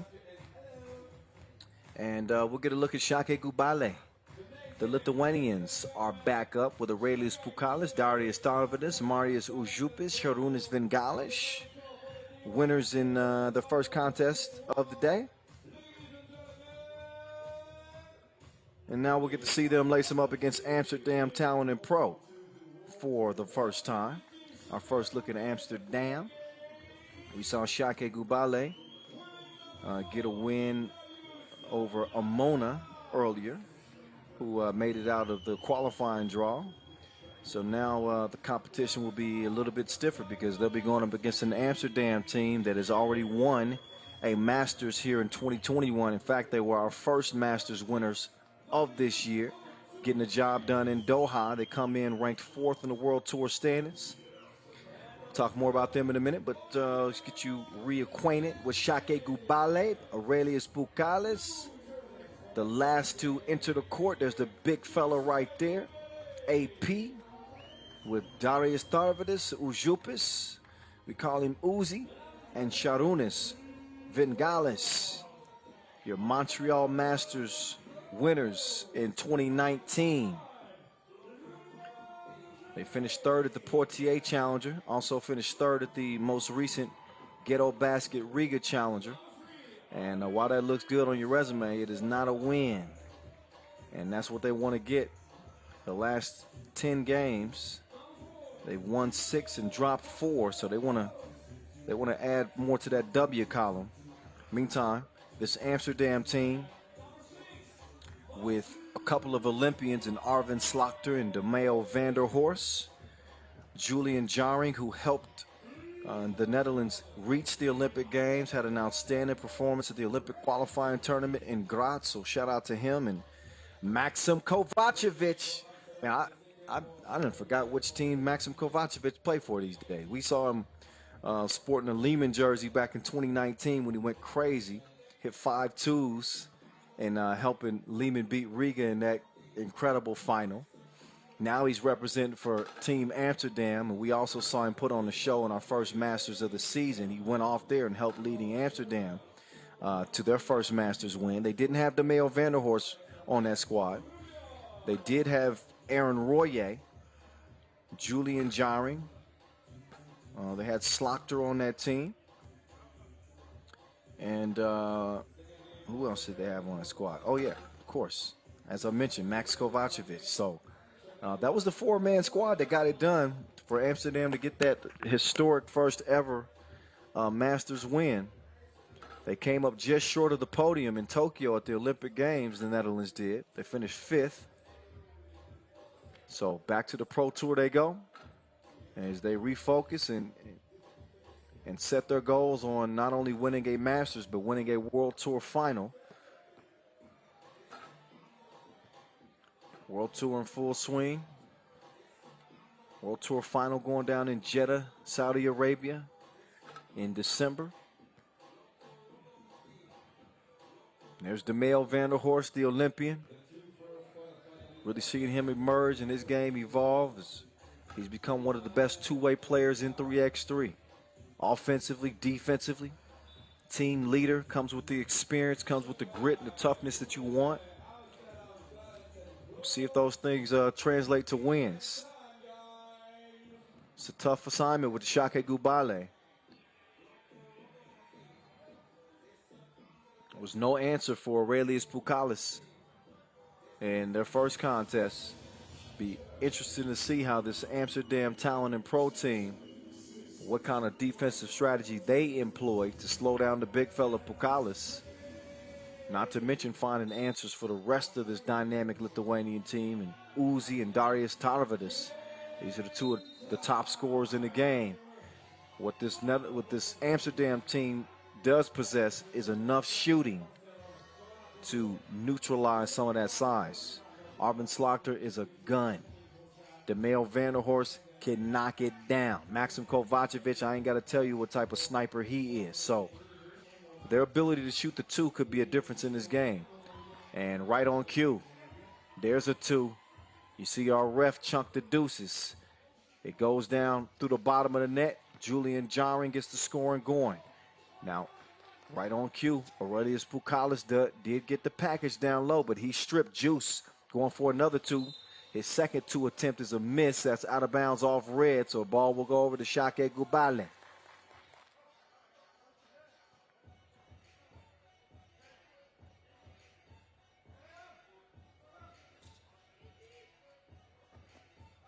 Quick feed. Dimes takes the pass and delivers. Tarvidis now. He's waiting for the screen from Uzi. Gets a couple of them. Still no space. Look at the lockdown D. Slaughter was sticking with him. That foul called off the ball on Max Kovacevic. Man, every time you see Maxim Kovacevic, it looks like this dude just came out of a war. You saw him with his head wrapped up. 2019 Debrecen Masters. He's been battered and bruised. Took some shots in our first Masters of the season. Now he comes out looking like he came out of a UFC fight. I don't know what he's doing in his free time. 3-0. Pocket picked. And an easy score as Juice lays it in. 4-0 Amsterdam out of the gates. Doing a good job pestering Pukalis. Here he is going to work on a smaller Jaring. Decides to drop it off to Tarvidis, who was waiting to put it up and in. That he does. Šakiai at least on the board here. 3-point deficit here in the early goings. Juice, hands off. Kovacevic, off-balance shot. And he's fouled by Pukalis. He had 2 toes behind that line. So he's going to get 2 shots as a result. Or maybe not. That foul off the ball. I thought that was called on the ball. Couple fouls apiece. Dimes couldn't deliver. Now let's see if he can hold his own. Never mind. Uzi. He's got it off safety. And he's emptying the clip. 4-3. Šakiai pulls within 1. Kovacevic. He draws the foul on Pukalis. Just got the step. Pukalis with no choice but the foul. Didn't want to give up an easy bucket there. 3 fouls to go with 3 points for Šakiai Gulbelė. Amsterdam in front by 1. Dime setting up the table. Kovacevic moves left, decides to go back right. See if the reroute was the right decision. Just a little strong on the shot. Tarvidis to Vingalis. Back to Tarvidis. Tarvidis. Shot is defended well. Kovacevic will take a break, get a breather. Julian Jaring will give him some fresh legs. Darius Tarvidis will try to defend now as Vingalis gets a rest for Šakiai Gulbelė. Here comes Maxim Kovacevic. He's looking. He just wants a little bit of daylight to shoot. That's actually Slaughter. Forced that one up. Dimes, though. Julian Jaring decided not to give it over to Dimes. Instead, he took it himself, and he's able to draw another foul. And that is a 4th on the Lithuanians. Juice opens the possession. Dimes working from the left elbow. Not the best spacing to start the possession, but now they're going to get a good look. And Dimes, he's hydrated. Wet from long distance, 6'3". Smart play. As DeMail held his own just long enough to swipe that away. Otherwise, probably a bucket for Pukalis.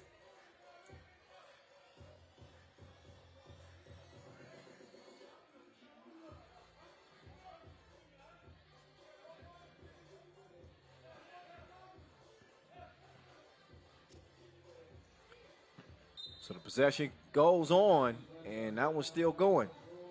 Pukalis didn't put enough on it. Late in the shot clock, had to force one up. Šakiai jumped out to an early lead, but we saw Amsterdam wake up. They had some Folgers in their cup. And here they come, 6-3. Mad Max capping.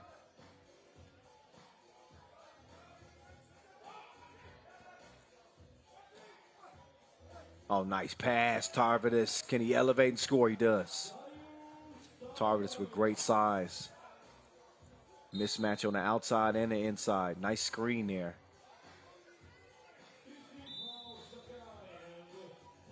A fifth team foul on Šakiai Gulbelė. We're under 7 minutes, so that's a TV timeout.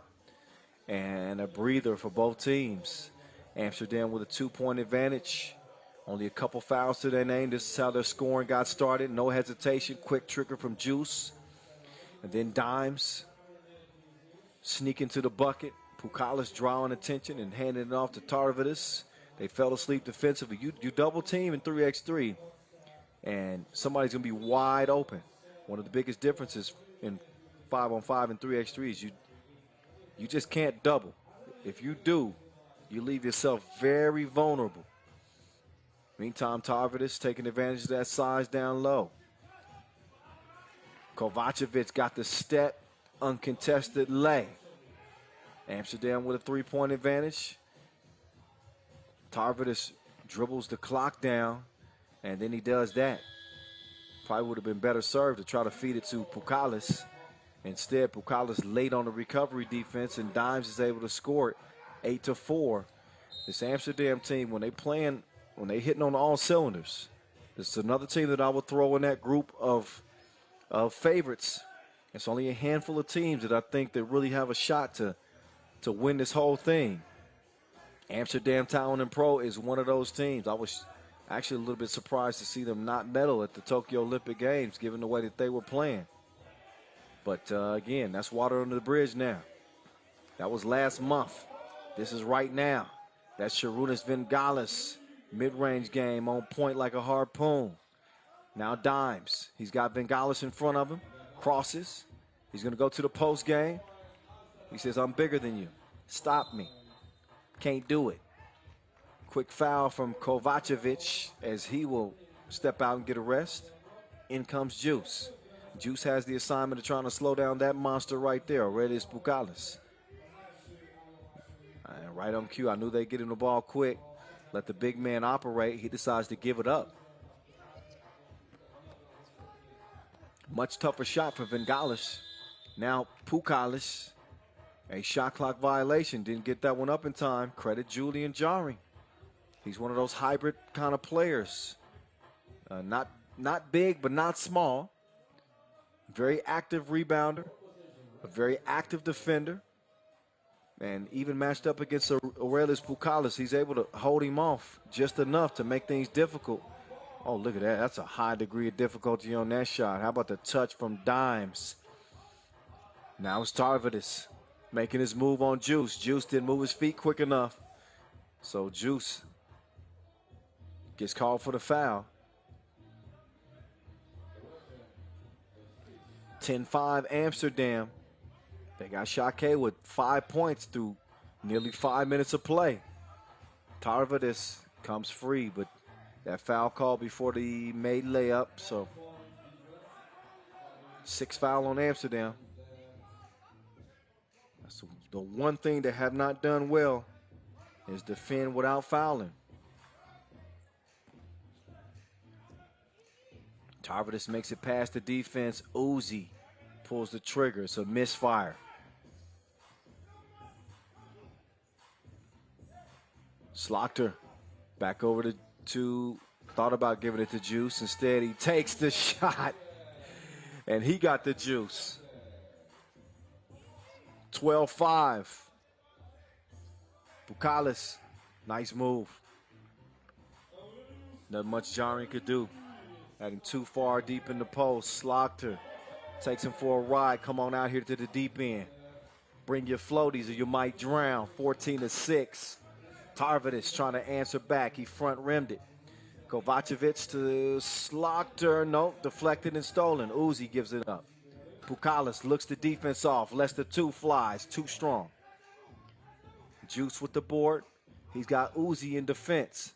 Slaughter thought about the 2 instead. He got Pukalis on him. Why not? Take him to the cup. Not as easy as it looked, though, as he missed the layup. Now Pukalis says, welcome to my world. See if he was able to draw the foul there. That he was. Oh, yeah, Slaughter had him wrapped up almost from the very beginning. So that'll give Pukalis a couple of free throws. Once they come out of a break in the action, we're under 4 minutes, so another TV timeout. A couple of TV timeouts, in case you did not know. It's first dead ball after 7 minutes and first dead ball after 4 minutes. And, of course, each team has a timeout in each game. But you got to be very, very judicious with those timeouts or with that timeout decision. Don't use it unless you absolutely must have a breather. Got to be so smart about your substitutions as well. Subbing on dead ball situations, making sure that you get fresh legs in there. As Pukalis is able to knock down the first of two. So the Lithuanians dug themselves an early hole. Trail this thing 10-5. It's still a 6-point game now. There's Dimes. Tough shot late in the shot clock. That ball bouncing around everywhere. It ends up back in Red's hands. Slaughter making his move. Step back. Air ball. That's what it sounded like from my end.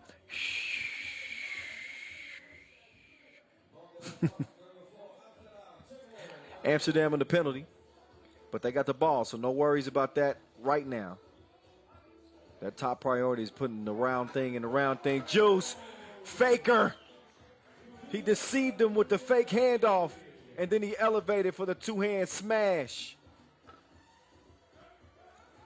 Pukalis responds with the jump hook. Still a 6-point difference, and just over 3 to play. Dimes setting up Slaughter, or Juice, I should say, for the easy lay.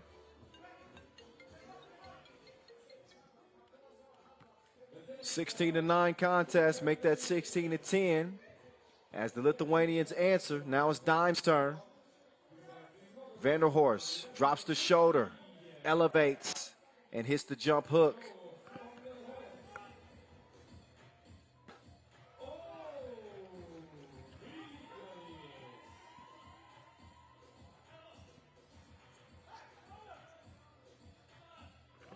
(17-12) contest. Tough shot right there, Kovacevic, but Juice tracks it down. Thought about the two, passed it up. Instead, he goes to the post, and he stepped on the line. Amsterdam in the driver's seat. 5-point difference here, 2:25 to play. First of 21 wins, as you know.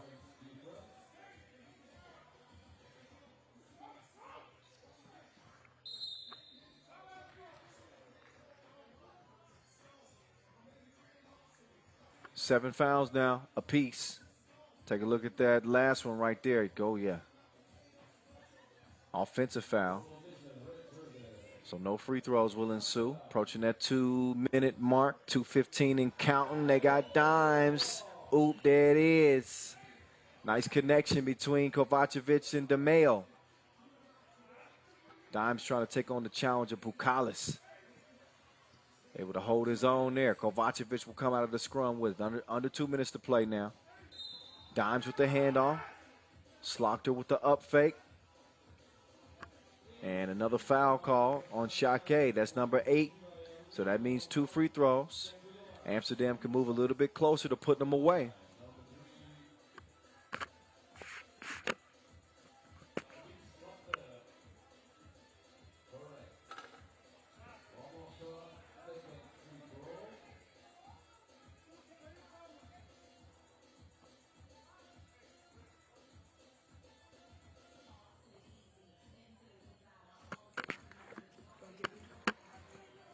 Second free throw is splashed. So a 19-12 game. Right here, right now. Amsterdam's a possession away. Šakiai will not be going back to the hotel undefeated after starting off fast.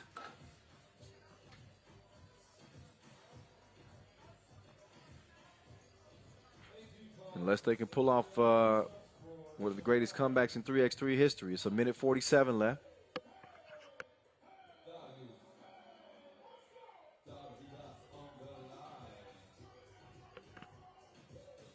Darius Tarvidis.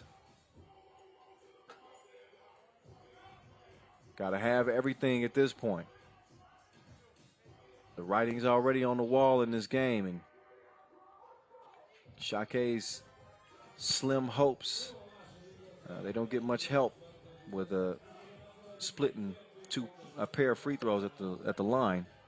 19-13, Juice drops it off. Kovacevic, easy money. Quick kick out. Vengalish, 2 to the head with the foul.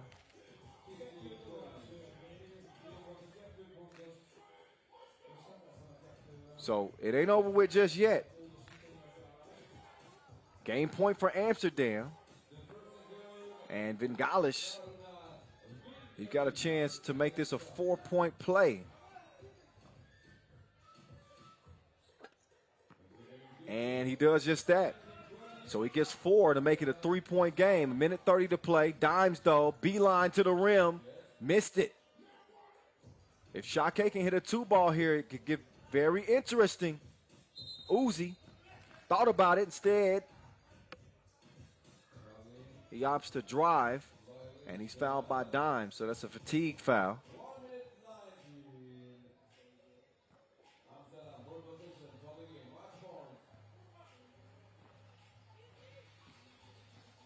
It's Vanderhorst going for the scoop. He misses. Right back to him. That's going to be a ball game. That is it, ladies and gentlemen. So Amsterdam Talent&Pro withstand a late charge from the Lithuanians to pull away and win it 21-17. Amsterdam get things started on a good foot. Šakiai Gulbelė, meantime, they will wrap up day 1 at 1-1. We'll see Amsterdam again. As their job is not done. They could be on the beeline to taking the top seed in this group with one more win. So Amsterdam, one of the questions coming in was whether or not they were going to be able to really slow down Aurelius Pukalis and find an answer for him. And as I mentioned, not to toot my own horn, but I did say Amsterdam, they got the shooting to neutralize that size advantage on the inside for Aurelius Pukalis. And we saw him get busy from long range. This is a team that's not afraid to get into the teeth of the paint as well. We saw him get him in foul trouble and continue to attack from all angles. This time it's Dimes. Maintains his composure on that shot. Arvin Slaughterhouse. He can give it to you from deep. We knew that Aurelius Pukalis was going to get his. But you can't fight 2s with 1s. And this is a 2-point shooting squad in Amsterdam. They can also do that. Juice getting the jam and the lay. Dimes in his bag like usual. That got interesting late. We saw Šarūnas Vengalius get a 2-piece. Fouled in the process. It made it a 3-point game. But you can see that Amsterdam was just, they were dead set on seizing the moment. And that is the shot that ended it right there. 17-21, the final. Amsterdam start off with a dub here day 1 from Kossuth Square.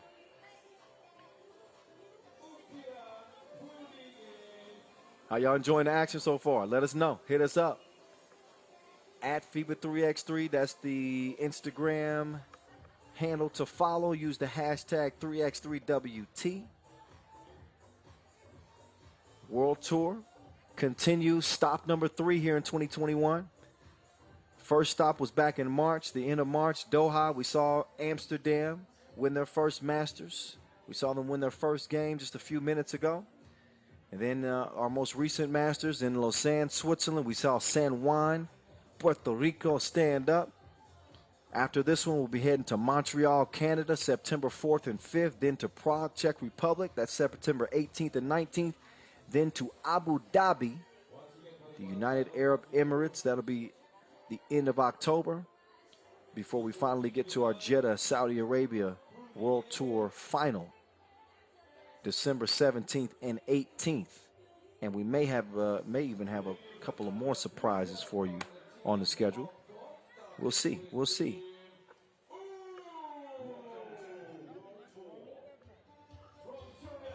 So the action will continue now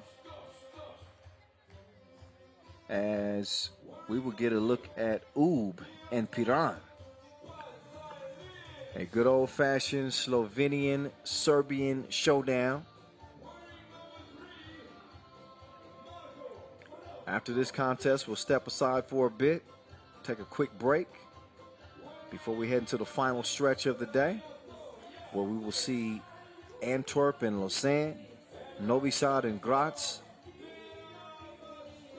Amsterdam and Emona, and last but not least, Piran and Debrecen will close the day. So 5 more to go as we get this one on and underway.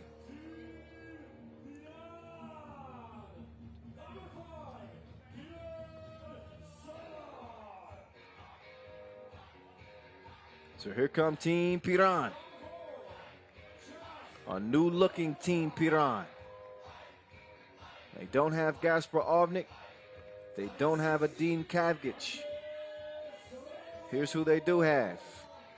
Anze Shrebo, longtime Piran member, but the youngest of them all. Simon Finsgar.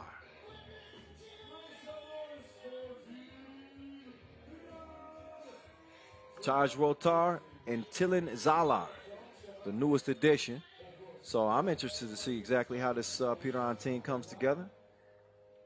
They've been playing on the World Tour for 10 years now, since 2012. They got 3 wins. They won in Lausanne. They won in Chengdu in 2017. I was there for that one. And they also won in Saskatoon 2019. I was there for that one. 5 second-place finishes. Piran is another one of those perennial competitors, perennial contenders. Each and every Masters that they play in, they got a shot, without a doubt. Miroslav Pajsilic trying to help lead UB to a 2-0 day 1. This is after UB got all the way to the final at the Lausanne Masters. They like what they're getting from Miroslav Pajsilic.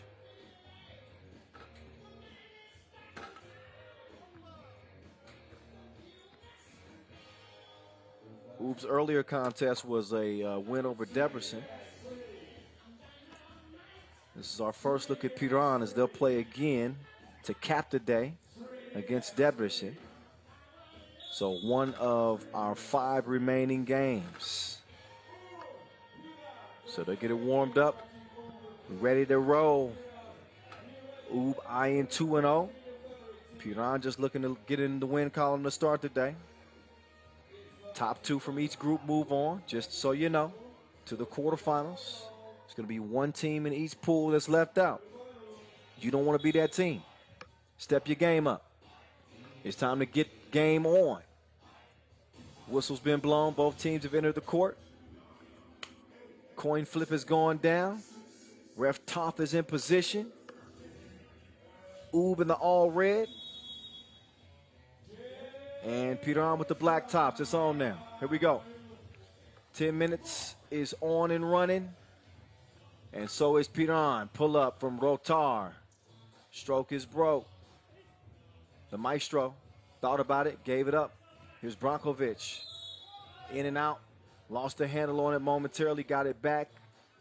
Shot does go in, but he's fouled before. So they'll restart the possession, top of the key, fresh shot clock. Miroslav Pajsilic. And another quick foul. That one called on Rotar. I think he was grabbing Strajinja Stojicic. That's a tough assignment for him. Strajinja, a true wing, a true number 2. And another foul. Piran They hacking like algae rhythm. 3 fouls in the first 30 seconds. First 25 seconds to be exact. Finsgaard defending underneath the rim. He's going to come away with the rebound and swing it over to Taj Rotar. Rotar trying to use that size. Back out to the Sphinx. Finsgaard gets to a spot. Couldn't drop it like it's hot. Gets it back though. And it's the same result. Rebound to Paishalic, and he's fouled. Or he looked like he was fouled, but it was actually the whistle blown on Oob. Now Piran back on the attack. Straight ball, beautiful pass to the cutting Rotar. Easy money. Piran strikes first, only to be answered by the maestro, Majstorovic. Oh, there's the maestro's pass stolen.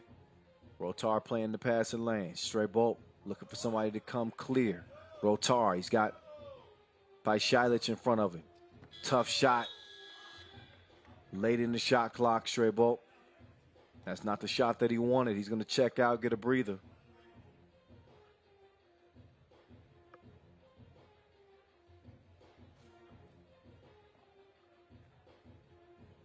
Here comes Paishalic. Maestro taking his time to get into the possession. He hands it off to Paishalic.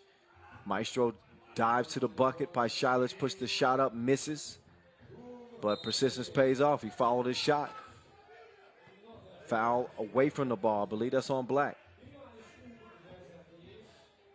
Yep, that's a 4th foul on Piran.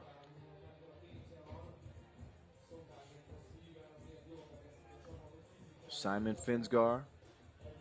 He's a former world #1 and one of only 2 players who have played in all 10 editions of the FIBA 3x3 World Tour. He is a 3x3 legend.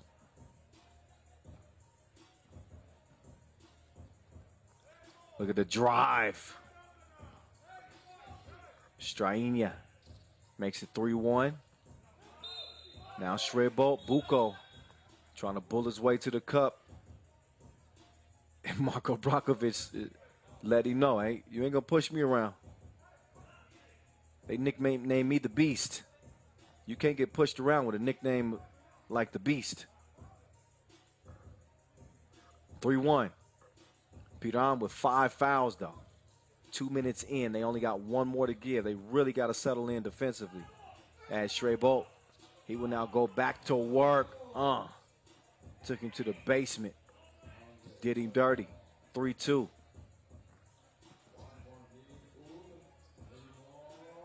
Maestro, catch, shoot, short. Ball finds its way back to Brankovic, but he's D'd up. Now Rotar doing his dance. He's able to beat the Maestro. Only the 2nd foul on Oob. Or did he step out of bounds? I think he actually stepped out of bounds, so no foul on Oob. Paishalic going with the wind. 4-2. Brankovic, easy finishes. He scores uncontested. Nice transition offense there from Oob as they lead it 5-2. So they got 5 fouls, 2 points. Piran has that inverted. 2 points, 5 fouls. They got to get their balance right. Oh, try to pull the chair on Shrebolt. He's been around the block a few times, though. You have to be smarter than that. You got to be quicker than that. Paishalic, speaking of quick, the one-handed poke from Paishalic. Did you know he had that in his bag? Steal. Paishalic, quick clear. Foul off ball. Strainia's down. Looks like he's got a little bit of an issue with that hand. Take another look.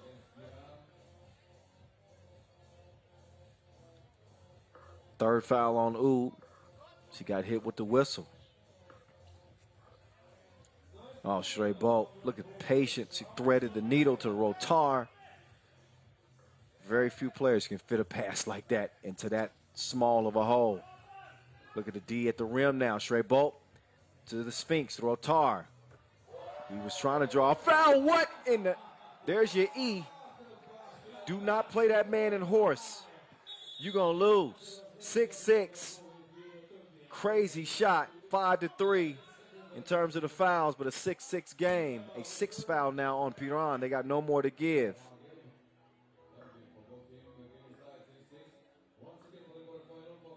What a wild shot. He was trying to draw the foul, and instead, he doesn't get the call, but he does get the 2-ball. Another look back at the nice cut from Rotar. There's the maestro.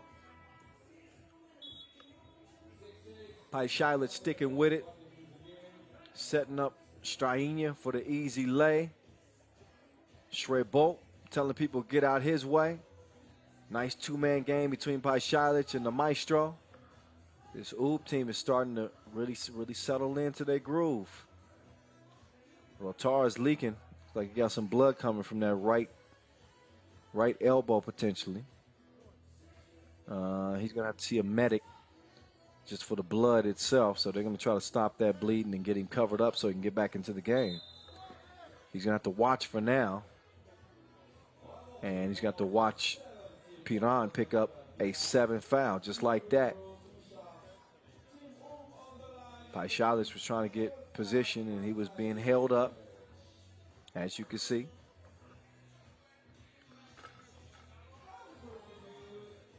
Here's Miroslav Paishailich. That's good money.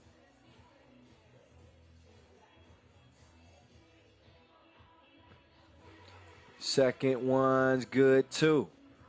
8-6. Only a 2-point lead here for Oob. And here comes the Sphinx. Oh, Finsgar. Foul on the shot. 4th foul on Oob. Or maybe he doesn't get continuation. Foul on the floor before the shot. So Sphinx, he likes this matchup with Paishailich. He's got the size advantage, but he's too strong on the jump hook. Paishailich will now use the screen. His pass is snuffed out. Finsgar with the thievery.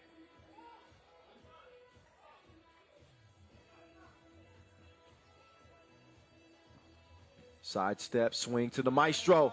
Majstorovic. He ain't dunking on nobody no more, but he will lay up on you. 9-7. Brankovic hands it to Paishailich. Decides to come back left. Brankovic, catch, shoot, missed. Saved, though, by the maestro. Thought about the pass Paishailich did. Instead, he's going to take it himself. And he lost it out of bounds. I think he wanted a foul, but I believe that it's going to be Piran ball.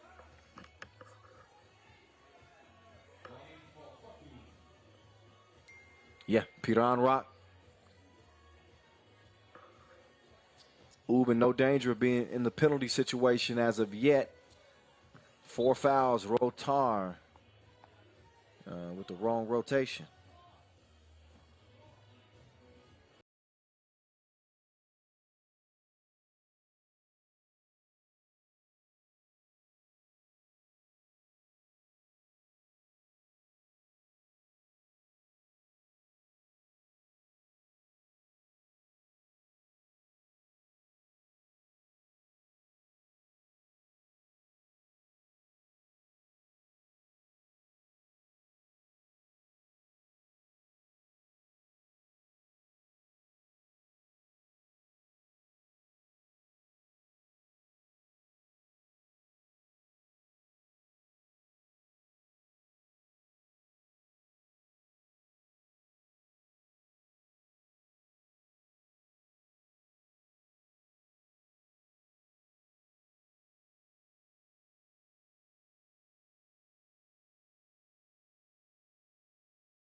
So with 3:39 left,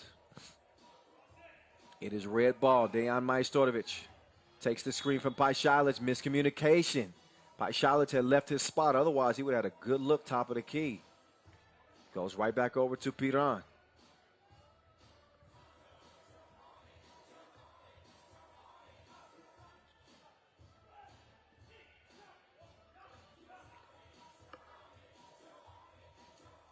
Oh, Rotard. Step back. Probably should have stepped up. Everybody loves a step back these days. The step back just don't love everybody back.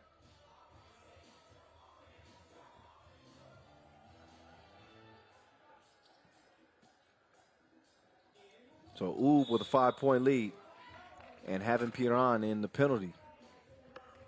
I think it's a great opportunity to attack, attack, attack. Force the referees to blow that whistle.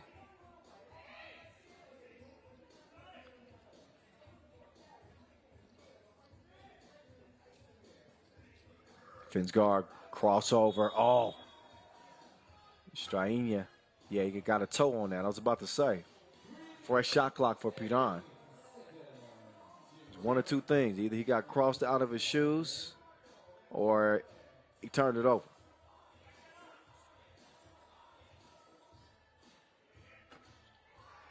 Oh, catch, shoot, splash.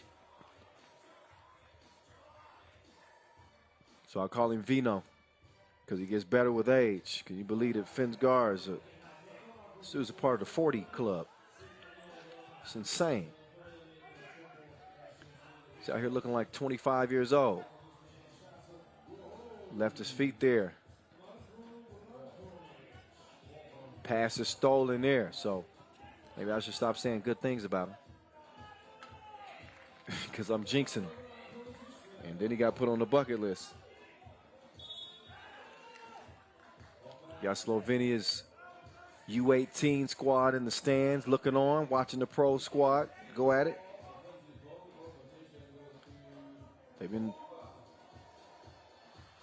playing well at the U18 World Cup. Shout out to all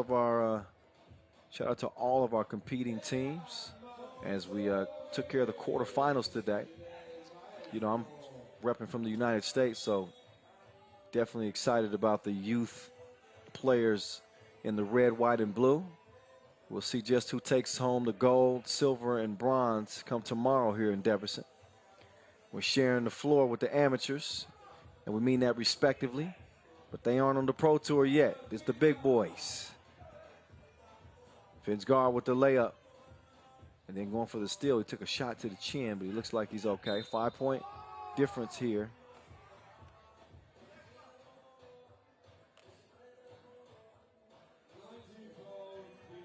Another look at Pajšalić. Driving. Getting fouled. A 9th on Piran.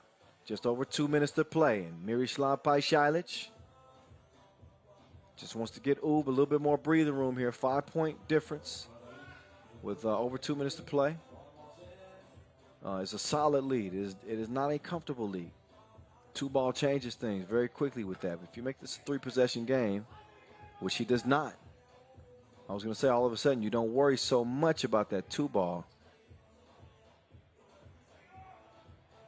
Speaking of 2-balls, Finsgaard comes up way too short on that one. Score stays where it's at. Nifty pass there to Brankovic. Brankovic 2 toes behind the line. Hand down, man down. Hand up, so what? 18-11. He's a gun out there.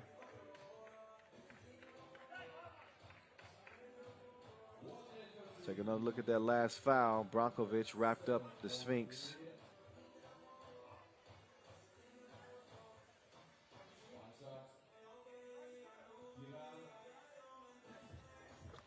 $1:38 to go, and a free throw is good.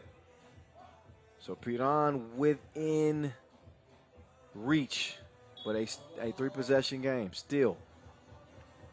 Minute 29 to play.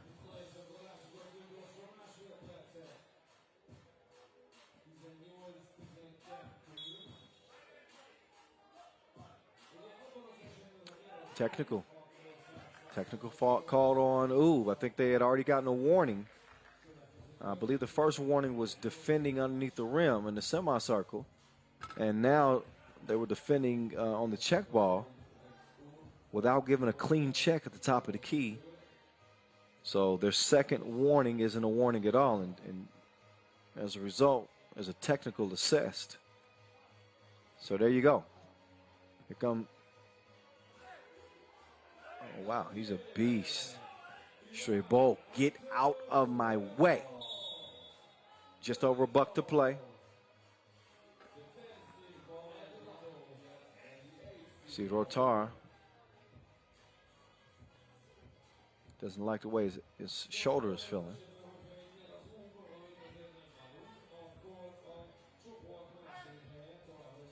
By Šajlić will look to go to work on Finsgar. There's the Sphinx. Oh, he drew the double team. Finsgar straight on 2-ball. Oh, that's Rotar, excuse me. Rotar making things a little bit interesting here. 3-point difference between the two. Rakovic to the maestro. Heads up play. Could be game possession for Oob. But Piran not going anywhere yet. We got 40 seconds to play. They'll have to defend the 2-point arc. You cannot give any free looks or the game could be over. They give a free look to Šajlić, and he can't put the nail in the coffin. So they still got a pulse here.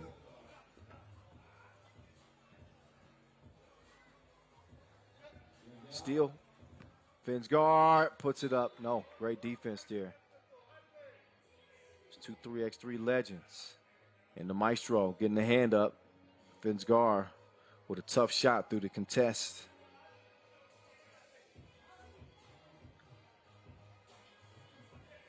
Also 10 fouls on Piran. Double penalty.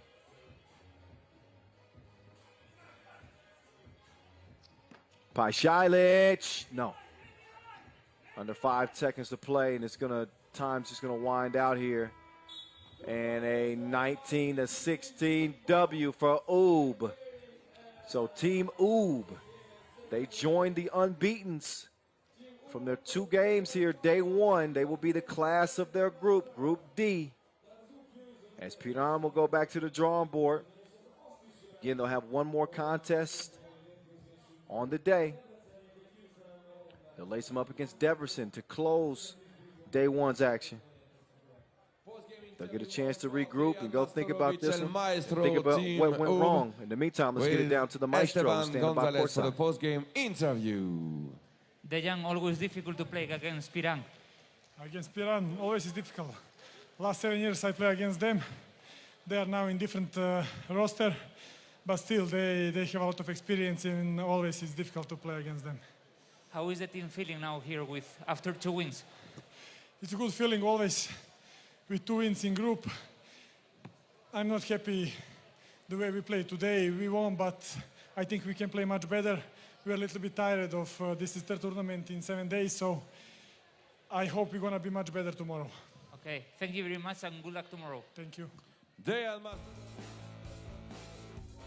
Majstorovic, he holds himself and his team to a very high standard. They'll take the wins, but they got some things to clean up. They are 2-0. They are on into the quarterfinals, and they look like a dangerous team. Again, they went all the way to the final in Lausanne. They came up short against San Juan.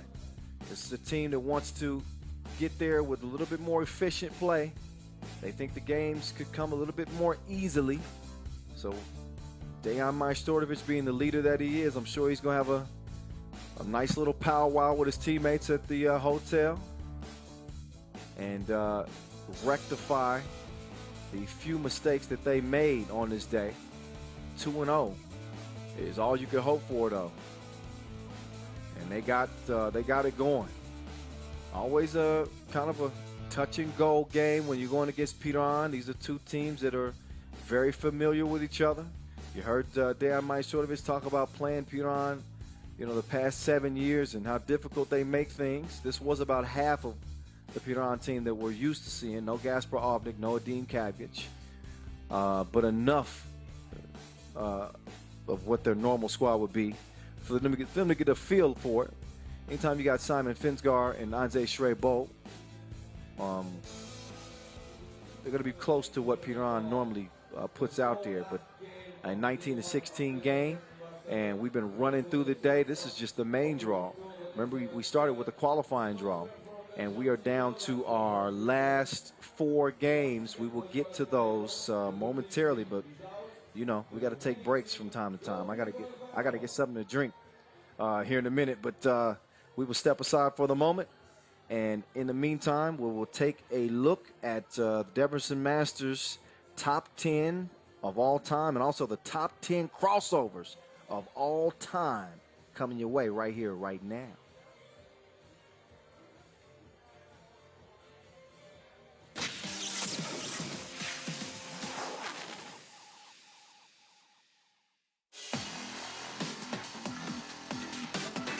Four-point game, baseline.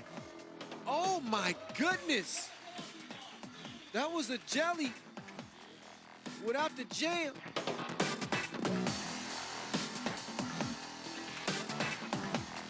Bullet, oh, what an assist behind the back, right into Savage hand.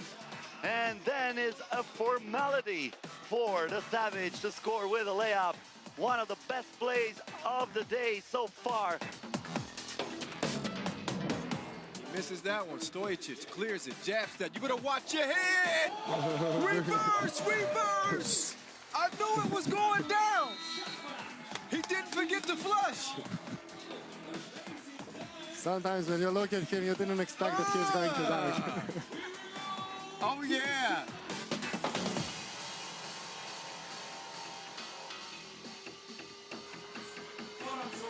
Kovacevic with 4 two-pieces, a 5th would win it. This man has went absolutely bananas in Debrecen. Oh my goodness. He buries it, money in the grave, and they take it over Riga Ghetto in the final. Right in the back, or right in the wrist, I should say, of Maxim Kovacevic.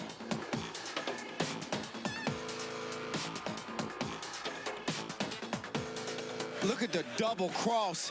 I told you he ain't trustworthy. That's even sicker on the second look. Come on, Damo.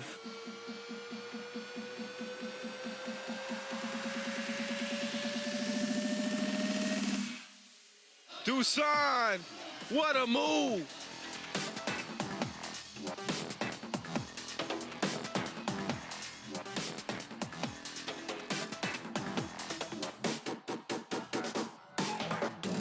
Damo, oh, straight from the rucker. That man is ill with the pill.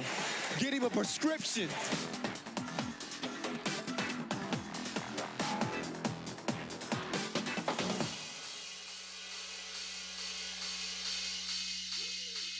Good kick. Drive. Oh, he just posterized Mbala. It's time to get on a plane back home, fella. You ain't gonna live that one down.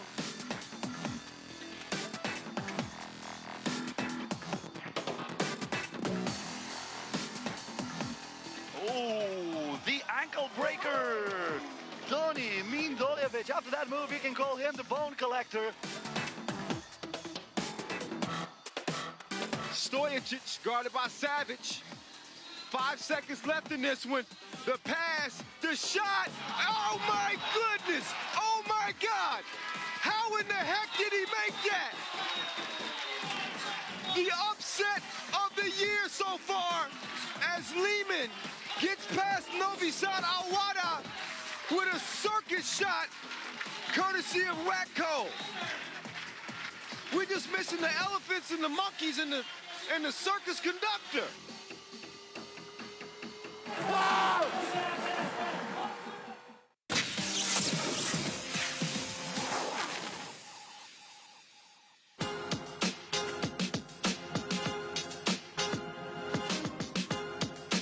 Oh, the ankle breaker. Tony Mindoljevic. After that move, you can call him the bone collector.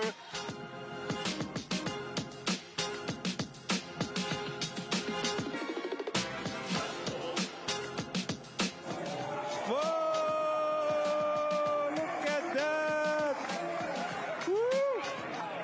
right time.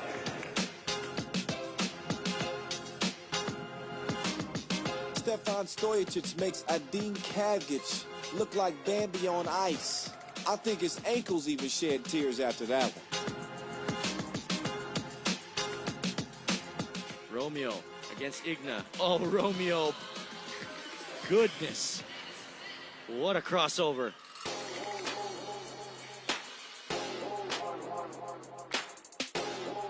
You got your, oh my goodness, ankles gone.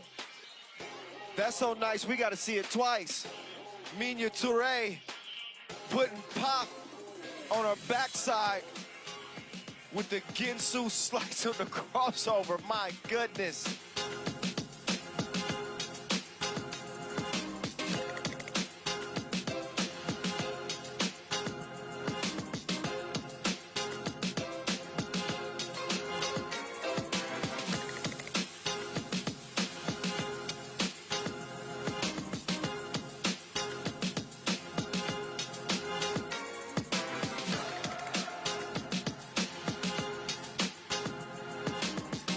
He's a professional crossover artist. Jonathan Garcia, I feel bad for you, my friend. Oh, my goodness.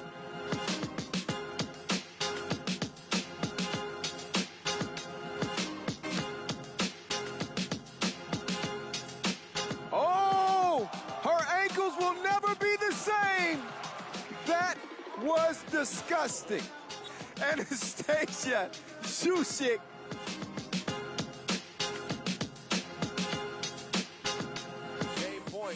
Oh, he brings out the sham. Oh, you can't do that. You cannot do that to another grown man. You cannot. That is unfair. Just killing the competition. Somebody call the coroner's office on Dusan Bullet, because that ain't right.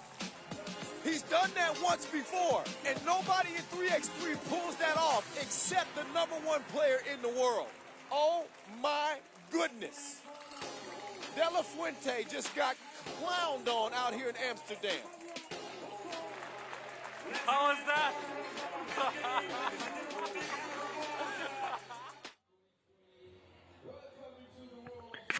Man, how can you forget about that? That, oh my, you cannot do another grown man like that.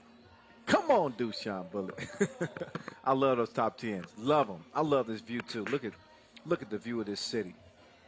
Debrecen, Hungary. That is the old Reformed church. The sun is beginning to set on what has been a very exciting first day of action. It started early, really early for me, 4 a.m. from my living room. But early afternoon, and even earlier for those working on the U18 World Cup. Shout out to that entire crew. They've been putting in some hours. That U18 World Cup will be wrapping up tomorrow, by the way. It's the voice of 3x3, Kyle Montgomery, in your ear, as always, holding you down from start to finish. Loving it so far here, day one. Didn't love what we saw from Antwerp in their first action today. It was not their best showing. They got absolutely beat down by Liman. Lausanne also losers to Liman, who obviously go into day one, the end of day one, undefeated into the quarterfinals. So this will be a play-in game. Whoever wins this will be the second team out of the group to move on to the quarterfinals. We'll see if Lausanne can put forth their best effort. It's going to certainly take that against an angry Antwerp team that is hot, and maybe a uncharacteristic game from Thibaut Vervoort, as Liman did a good job keeping him from going off. Now here comes Antwerp again with new addition Brian De Valk. That's the Martian, Thierry Marion. And there's Must See TV, Thibaut Vervoort, the dynamic young gun, 23 years old, 3-time Challenger MVP, and the heartbeat of the team. Clark Kent, Nick Sellis, there they are. Your 4 Belgian stars. The pressure's on because, again, a play-in game. It is win and advance, lose and you're done.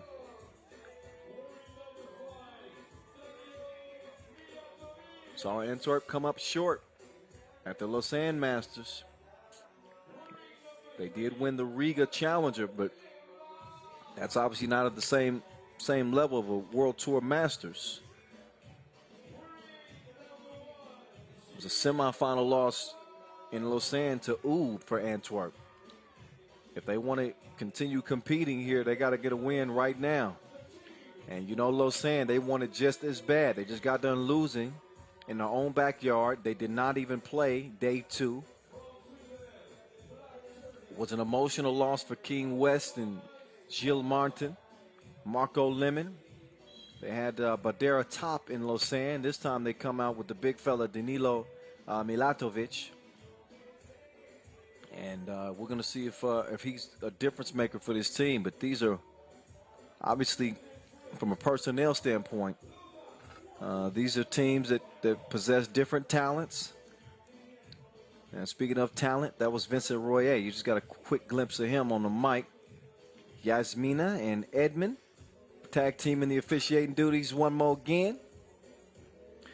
But this Lausanne team, they got a little bit of a mix of it all. You got a rim protector in King West. You got a really quick, small, dynamic guard in Gilles Martin, a shooter in Marco Liman, and a big man, also a rim protector in the rebound in Milatovic.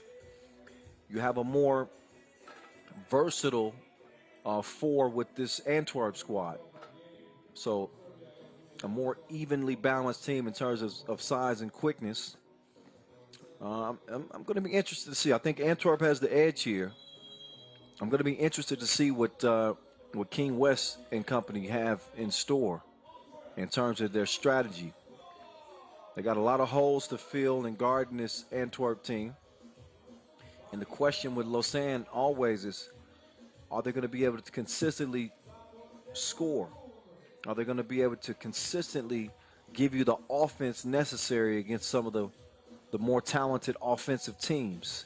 So that means that King West is going to have to be consistent making those twos. He's going to get some looks. And Gilles Martin and Marco Liman have got to be lights out as well, because you better believe this Antwerp team is going to put a lot of pressure on them. We'll see how they start out of the gates. That's that Matador defense. Ole, ole, ole. Just walk to the rim. Not a good sign to start things off. Milatovic, though. There you go. Big fella with the touch right there. Evens the scores at 1 apiece. Now, he could be the X factor in this one. I don't know if the Belgians have the size to contend with him underneath. There's Vervoort looking like a big man right there. He drunk his muscle milk. That one goes, and he's going to the line. See if he can make this a 2-point play. No.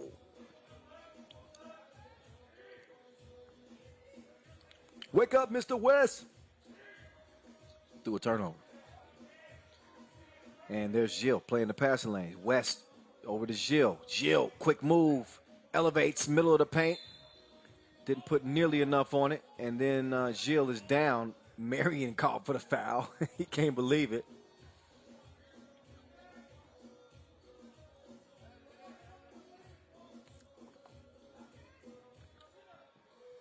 So here's Il Martin.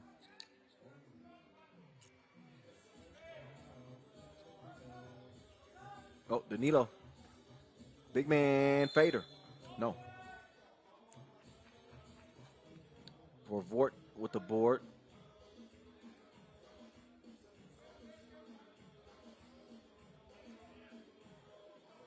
Lausanne with a couple fouls now. Oh, Nick Sellis. Take that mess back where you got it from. King West in the steal. Martin waiting for West to cut. Lemon. Dream shake. The shot was a nightmare. 2-1. Gilles testing the deep waters. Pulls the trigger. It's a misfire. Score stays where it's at. Marion clears it. Quick down low and a foul call. That one on Martin. Foul number 3. Brian DeValk had good position on the interior there, and there's Gilles trying to play the passing lanes. Too much contact. Here's must-see TV. The hezzy step through lefty, no finish. Couldn't recover it, but Nick Sellis does. That leaves must-see TV open like a therapy session. He lets the strings do the talking. 4-1. West misses. Try to clean up his own mess, and he does. Second time. He makes good on it. Slow on the closeout, and Marion laced it top of the key. 6-2, Antwerp, play-in game. Pool A. Liman has run away with the group, beating both of these teams, leaving them both to do battle for a spot in the quarterfinals tomorrow.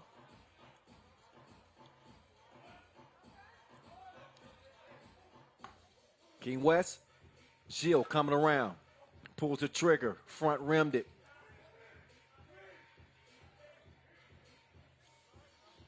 Look at the passing here. Beautiful setup. Nick Sellis setting the table, and Brian DeValk finishing things off. There's Gilles again, but Wes Montagny follows like a stalker. Puts it up and in. 7, make that 8-3. Short range shot from Sellis is good money. Milatovic, he's fouled. He was putting that up with one hand.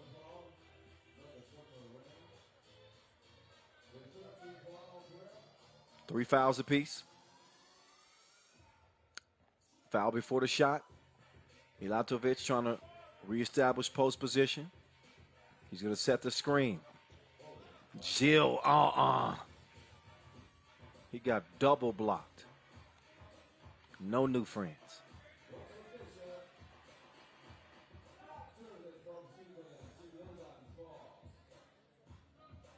Now Gilles trying it from deep. Saved by Liman. Gilles back over to the juice man. Liman to the corner. Milatovic, that's a good look. Big man didn't have a touch. Gilles though. He'll reset. Oh, behind the back. Can they finish the playoff? Started with some beautiful ball movement. Milatovic, no. Question about the Lausanne's offense. It is rearing its ugly head. Where's it going to come from? Gilles to Milatovic. And a foul called on the inside. Or is it 3 in the key? No, foul. Foul called on Lausanne. So that was actually an offensive foul. Milatovic was pushing off. And a TV timeout. Time to regroup for both teams. Only a 5-point difference, but the early signs are that Lausanne is going to have a tough time getting the easy looks within this offense. They got to find a way to get some twos to fall. This is not a Belgian team that you can play and beat them with 21 ones. Too many shooters, too much offensive firepower. We'll see if Lausanne can respond here. Vervoort, entry pass is deflected. There's Milatovic, and that's exactly what I was talking about. They got to have it. He chunks the deuces and connects. And an 8-5 game is the result for now.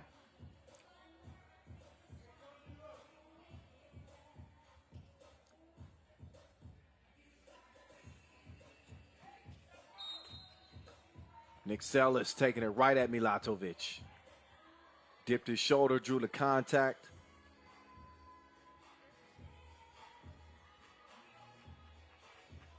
And they'll take it out top of the key. Foul was not in the process of the shot. 5th foul on Lausanne. Double cross. Clark Kent to must-see TV. Vervoort over to the Martian. And that hit a satellite on its way down. Unbelievable 2-point hit from Marion. 10-6 game. Vervoort to Sellis. Back to must-see TV. Oh. Got D'd up by Milatovic. That was the mismatch that he was waiting for. And now this is the mismatch that Milatovic was waiting for. Oh, abuse. Abuse. 10-7.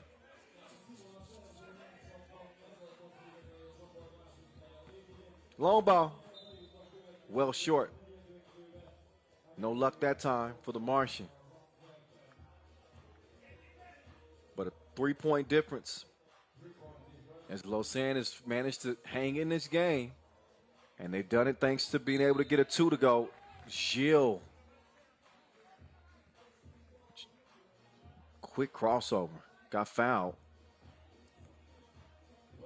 Yeah, man, ain't had no choice right there. Crossover left him froze. Big free throw here. Or 2. As that was, they grabbed him intentionally. So I believe that's an unsportsmanlike. And that's why you see the 2 free throw attempts. And he was only able to get 1 to go. Ball hadn't been cleared yet. Must see TV. All eyes on me. He's shooting like paparazzi. He's the star, though. King West.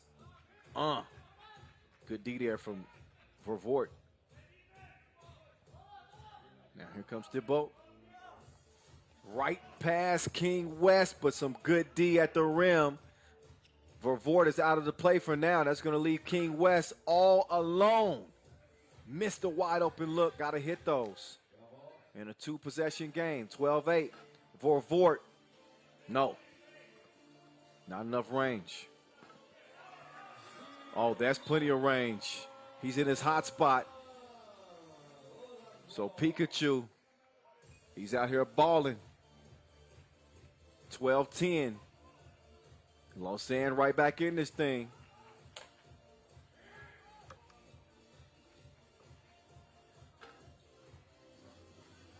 Marion shot, long. Tracks down his own rebound. Gives it up to get it back. Beautiful sharing on that last possession. Nice entry pass from Milatovic. He's able to get the score. 13-11 is where it stands. Got ourselves a game right here. Wild shot. Marion putting the jump hook up. Thought it was blocked, but there was actually a foul called on that play. Oh, yeah. Couple of hands in there. Timeout on the floor as we're under 4 minutes to play.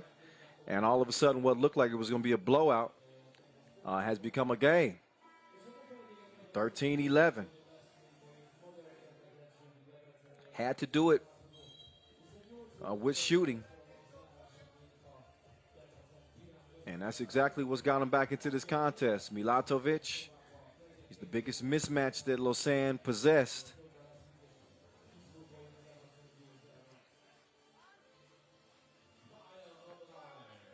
Here's Marion with his stitched up right eye. Gives him a little bit more breathing room. Milatovic spinning towards the baseline. The big fella comes up empty. Nick Sellis said, take your stuff and leave.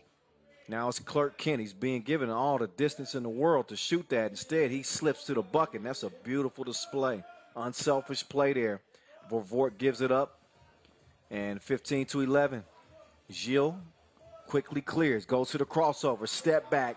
Oh, in the face. In the face. 15-13. Lausanne ain't going nowhere. Must-see TV now. Pocket pass. The runner. Too strong. Milatovic.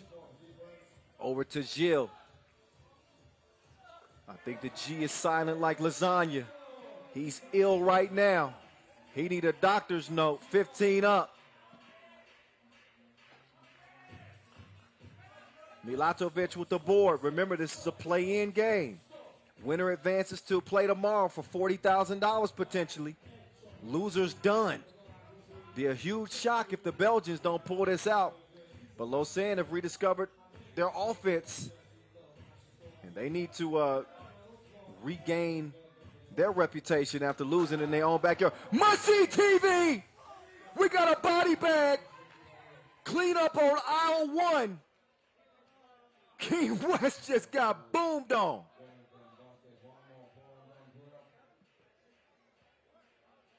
Vervoort is down, though. He didn't quite stick the landing on the dunk.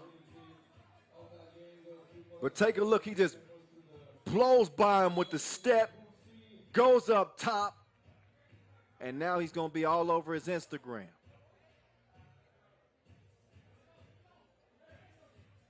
I'm going to like that when it get posted.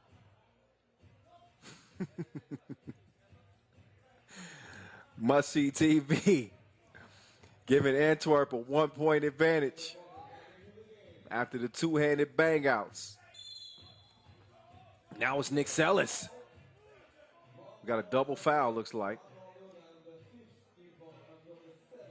7th on Lausanne and the 6th on Antwerp. So I think Marco Liman was involved in that one. .222 remaining. Well, it's must-see TV. Now we must see his forehead. Yeah. There you go. He's a different player without the headman. Gotta have everything intact from the looks to the play. All right, back to it. 16-15. West wipes it away. Milatovic, big boy game. Weight room, 16 all. 2 minutes to play. Sellis going to the baseline, decides better of it. Swings it over to must-see TV. Vervoort, D'd up, puts the shot up, is well short. Touches nothing, shot clock violation. Under 2 minutes to play in a 16-16 tie. It was all Antwerp at the start. Lausanne, though, really tightened up their game defensively. They started to get some of the tools to fall, which is really the only way you can stay in the game against an explosive offensive team like Antwerp. How about Gilles Martin? He's been getting to it. He's been balling like our apparel sponsor, Wilson, for those of you keeping note at home. And Milatovic, he's able to even the scores with the jump hook. We got ourselves a game, ladies and gentlemen. This is what you expect out of an elimination game. Two teams fighting for their day 2 lives. Milatovic turnaround, a little strong on it. Sellis, he'll clear it. Vervoort setting the screen. Marion to must-see TV. He's putting the pressure on the interior defense. Missed it. Sellis, though, cleans up the mess. Quick kick out. Milatovic. Marion is down. Couldn't cash in. Sellis over to the Martian. Here's Clark Kent. Be a good time for him to turn into Superman. That floater's going to give Antwerp a 2-point lead, make that a 1-point lead. Milatovic answers right back. Cross-court pass, must-see TV. That's a good look. No rim needed. The nets are dripping. Game point for Antwerp.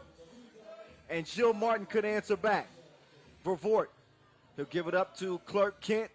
To the Martian. No. Oh, the entry pass stolen, telegraphed. Here's must-see TV all by himself. He didn't have enough juice. Not enough legs on that shot. So Milatovic, he will get his team 1 point closer. A 1-possession game, 20-18 here. Game point for Antwerp.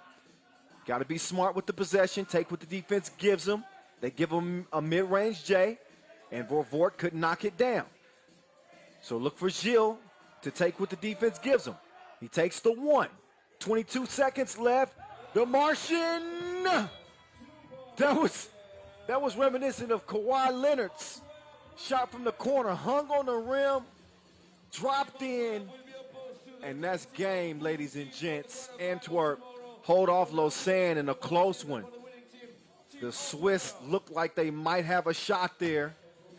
They certainly did not go away quietly. They didn't go away without a fight, but it is another day 1 exit for Lausanne Sport, and it is Antwerp moving on to the quarterfinals. Congratulations for the winning team of that game, team Antwerp. And it looks like On the Thibaut court. Vervoort is standing by For the courtside. Let's first hear game his thoughts interview, after player number a tough 2, win Thibaut for the Vervoort, Belgians. Antwerp. Post-game interview with Esteban Gonzalez. Thibaut, what a tough game. Yeah, it's very physical. Props to Lausanne for finding that hard. But I think we were just a little bit faster. They're playing with two big guys. And we didn't play a good game, the first game. So we had to come out very aggressively, and we did that. So now up to tomorrow. Okay, congratulations and good luck tomorrow. Thank you. Thank you, guys. Yeah, it was one of the things that I was pointing out heading into this contest is just the way that Lausanne's roster is structured. You heard Vervoort mention the fact that they got the two bigs and West Multony, which allows them to do stuff like that, defend the rim with great fervor, I should say. And Danilo Milatovic. The trade-off is they lack some speed, so you can get beat on backdoor cuts like this. But a good game nonetheless. The difference is, can the bigs get out and shoot it? We saw Milatovic catch flame. He knocked down a couple of twos, and then he just did Vervoort just dirty on that spin move. But Vervoort, he's unshaken. Knocks down the two-piece. He had a filthy dunk on King West in this one. He was also setting the table for his teammates. That's good eating. Gilles Martin came alive late. Crazy good shot right there from the top of the key. Just kind of lulled the defense to sleep. Then they gave him another look from the left wing. He's wet from out there as well. Love the effort. Love the effort from Lausanne. But a little too little, too late. And that was the shot that did it. The two-piece with dramatics from the Martian. So that's how Pool A will wrap up. Liman, who took care of business against both those squads. It's Lausanne that will go home empty-handed. Antwerp is on into the quarterfinals. They'll play the top team from Pool C, as Liman will play the number 2 team out of Pool C. Those matchups will be determined as we got 3 more games to wrap up here day 1. We'll move into Pool B play. And that group will be decided after our next contest. But it only gets better as the day wears on, because obviously the stakes get higher. And these play-in games are a precursor to what you can expect come tomorrow in terms of the intensity, in terms of the fight, the execution. Teams have to be at their best with their backs against the wall. And you got a couple teams right here that are in that very position. Team Graz and Team Novi side. This is Pool B. Riga getting wins over both of these teams. So another play-in scenario. It's going to come down to the Austrians or the Serbians. Right here, right now.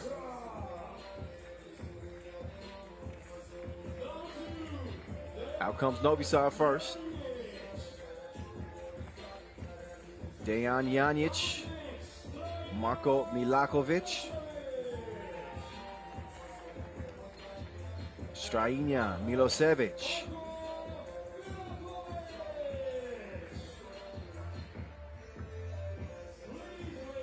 and Uros Chicha. So there you go. There's Novi side, the most decorated team in 3x3 history. Team name, new players, no Dusan Bullet. Also, no Tomasz Ivosev for this one.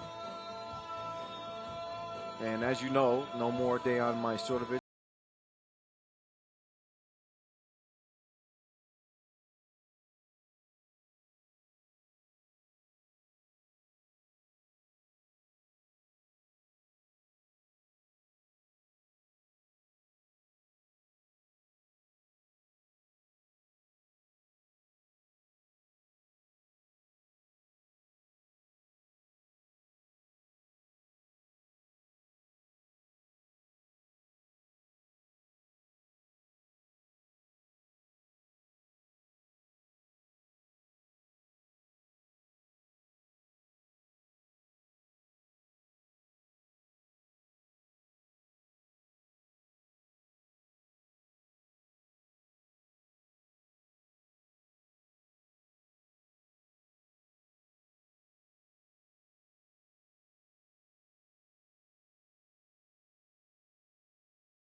You see it just barely peeking over the horizon there. But that just means we turn the lights on. It's a 3x3 takeover. The show is ours in Debrecen, Hungary, yet again. The 6th edition of the Debrecen Masters. The defending champs are back. They're 2-0. Liman. Got our first Masters champions of the year here as well in the Amsterdam Talent&Pro from Doha. And Masters number 3 here in 2021. Off to a sterling start as we get this next one underway. Quick foul. These games are going to be contentious. They're going to be physical. Spot in the quarterfinals is at stake. So this is essentially a quarterfinal before day 2. Novi side did not make it to day 2 in Lausanne. Graz did. Even though it was an early exit in the quarterfinals. That foul call before the shot on the floor. So Kramer, he's gonna have a test. It's not gonna be so easy for him, I don't think. Working against number 6, fadeaway. Yeah, working against Milosevic.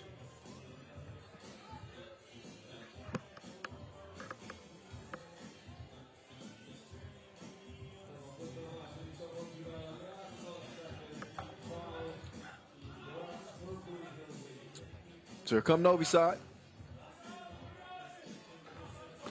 Oh, nice drop step. Didn't finish it though.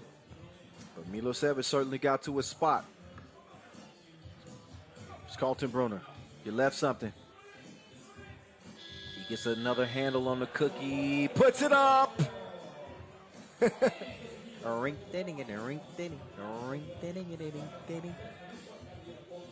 He's a circus shot specialist. Oh. FaceTime. 2 to the head. Milakovic getting it going. Kaltenbrunner misfires. That one's going to be out of bounds. Off of red.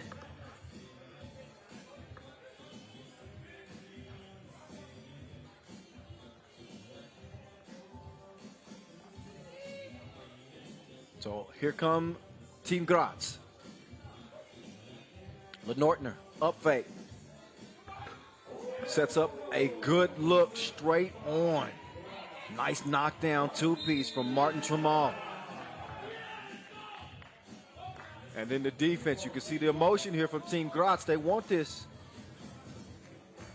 Nobody's afraid of Novi side anymore. They look at Novi side as a vulnerable team. And there's an easy 2-handed smash for Philip Kramer. 2 ball is too long. Kramer tracks it down. Kaltenbrunner. He's got the step. Didn't finish with the lay. Probably should have kicked it out. He had Kramer wide open on that right wing.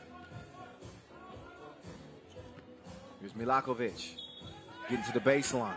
But Nortner's down, but he turns it over. 6-2 advantage for Graz here to start. See the quick step and just ran into trouble there.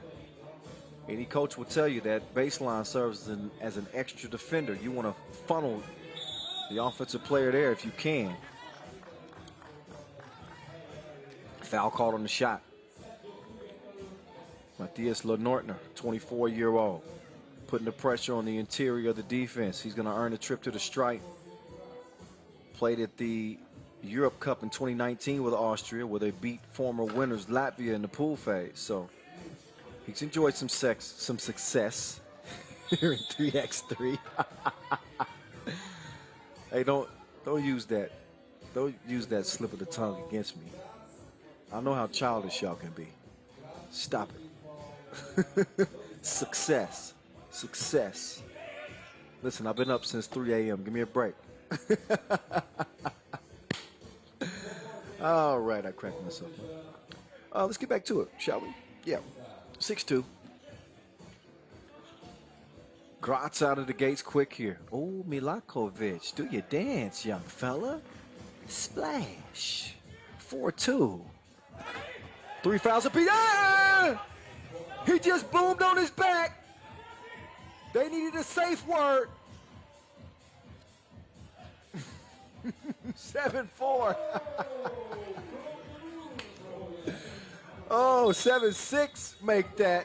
I told you, Philip Kramer. Man, he just assaulted that man. Had to freeze frame that joint. 7-6, back to Kramer. 2 is missed, but a foul in the process. So Martin Tramal. Nice heads up play by him to get the shot up and draw the contact.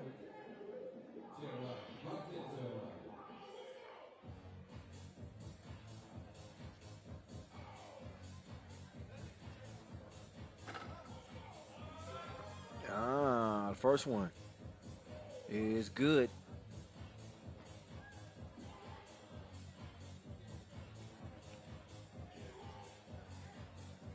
This was a 6-2 game. And since then, it's been a 3-4 run. 9-8. Carlton Bruner's floater comes up short. Milakovic, he's able to draw and sell the foul. Took some contact for sure. It's like clockwork. It's one of the 2 towers. Been standing, oh, there's a look at Kramer going up top. Look again. Why he did that. Why he did that.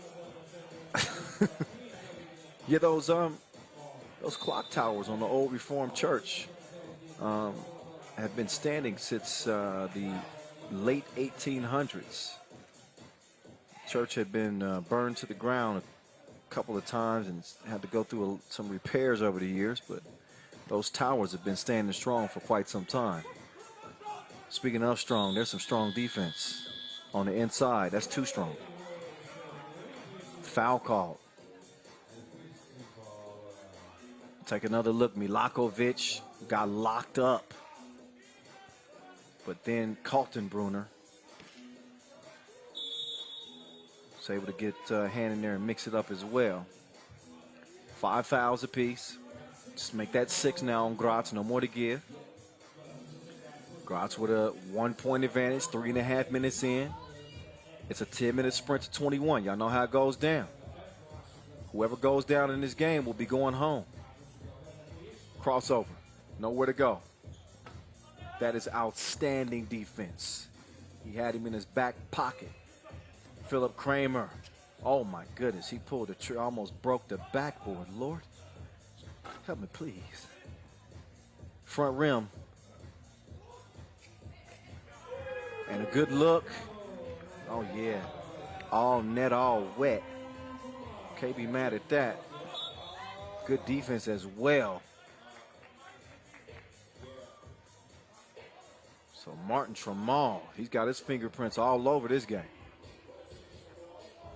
11-8. The sun has disappeared. That just means the stars got to come out. Talking to you, Milakovic. He's held up there. Lenortner called for the foul. And that's a 7th on Graz. So a little bit of a ticky-tack foul right there. No need for that. He's saying that Milakovic was selling it, but nonetheless, they put him on a strike for 2. First of 2 is good. Draws within 2. Only a 1-possession game. And, oh, the second one rattles out. Philip Kramer. Carlton Bruner. Oh, step back. Has it sent back. Now the backdoor pass leads to the score. Nice play. 11-10. Look at the defense here, Nortner. Kaltenbrunner got a hand up. Now he can't see. He got splashed in the face. Get him a towel. 12-11. Tough drive, better defense. Finds an open man for the easy score. Nortner trying to hold off the D here. Kaltenbrunner, he got a good look. And that's a good-looking shot. Bottoms up, 13 up. Nortner with another ticky-tack foul. Just too aggressive defensively. And he's going to be sending Milakovic back up to the line yet again for another 2 attempts at the free throw line. Beautiful city of Debrecen, Hungary. I've had the pleasure and the honor of visiting that city many times.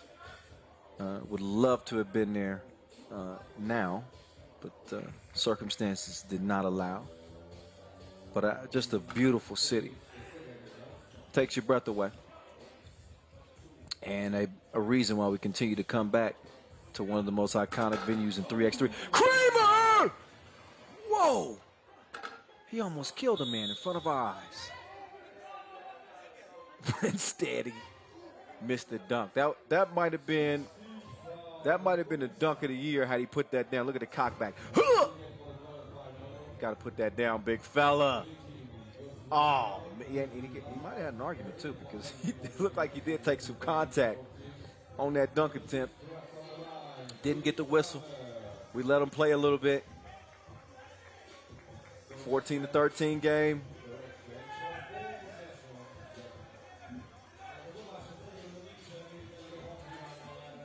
Ball out, Graz trailing by 1.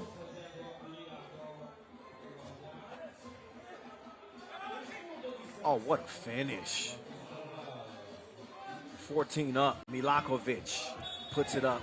Whoa, out of bounds. And I believe that might be a foul on, is that a foul on Novi's side?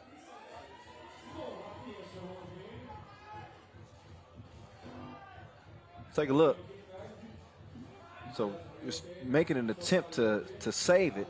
I definitely don't think that should be a foul on Graz, which is not. Just let him play. Swallow the whistle on that play. Nortner, quick on the trigger. Kaltenbrunner, he takes the long rebound. He chunks the deuces. He misses. Nortner, though, is able to follow it up. Milakovic from the left wing, no. Nortner, he's looking for somebody to give it up to. Nice change of direction. The floater, though, is a no-go. Tramal couldn't get it going. He provided an early spark for this Graz team. Oh, nice. He hit him with the fake. Now it's Nortner. Oh, for certain. Plenty of contact there. 7 foul on Novi side, so a couple of free throws will follow. Look at Nortner here. Oh, yeah. First a push, and then a clear foul on the shot attempt. Yep. I know what that spot is. That's right adjacent to the Forum Mall out there in Debrecen. I always pay a visit to the mall and get something to eat. I got the ice cream shops there and all, man. I miss you, Debrecen. Until next time. Time is winding down on day 1. Only 2 more games remaining after this one. 3:53 left in this, and this one's far from being decided. Oh, that's a tough miss there. Martin Tramal. Got to take advantage of these. Second one is good. Novi Sad can even this thing up with a 2-ball. No need to force anything. Got an eternity left. They do force a 2. Kaltenbrunner. Pass nearly stolen. The floater missed. Tip out to Kaltenbrunner. Lulled him to sleep. Patient on the layup attempt, but Milakovic holds his own. Look at the step through. Missed the crib, kick out. Kramer with some good defense there. Knocks that one away. So Strajina Milosevic was trying to get to the cup on him. Some smart defense. Leaves 7 seconds on the shot clock for Novi side to attack. Milakovic's wild shot off the mark, tipped out, kept alive. That's a good look, but it ain't a good looking result. Right back to Lenortner. Up fake, step back. Good recovery defense. Kramer, late in the shot clock, had to throw up a crazy shot, and he's saying, shoot it. Don't put me in that position. Not too late now. 16-14 contest. We're under 3 minutes to play. That means more drone shots of the beautiful city of Debrecen, Hungary. Really a hidden gem in Hungary. A lot of people think Budapest initially when they go to Hungary, but I'm telling you, you head on down to Debrecen, you will not be disappointed. Go get you some food over at the Icon restaurant. Got a nice little pizza parlor up on the corner. Oh, yeah.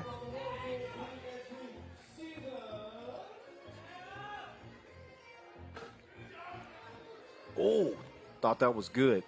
Routed out. Instead, Philip Kramer will come out of the scrum with it. Quick hands there from Novi side to poke that one away. If you're just joining us, this is a play-in game. Winner continues to play tomorrow. Oh, Kaltenbrunner. He's got the burner out off the holster. 18-14 is the result. So Graz getting a little bit more breathing room.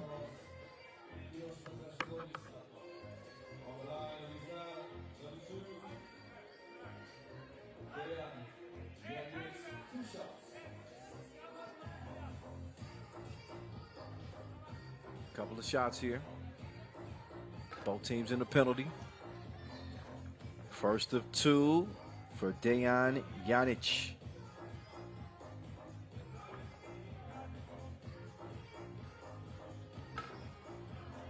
And oh, second one's a miss. Oh, two teammates fighting for the ball there. Cost them the possession. Oh, get out of my way. You need some protein shakes. 18-16. Kaltenbrunner. What a dime. Lenortner with the board.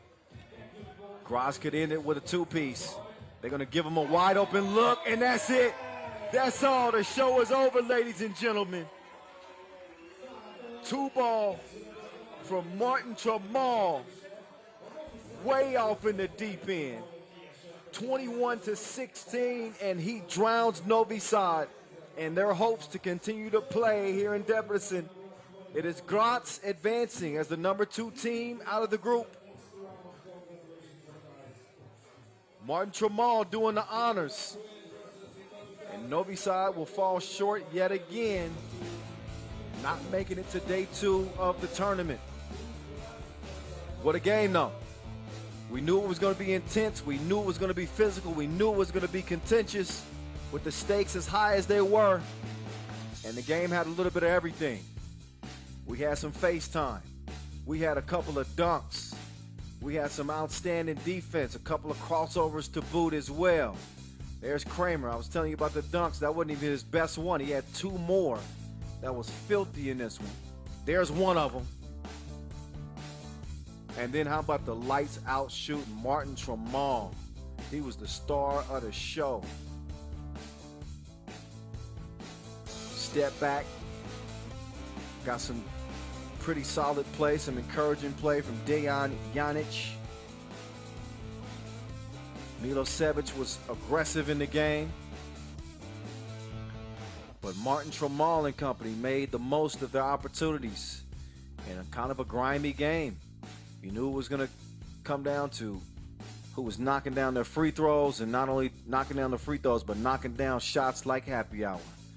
There's a double shot to end it, and that's what secured that 21-16 final.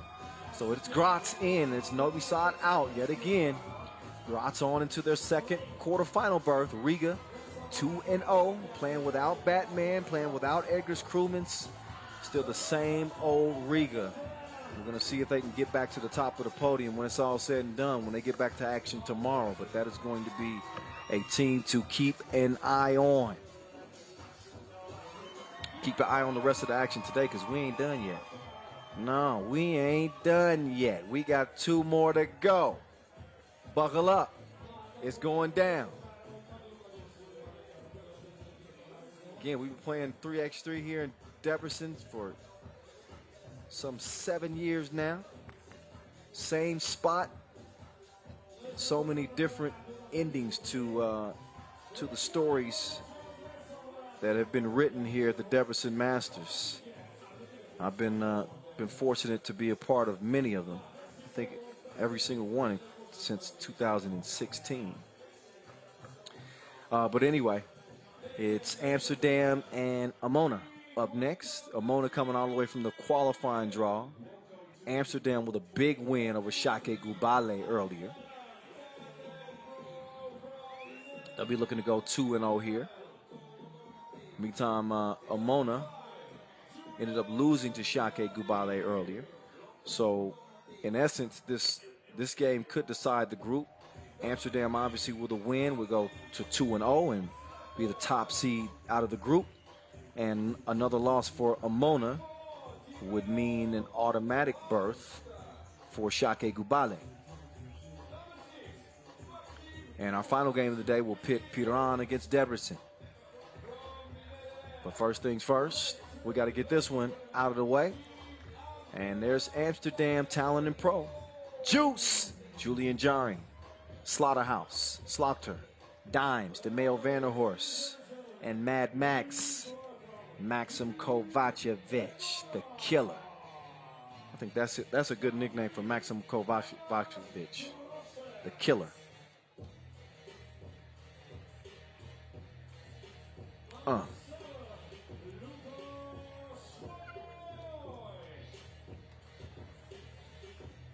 All right, out come Emona now. Team full of dudes who are trying to make a name for themselves. Trying to put their stamp on 3x3. Nobody knows them right now. They will know them if they manage to get a win here and somehow manage to advance to tomorrow. We'll see. I've been picking the winners pretty consistently today. Shows that I'm paying attention to the personnel. Or I'm getting lucky. Speaking of the personnel, Emona, they come out with Aljaz Korejek, Gasper Jordan Royko, Luka Snoy, and Giga Habat. There's Dimes, DeMeo Vanderhorst, and Yasmina Uris Edmund Ho. Tag teaming as our referees. And he's so official, all he needs is a whistle. DeMeo Vanderhorst used to be the young lion. Now he's the veteran lion. And he's looking to lead his team to yet another win. They are gritty. They are tough. They got everything that you would want in a squad. Can they put it together for 10 minutes or less against this Emona team with Gasper Jordan Royko? This dude can play. Not only him, but I think that you got to really keep an eye on Giga Habat as well. Number 5 with that left hand. He's been putting it on display today. He's a gifted scorer. He's got great length, good touch around the bucket. This has the makings of what could be a good game. This is not I don't think this is a walkover game for Amsterdam. So we will see if they can continue to dominate and look for their second Masters title here in 2021 after earning their first ever Masters win in Doha to start the year. They didn't have DeMail Vanderhorst for that one. Now they have Dimes. We'll see if he's the difference this time around. Amsterdam start with the rock. There's Juice! He got more lift than the driving service. 1-0. And there, didn't I tell you with that left hand? He can go now. Giga Habat. Dimes falling away. A little kiss off the glass.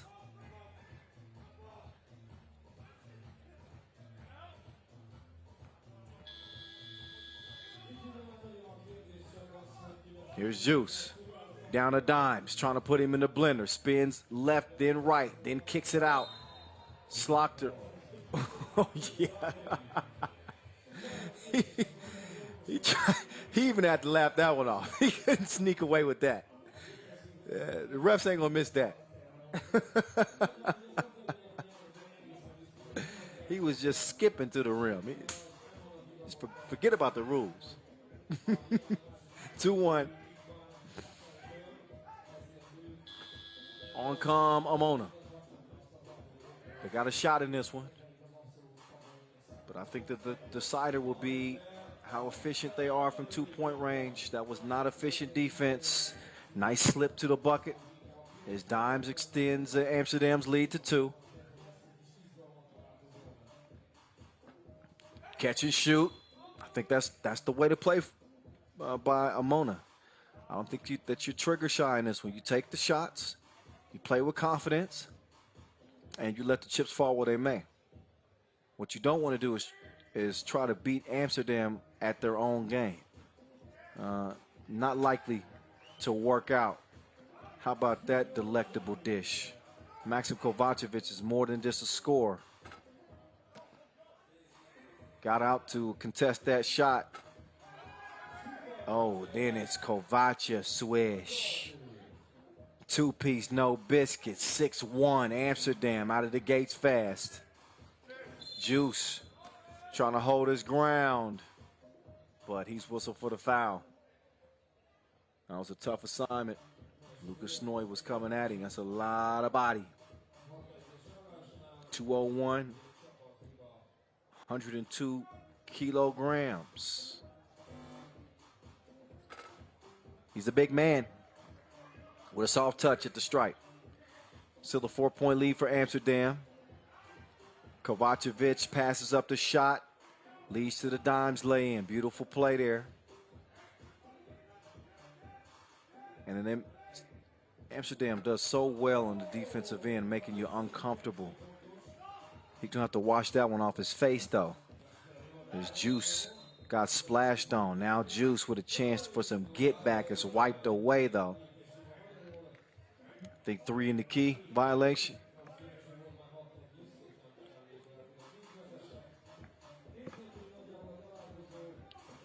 Dimes D'ing up top of the key. Possession has begun here for Emona. They trail it by 3. Snoy, not that time. Out of bounds it goes. Amsterdam will take over. Looking to continue the hot start. 1 foul apiece in a 7-4 contest. Here's Slaughter. Had a wide open man and no choice but to foul there. No argument from Jordan Royko.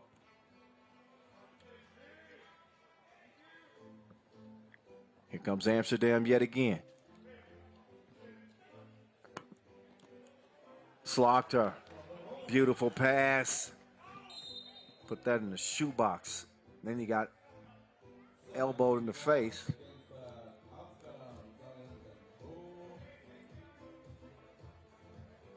And he got the whistle. Referee Yasmin is like, have a seat. He's like, no blood, no foul. It was clearly unintentional. But call stands 2-2 in terms of the fouls, 8-4 in terms of the game. Number 4 puts it up. It's a misfire. How about the many looks of DeMail Vanderhorst? Remember the curly-haired DeMail Vanderhorst? Then the facial-haired DeMail Vanderhorst?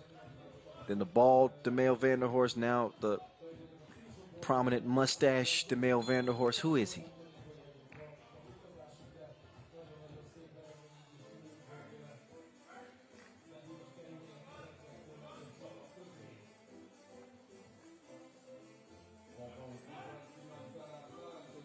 Eight-4 game. That's what we got.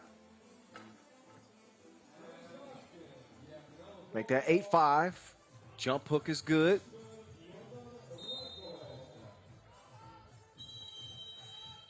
Foul on the floor before the shot. And TV timeout. 6:46 remaining. Amsterdam has cooled off just a little bit after a blazing hot start. Credit Emona for really stepping it up on the defensive end. They do have Arvin Slaughter doing stuff like that. Him and Juice linking up for the jam. Dimes off the glass. Seen a lot of this type of action right here. They have to respect that two-point arc so much. It creates passing lanes and creates opportunities for players to slip to the bucket because they are such a dangerous two-point shooting team. There they go again. Dimes holding up. Slips to the bucket. All eyes on Slaughter. Easy money. Strong rebound from Dimes. Dimes open again. They missed him that time. Instead, they'll take two. Why not? One ain't enough. I need two. Oh, cross. Okay. Oh, cross. Okay. Run. No. Nothing. Oh, nice tip, though. That's not how I saw that play happening. Foul on the floor. Dimes with position again. Amsterdam back out to a more comfortable lead. 5-point difference. 11-6. Only 2 fouls on Amsterdam. Only one more foul to give for Emona. Slaughter trying to sneak it over to Juice. That ball is kicked, so a fresh shot clock for Amsterdam.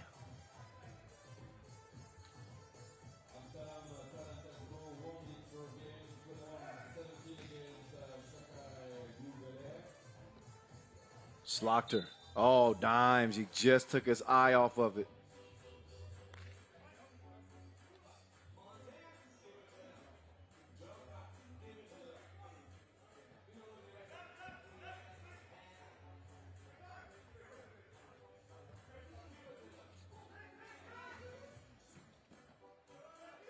Look at the move. Wild shot, though. Kovacevic to Juice. Another foul. 6 on Emona. They've had a tough time keeping cutters from getting to their position in the paint. So they've been whistled for several fouls. Handoff. Kovacevic. Automatic. It's like a layup out there for him.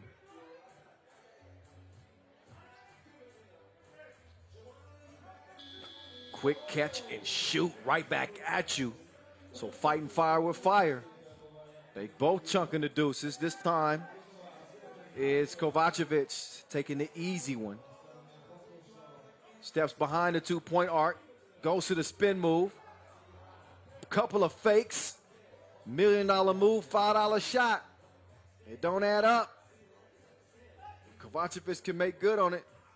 No, that was just a really sloppy possession for Amsterdam all the way around. Kovacevic with all the moves, misses the crib. Had good position on the entry pass, but threw it away. They could afford a mistake or two with a 6-point advantage right now. But again, Emona, they're not going to be going anywhere anytime soon. Oh, rocked him. Cross. Missed, though. Lucas Snoy tracks it down, the big fella. Try to clear some space. Dribble drive, fade away. Juice snatches the board. He's going to get it cleared. Slaughter setting up operation from the right wing. He moves left, swings it out to Dimes. Catch, shoot, short. Dimes keeps it alive, and Slaughter is able to put it up and in. 15-8 as Amsterdam begins to run away with this. It's a 10-minute sprint to 21. They're heading down the final stretch. Late in the shot clock, kind of fell asleep on it. Threw up a wild one there late. Ball back over to Amsterdam Talent&Pro.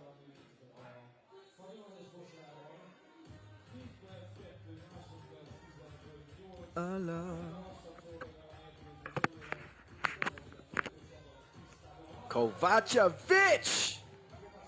That man is on fire like a liar's pants. 17-8. Kovacevic kicks it. Dime swings it. Slaughterhouse. We're going to need some new nets in a minute. They are shredding the threads in a 19-8 lead for Amsterdam. Dimes. He'll kick it. You going to leave Kovacevic open? Come on, man. That's ball game. That's easier than a layup line. 21-8. It heated up in a hurry as Amsterdam earns their way into day 2. Emona, despite coming out of the qualifying draw, will see their tournament come to an end. Here, day 1. It wasn't for a lack of effort. Came out and played hard, but they're playing against some of the best teams in the world. Back to the drawing board for them, and back to the quarterfinals for Amsterdam, as they'll look for their second Masters win of the year. Let's get it down courtside, where Esteban is standing by. We had a disappointing run at the challenge in Riga, and we feel the energy now. We feel better, but this is day 1. We still need to do it tomorrow. Okay, what's the mentality of the team for this tournament? We're trying to get back to our killer mentality, trying to play defense, and just trying to do what we're good at. And today we showed. But like I said, tomorrow is a new day. Okay, congratulations and good luck tomorrow. Thank you. Hey, DeMail, what's up with that mustache, bro? I'm just kidding. Let's look back at the highlights. Enough of my jokes. Let's see how this hoop game went down. Emona was in there. This looked like it was going to be a game.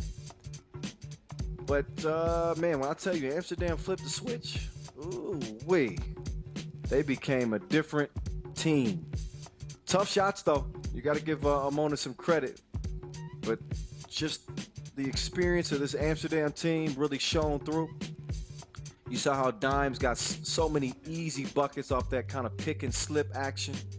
I mentioned just how dangerous they are from 2-point range. They got some hired guns out there. They shooters prestige every game.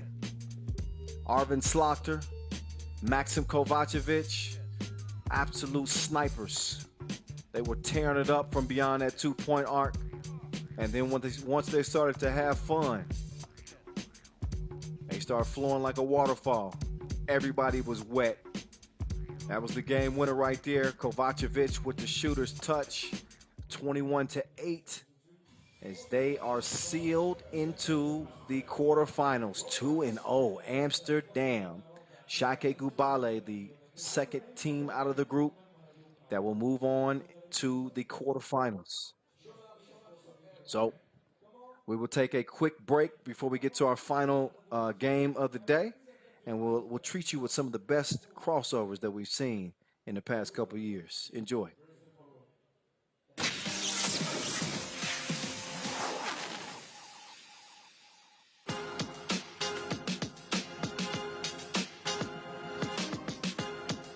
Oh, the ankle breaker.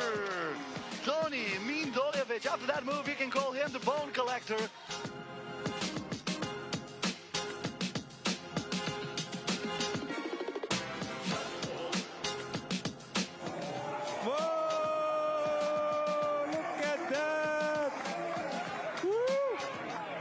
Town.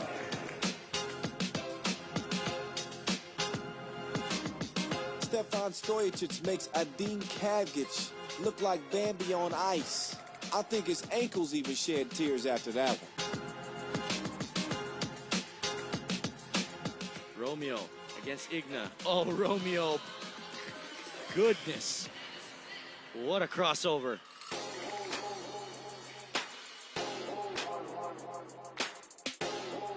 You got your, oh my goodness, ankles gone. That's so nice, we gotta see it twice.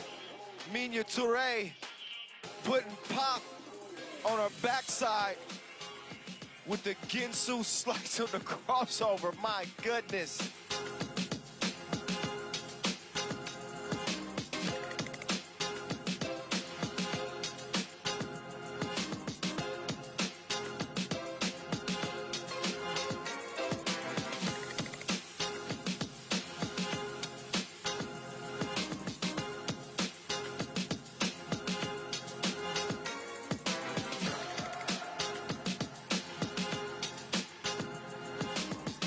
He's a professional crossover artist. Jonathan Garcia, I feel bad for you, my friend. Oh my goodness.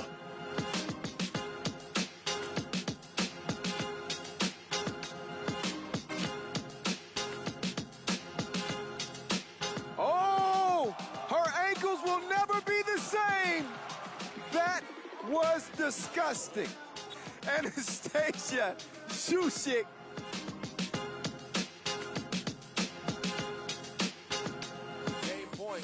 Oh, he brings out the sham. Oh, you can't do that. You cannot do that to another grown man. You cannot. That is unfair. Just killing the competition. Somebody call the coroner's office on Dusan Bullet, because that ain't right. He's done that once before, and nobody in 3x3 pulls that off except the #1 player in the world. Oh, my goodness. De La Fuente just got clowned on out here in Amsterdam. How was that?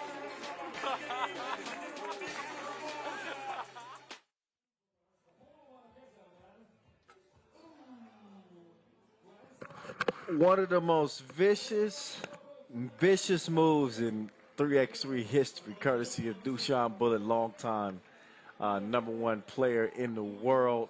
Oh, he did De La Fuente something dirty. Just, if we can show that in every break, I would be a happy man. Just show the top 10s every time. 3x3.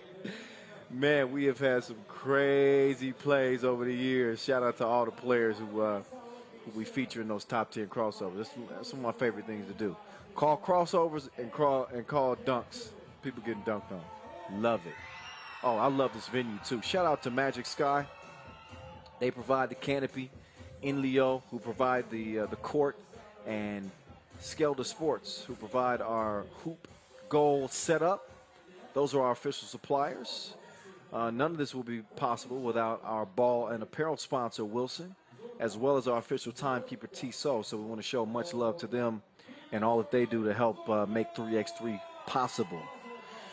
So we got one more game left. Can you believe that? We've been going strong all day long for y'all, all morning long for me. It's only 11 a.m. I got started at 4 a.m. with the qualifying draw. I'm loving it though. I feel fresh. But I got to be honest. I could go for some more 3x3 hoop. It's going by too quick for me. I want a few more games. Can we schedule a few more games? All right, fine. We'll stick to what we got for the day. This is it. This is the nightcapper. This is Piran. This is Debrecen. This is two teams trying to fight their way into the quarterfinals. We saw Piran at the Doha Masters earlier this year, and they did make it to the quarterfinals. They did not make it any further than that. So they finished 7th at the Doha Masters. We'll see if they can take it a step further and at least advance to the quarterfinals here in Debrecen from Kossuth Square.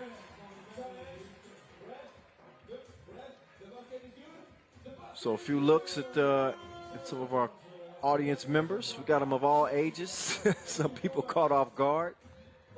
Look, when you come to a 3x3 event, just be prepared. Come camera ready. You never know when we're going to pop you up. I think I'm the only person that doesn't get popped up on camera for these 3x3 productions. What's up with that, y'all? What's up? The voice can't get no camera time? What's up with that?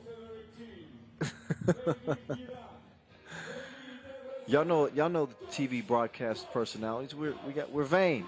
You got to show us. People want to see who they're hearing. Who am I kidding? Y'all just want to see the game. I know. Y'all just want to see the game. Fine. We'll get to it there. With no further ado, it's Piran and it's Debrecen. Neither one of these teams with their best showing in our first set of action. Saw Piran and Ub go toe-to-toe. Ub coming out victorious in that one. Also, Ub coming out victorious over Debrecen. So another play-in game to close the day. This is Pool D. Maybe the most, well, no, I don't want to say the most winnable group. Because, excuse me, there's no gimme games. There's no gimme games.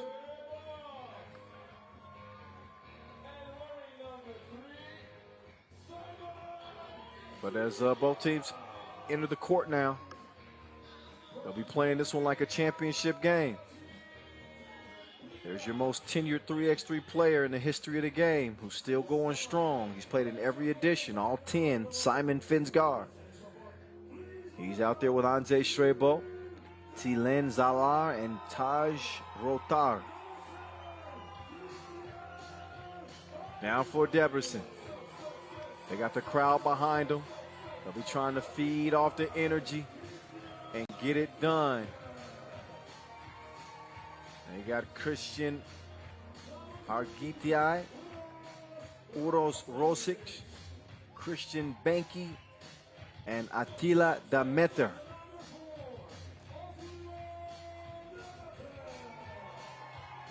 There's Attila. Seen him go from the youngster to the old head on the team. He's the eldest member of this Debrecen team at 24 years old. Everybody else is 22 or younger. So Benki is 22. Hargitiai is 22. And Rosic is 20 years old. So many teams we've seen over the years, somewhat of a changing of the guard. New look Novi side team. We've seen Amsterdam make a lot of changes over the years. We're looking at a newer Piran team now, who normally have Gaspar Ovnik and Adin Kavkic. And a new look Debrecen team, and he might be the future. Attila Demeter. He's the most tenured of the four. He's got a high ceiling, great potential. He's been playing 3x3 for years and years now, at least 5 years. We'll see if it can translate to wins with him being the centerpiece. Taj Rotar has become a reliable member of Piran. We've seen him play spot duty several times over the years and has played well. Strong kid at 27 years old. I can call him a kid because I'm at least 10 years his senior. So I mean that respectfully. They'll get a few more warm-up shots, and what a beautiful shot.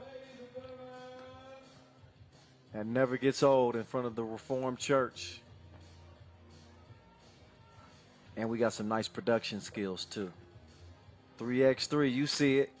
3x3, 2021 is the year of the 21-point game. On the heels of the Olympic Games, I know y'all got a chance to check out the 3x3 Olympic action. I know here in the United States, it's caught flame. The interest is, I mean, multiplied. So many new players, so many people are now contacting me and wanting to know how to get into 3x3 and how to play. They want to represent at the Olympics. They want to create a team to play on the Pro Tour. at least enter for a challenger. Talent has gotten better. There's DJ Last right there. He's masked up, doing the safe thing. He's rocking all of his Wilson gear, him and Vincent Royette, the dynamic duo that they are, our MC and DJ combo. They got one more game to make sure the energy is lit. I don't think they're going to have to do a lot of heavy lifting. Just the stakes themselves and the crowd being there behind this Debrecen team should be enough. But I'm sure they still going to be doing their thing. Attila Demeter. He hopes to become something close to what Simon Finsgaard has become to Piran. Similar body styles. Finsgaard, better shooter. Both athletic, similar frames. But I think that at his best, Attila Demeter could be like a Simon Finsgaard. And that's a hell of a player to emulate. He's been one of the best in the game for 10 years. And really hasn't lost much of a step, to be honest.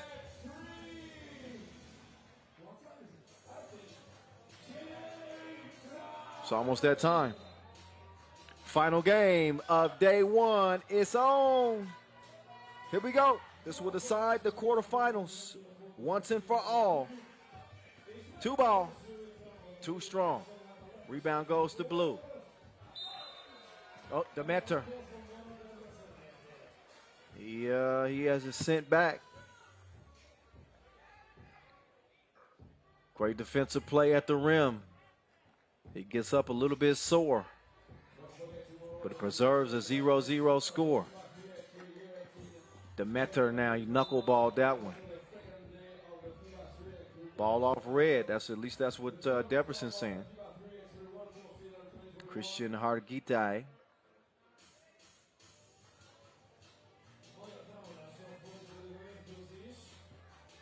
So fresh shot clock for blue. Here they come. Attila Demeter coming around the corner.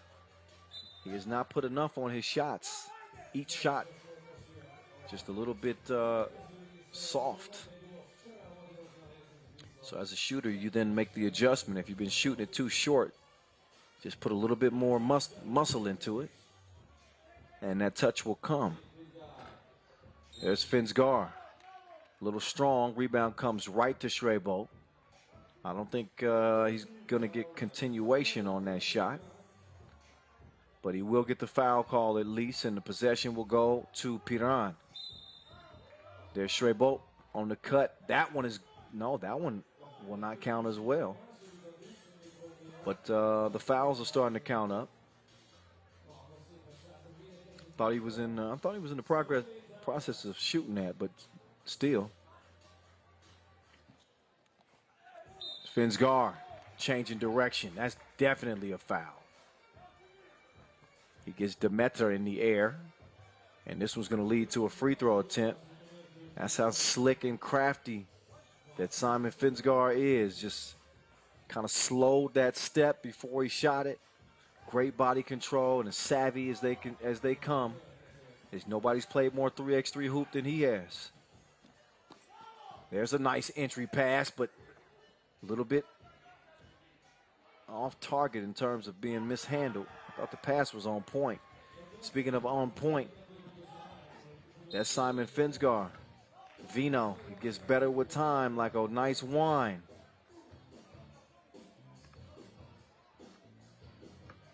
Three 0, Piran out of the gates. It's the vets against the youngsters.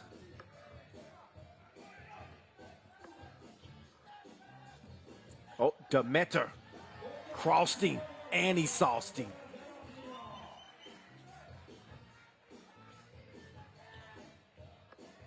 Nice pass there. Oh, tough shot. Got to finish those.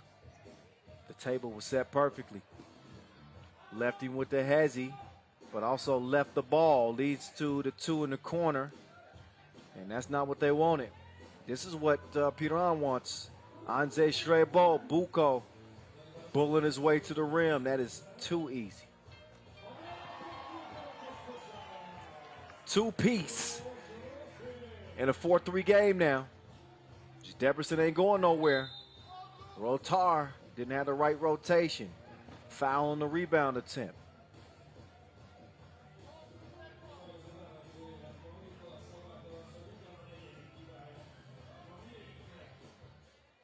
Four fouls on Debrecen. Only a single foul on Piran. Last game of day one. And the final quarterfinal spot at stake here. Rotar, jab step.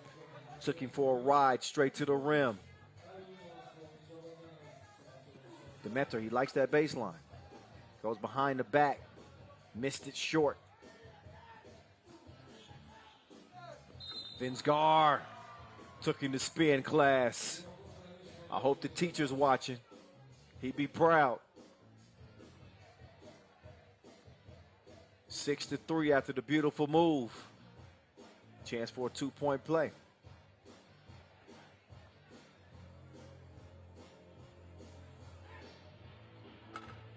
Vino. Oh. Couldn't put the round thing in the round thing from the stripe. They fell asleep defensively there too. Leads to the easy, breezy layup for Rosic. Oh. Finsgar stepped on the line. Out of bounds it goes. Turnover. Only a 2-point advantage, but also only 2 minutes and 40 ticks or so into this contest. First to 21. Piran with the early advantage, only a 2-point difference. And whoa, what the hell kind of pass was that? After the straight ball, robbed his pockets, gives it up. But Finsgar couldn't make it count. Straight Bolt took a bump. He's calling for a foul, but he gets nothing. And the mid-range jumper, meantime, is splashed. Debrecen within 2, 7-5 game. Finsgar, straight Bolt, D'd up.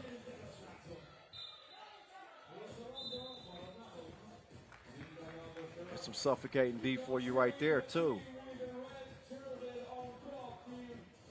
So, Tillin Zalar locking up. TV timeout. As we're under 7 minutes, gives us a chance to look back at some of the action so far. How did we get where we at? Well, that two-piece has something to do with it. Oh, look at that crossover again and again. Attila Demeter with the vicious left to right. Then the look-off two-piece. Nice shot from Uros Rosic there.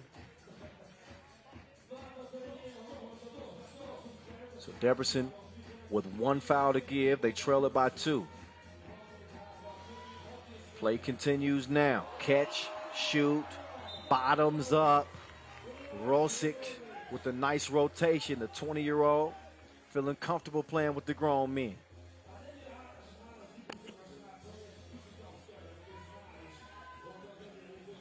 Finks with the handoff.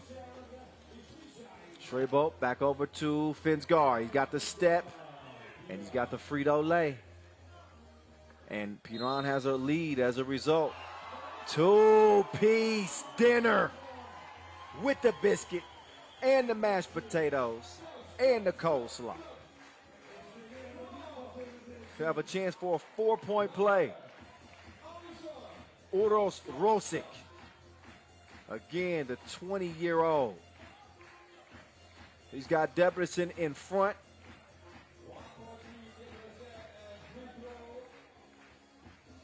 Well, okay, wait.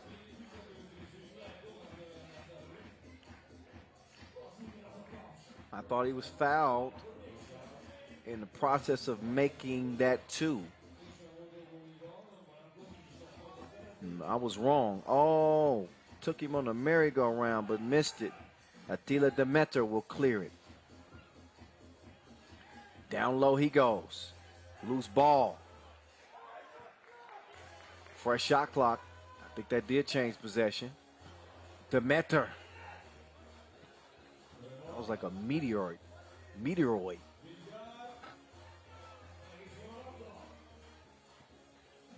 Finsgar's shot was broke.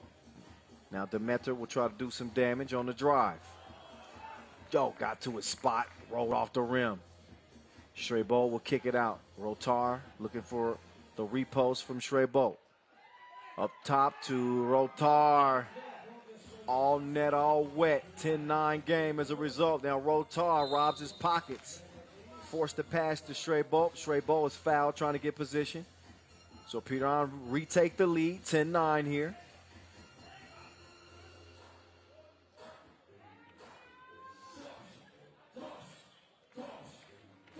Nice back dough.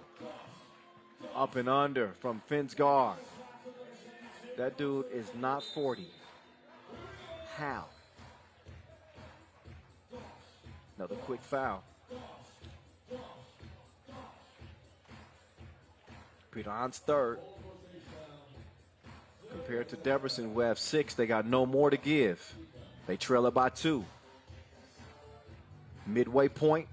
Here, this final game of the day. Šrebo lost his balance. He's lucky that they didn't make him pay. Back-to-back misses, but they fumbled the possession. And Piran is arguing that that should be challenged.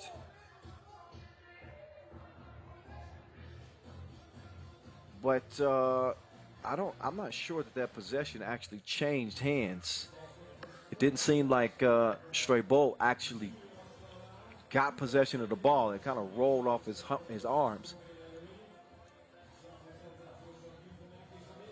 So what they'll do is get a look at that and see if that actually should have counted. Was there a clear change in possession there? If it was, then they would have needed to clear it. So we'll see a field goal challenge here. And this is a tough call to make. See if we get a replay up and you can make a determination for yourself.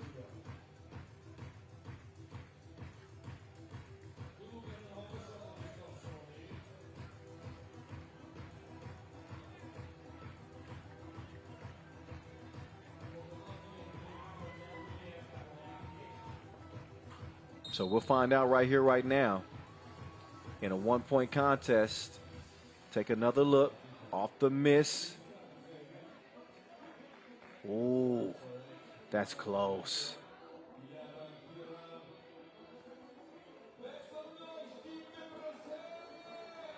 So the basket, that bucket's going to count. Yeah, 11-9.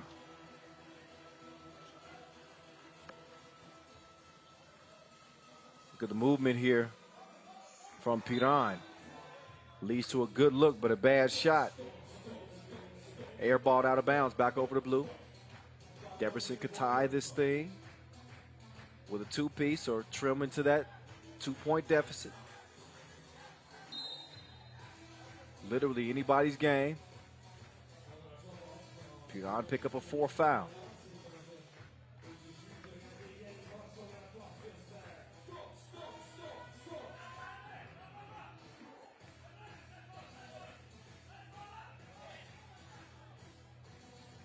Long ball. Oh, my goodness. Deep strike from number 5, Christian Banky.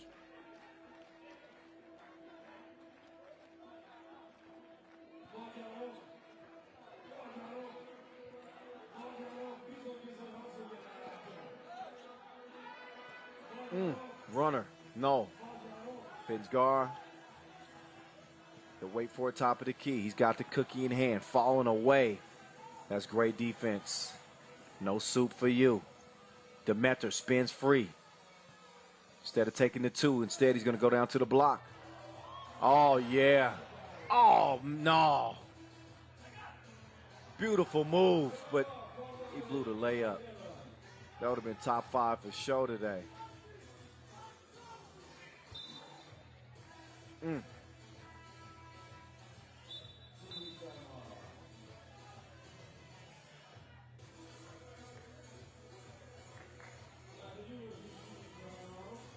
12-11 contest. No more fouls to give for Debrecen.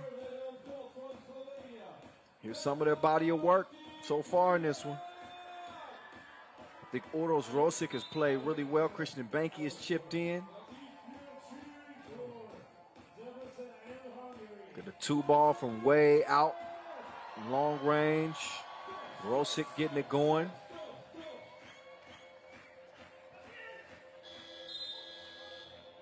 There's Rosic.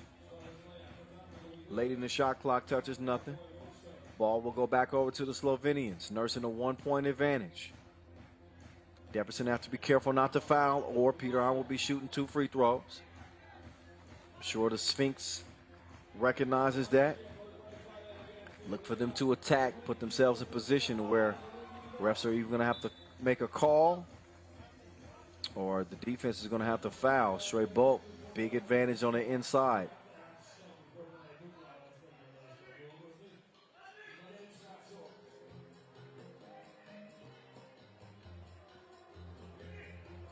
Here comes Debrecen. Finsgar fouling the whole way. All balanced the entire drive, just trying to stay in front of Demeter. Right there. Yeah, that's most certainly a foul. 5th on Debrecen. 5th on Piran, excuse me. 6 on Debrecen still. Offensive foul called that time. Moving on that screen. Ball back over to Red.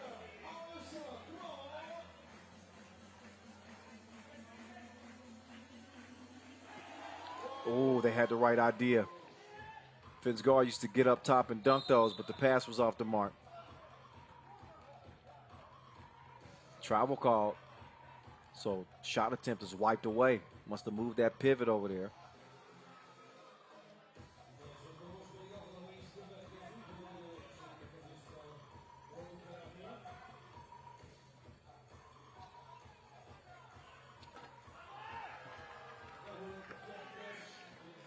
(15-11).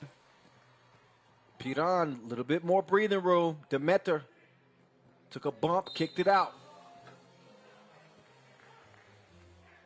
Able to draw the whistle. Fitzgar's looking around like, what? Who? What? Savvy play. Uros Rosic.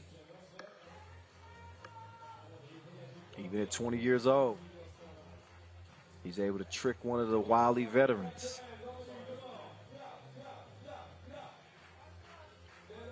Shooting 1. Piran with 6 fouls. I believe he was inside that 2-point arc when he made that attempt.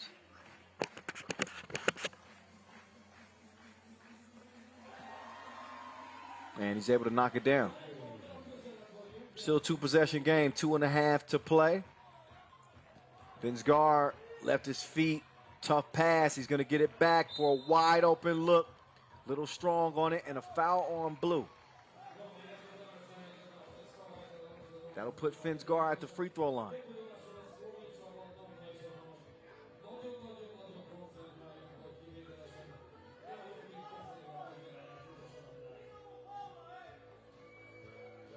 So here comes Simon Finsgar, 2016 European champion,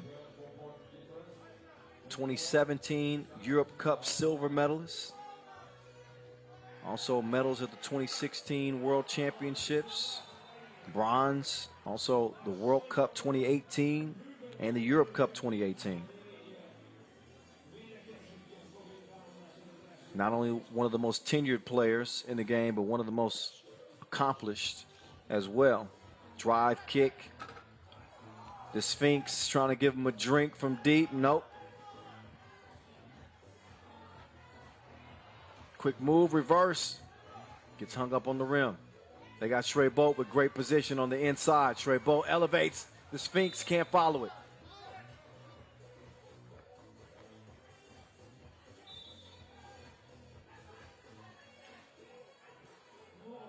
So Debrecen in the penalty. Piran will be in the penalty as well with the next defensive foul. Right now it is a 4-point game and an out-of-bounds challenge. That challenge being issued by Piran.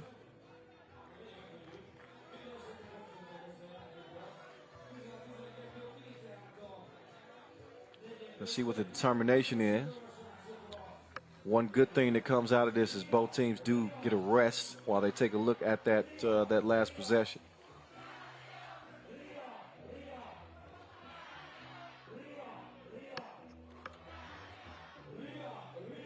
Anze Strebol shot just barely. It looked like it might have went off red. But then again, our scores table have a lot better views and looks at this than I do. I'm just guessing just like you are. So we will all find out.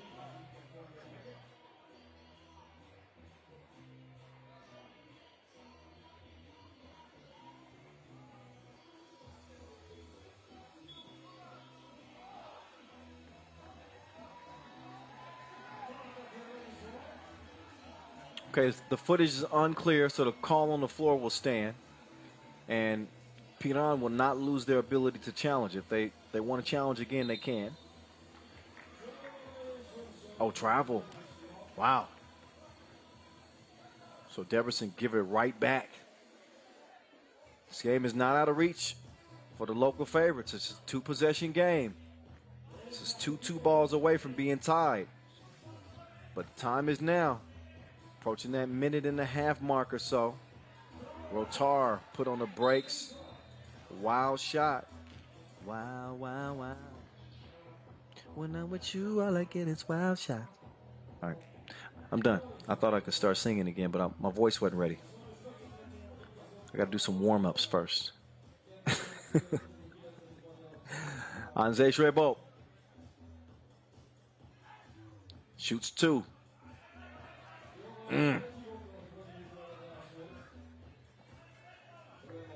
Best he can hope for is splitting the pair now. After missing the first, he misses a couple. Demeter spins free on the baseline. Oh, took him to the rack. Missed the first opportunity, was able to clean up the second one. Rotar to the Sphinx. Finsgar got a look that he wanted.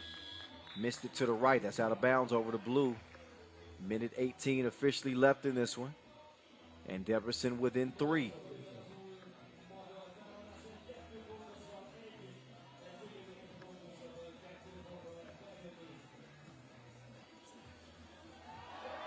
Oh, Demeter. Do work, young fella. 16-14. Finsgar, he's double teamed. He's got to kick that ball out.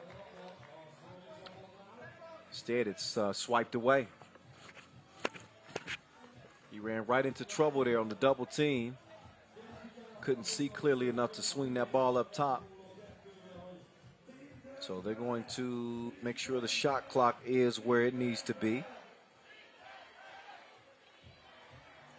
In a 2-point contest.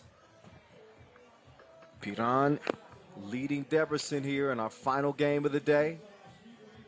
This will decide our final quarterfinal berth.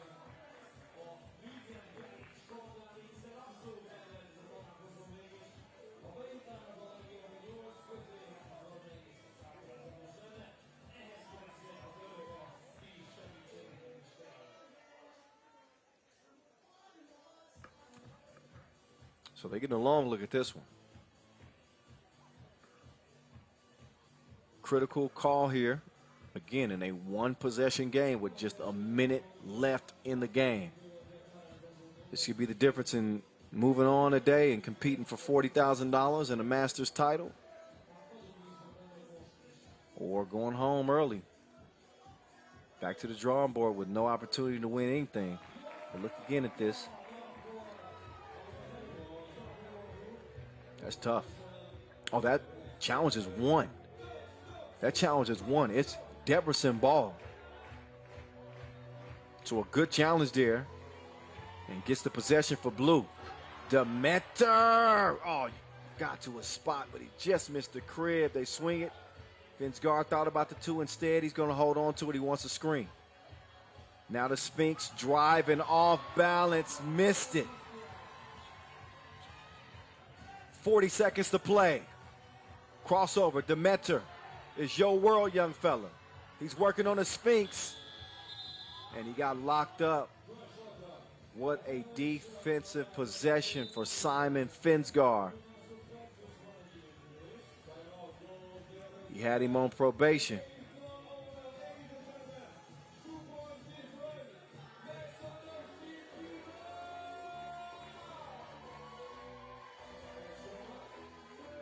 .32 ticks left. Debrecen with as good of a shot as they could ask for against a veteran Piran team. Don't necessarily need to have a 2 right here, right now. What they need is a good offensive possession, and they need to take whatever the defense gives them. Rotar, the rotation, mid-range hit. That was a big one with 23 seconds left. That makes it a 2-possession game. And nice kicks. I like the shoes, but you got to make sure they tie it up, homie.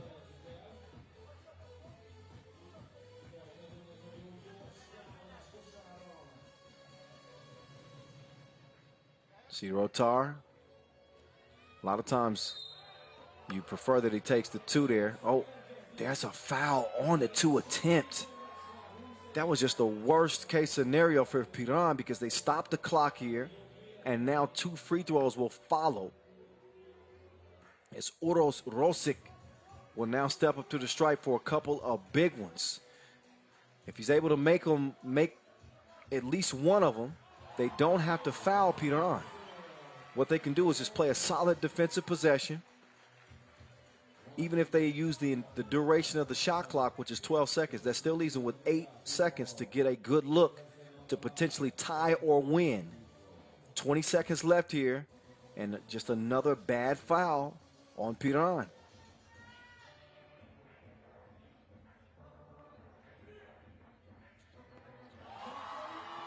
Second free throw is good.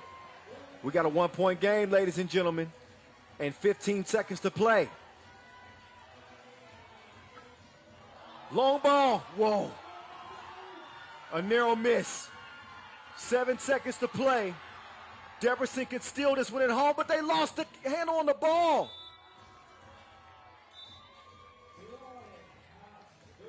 And the game is over. Wow.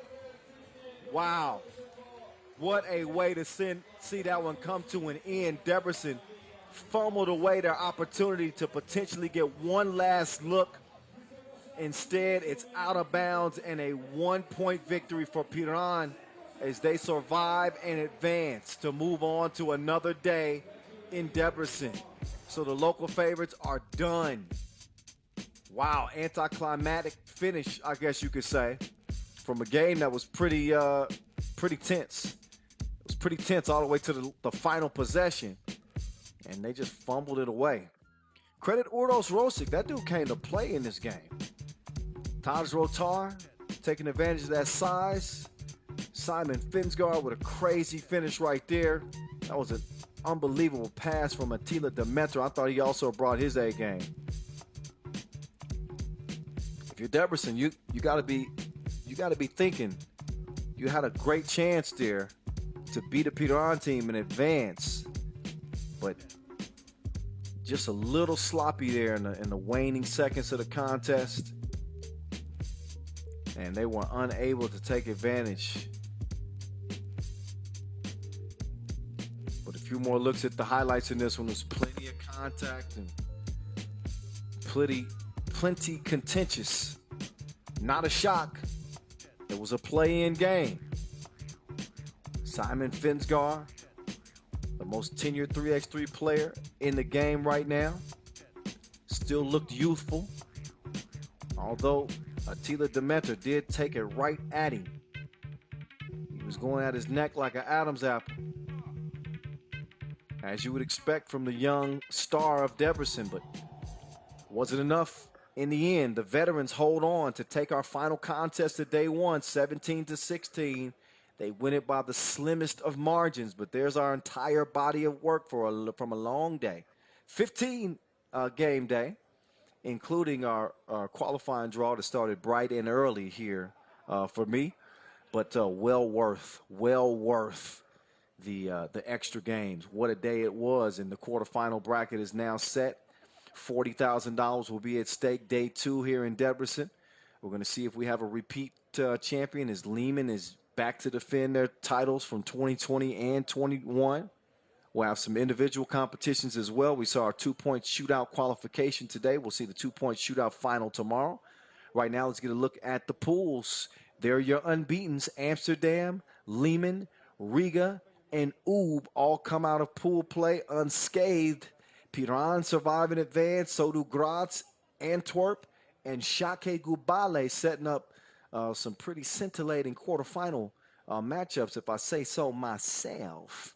Liman and Piran, that's an old school rivalry. Meantime, Ub and Antwerp should be good as well. Excuse me, Ub and Graz. You got a Riga and Piran, that old rivalry. Amsterdam and Antwerp, that might be the game of the quarterfinals. That is a final worthy matchup. I'll tell you that right here, right now. And don't sleep on the Lithuanian Šakiai Gulbelė against unbeaten Liman. We get started tomorrow at 15:45 local time. You see the shootout final, also the World Tour semis, the dunk contest, and the final. So make sure y'all join us tomorrow, 15:45 local time. We'll be crowning the champ to our 3rd Masters here in 2021, handing out a $40,000 bag to the winner and some individual awards in our individual competition. But for now, we all get to take a breather. Let's enjoy what we saw here day 1 and get ready for an even crazier day 2. But for here, right now, I'm the voice of 3x3, Kyle Montgomery, saying so long from day 1. We will see you tomorrow, day 2. Let's hand out a bag, y'all. See y'all then.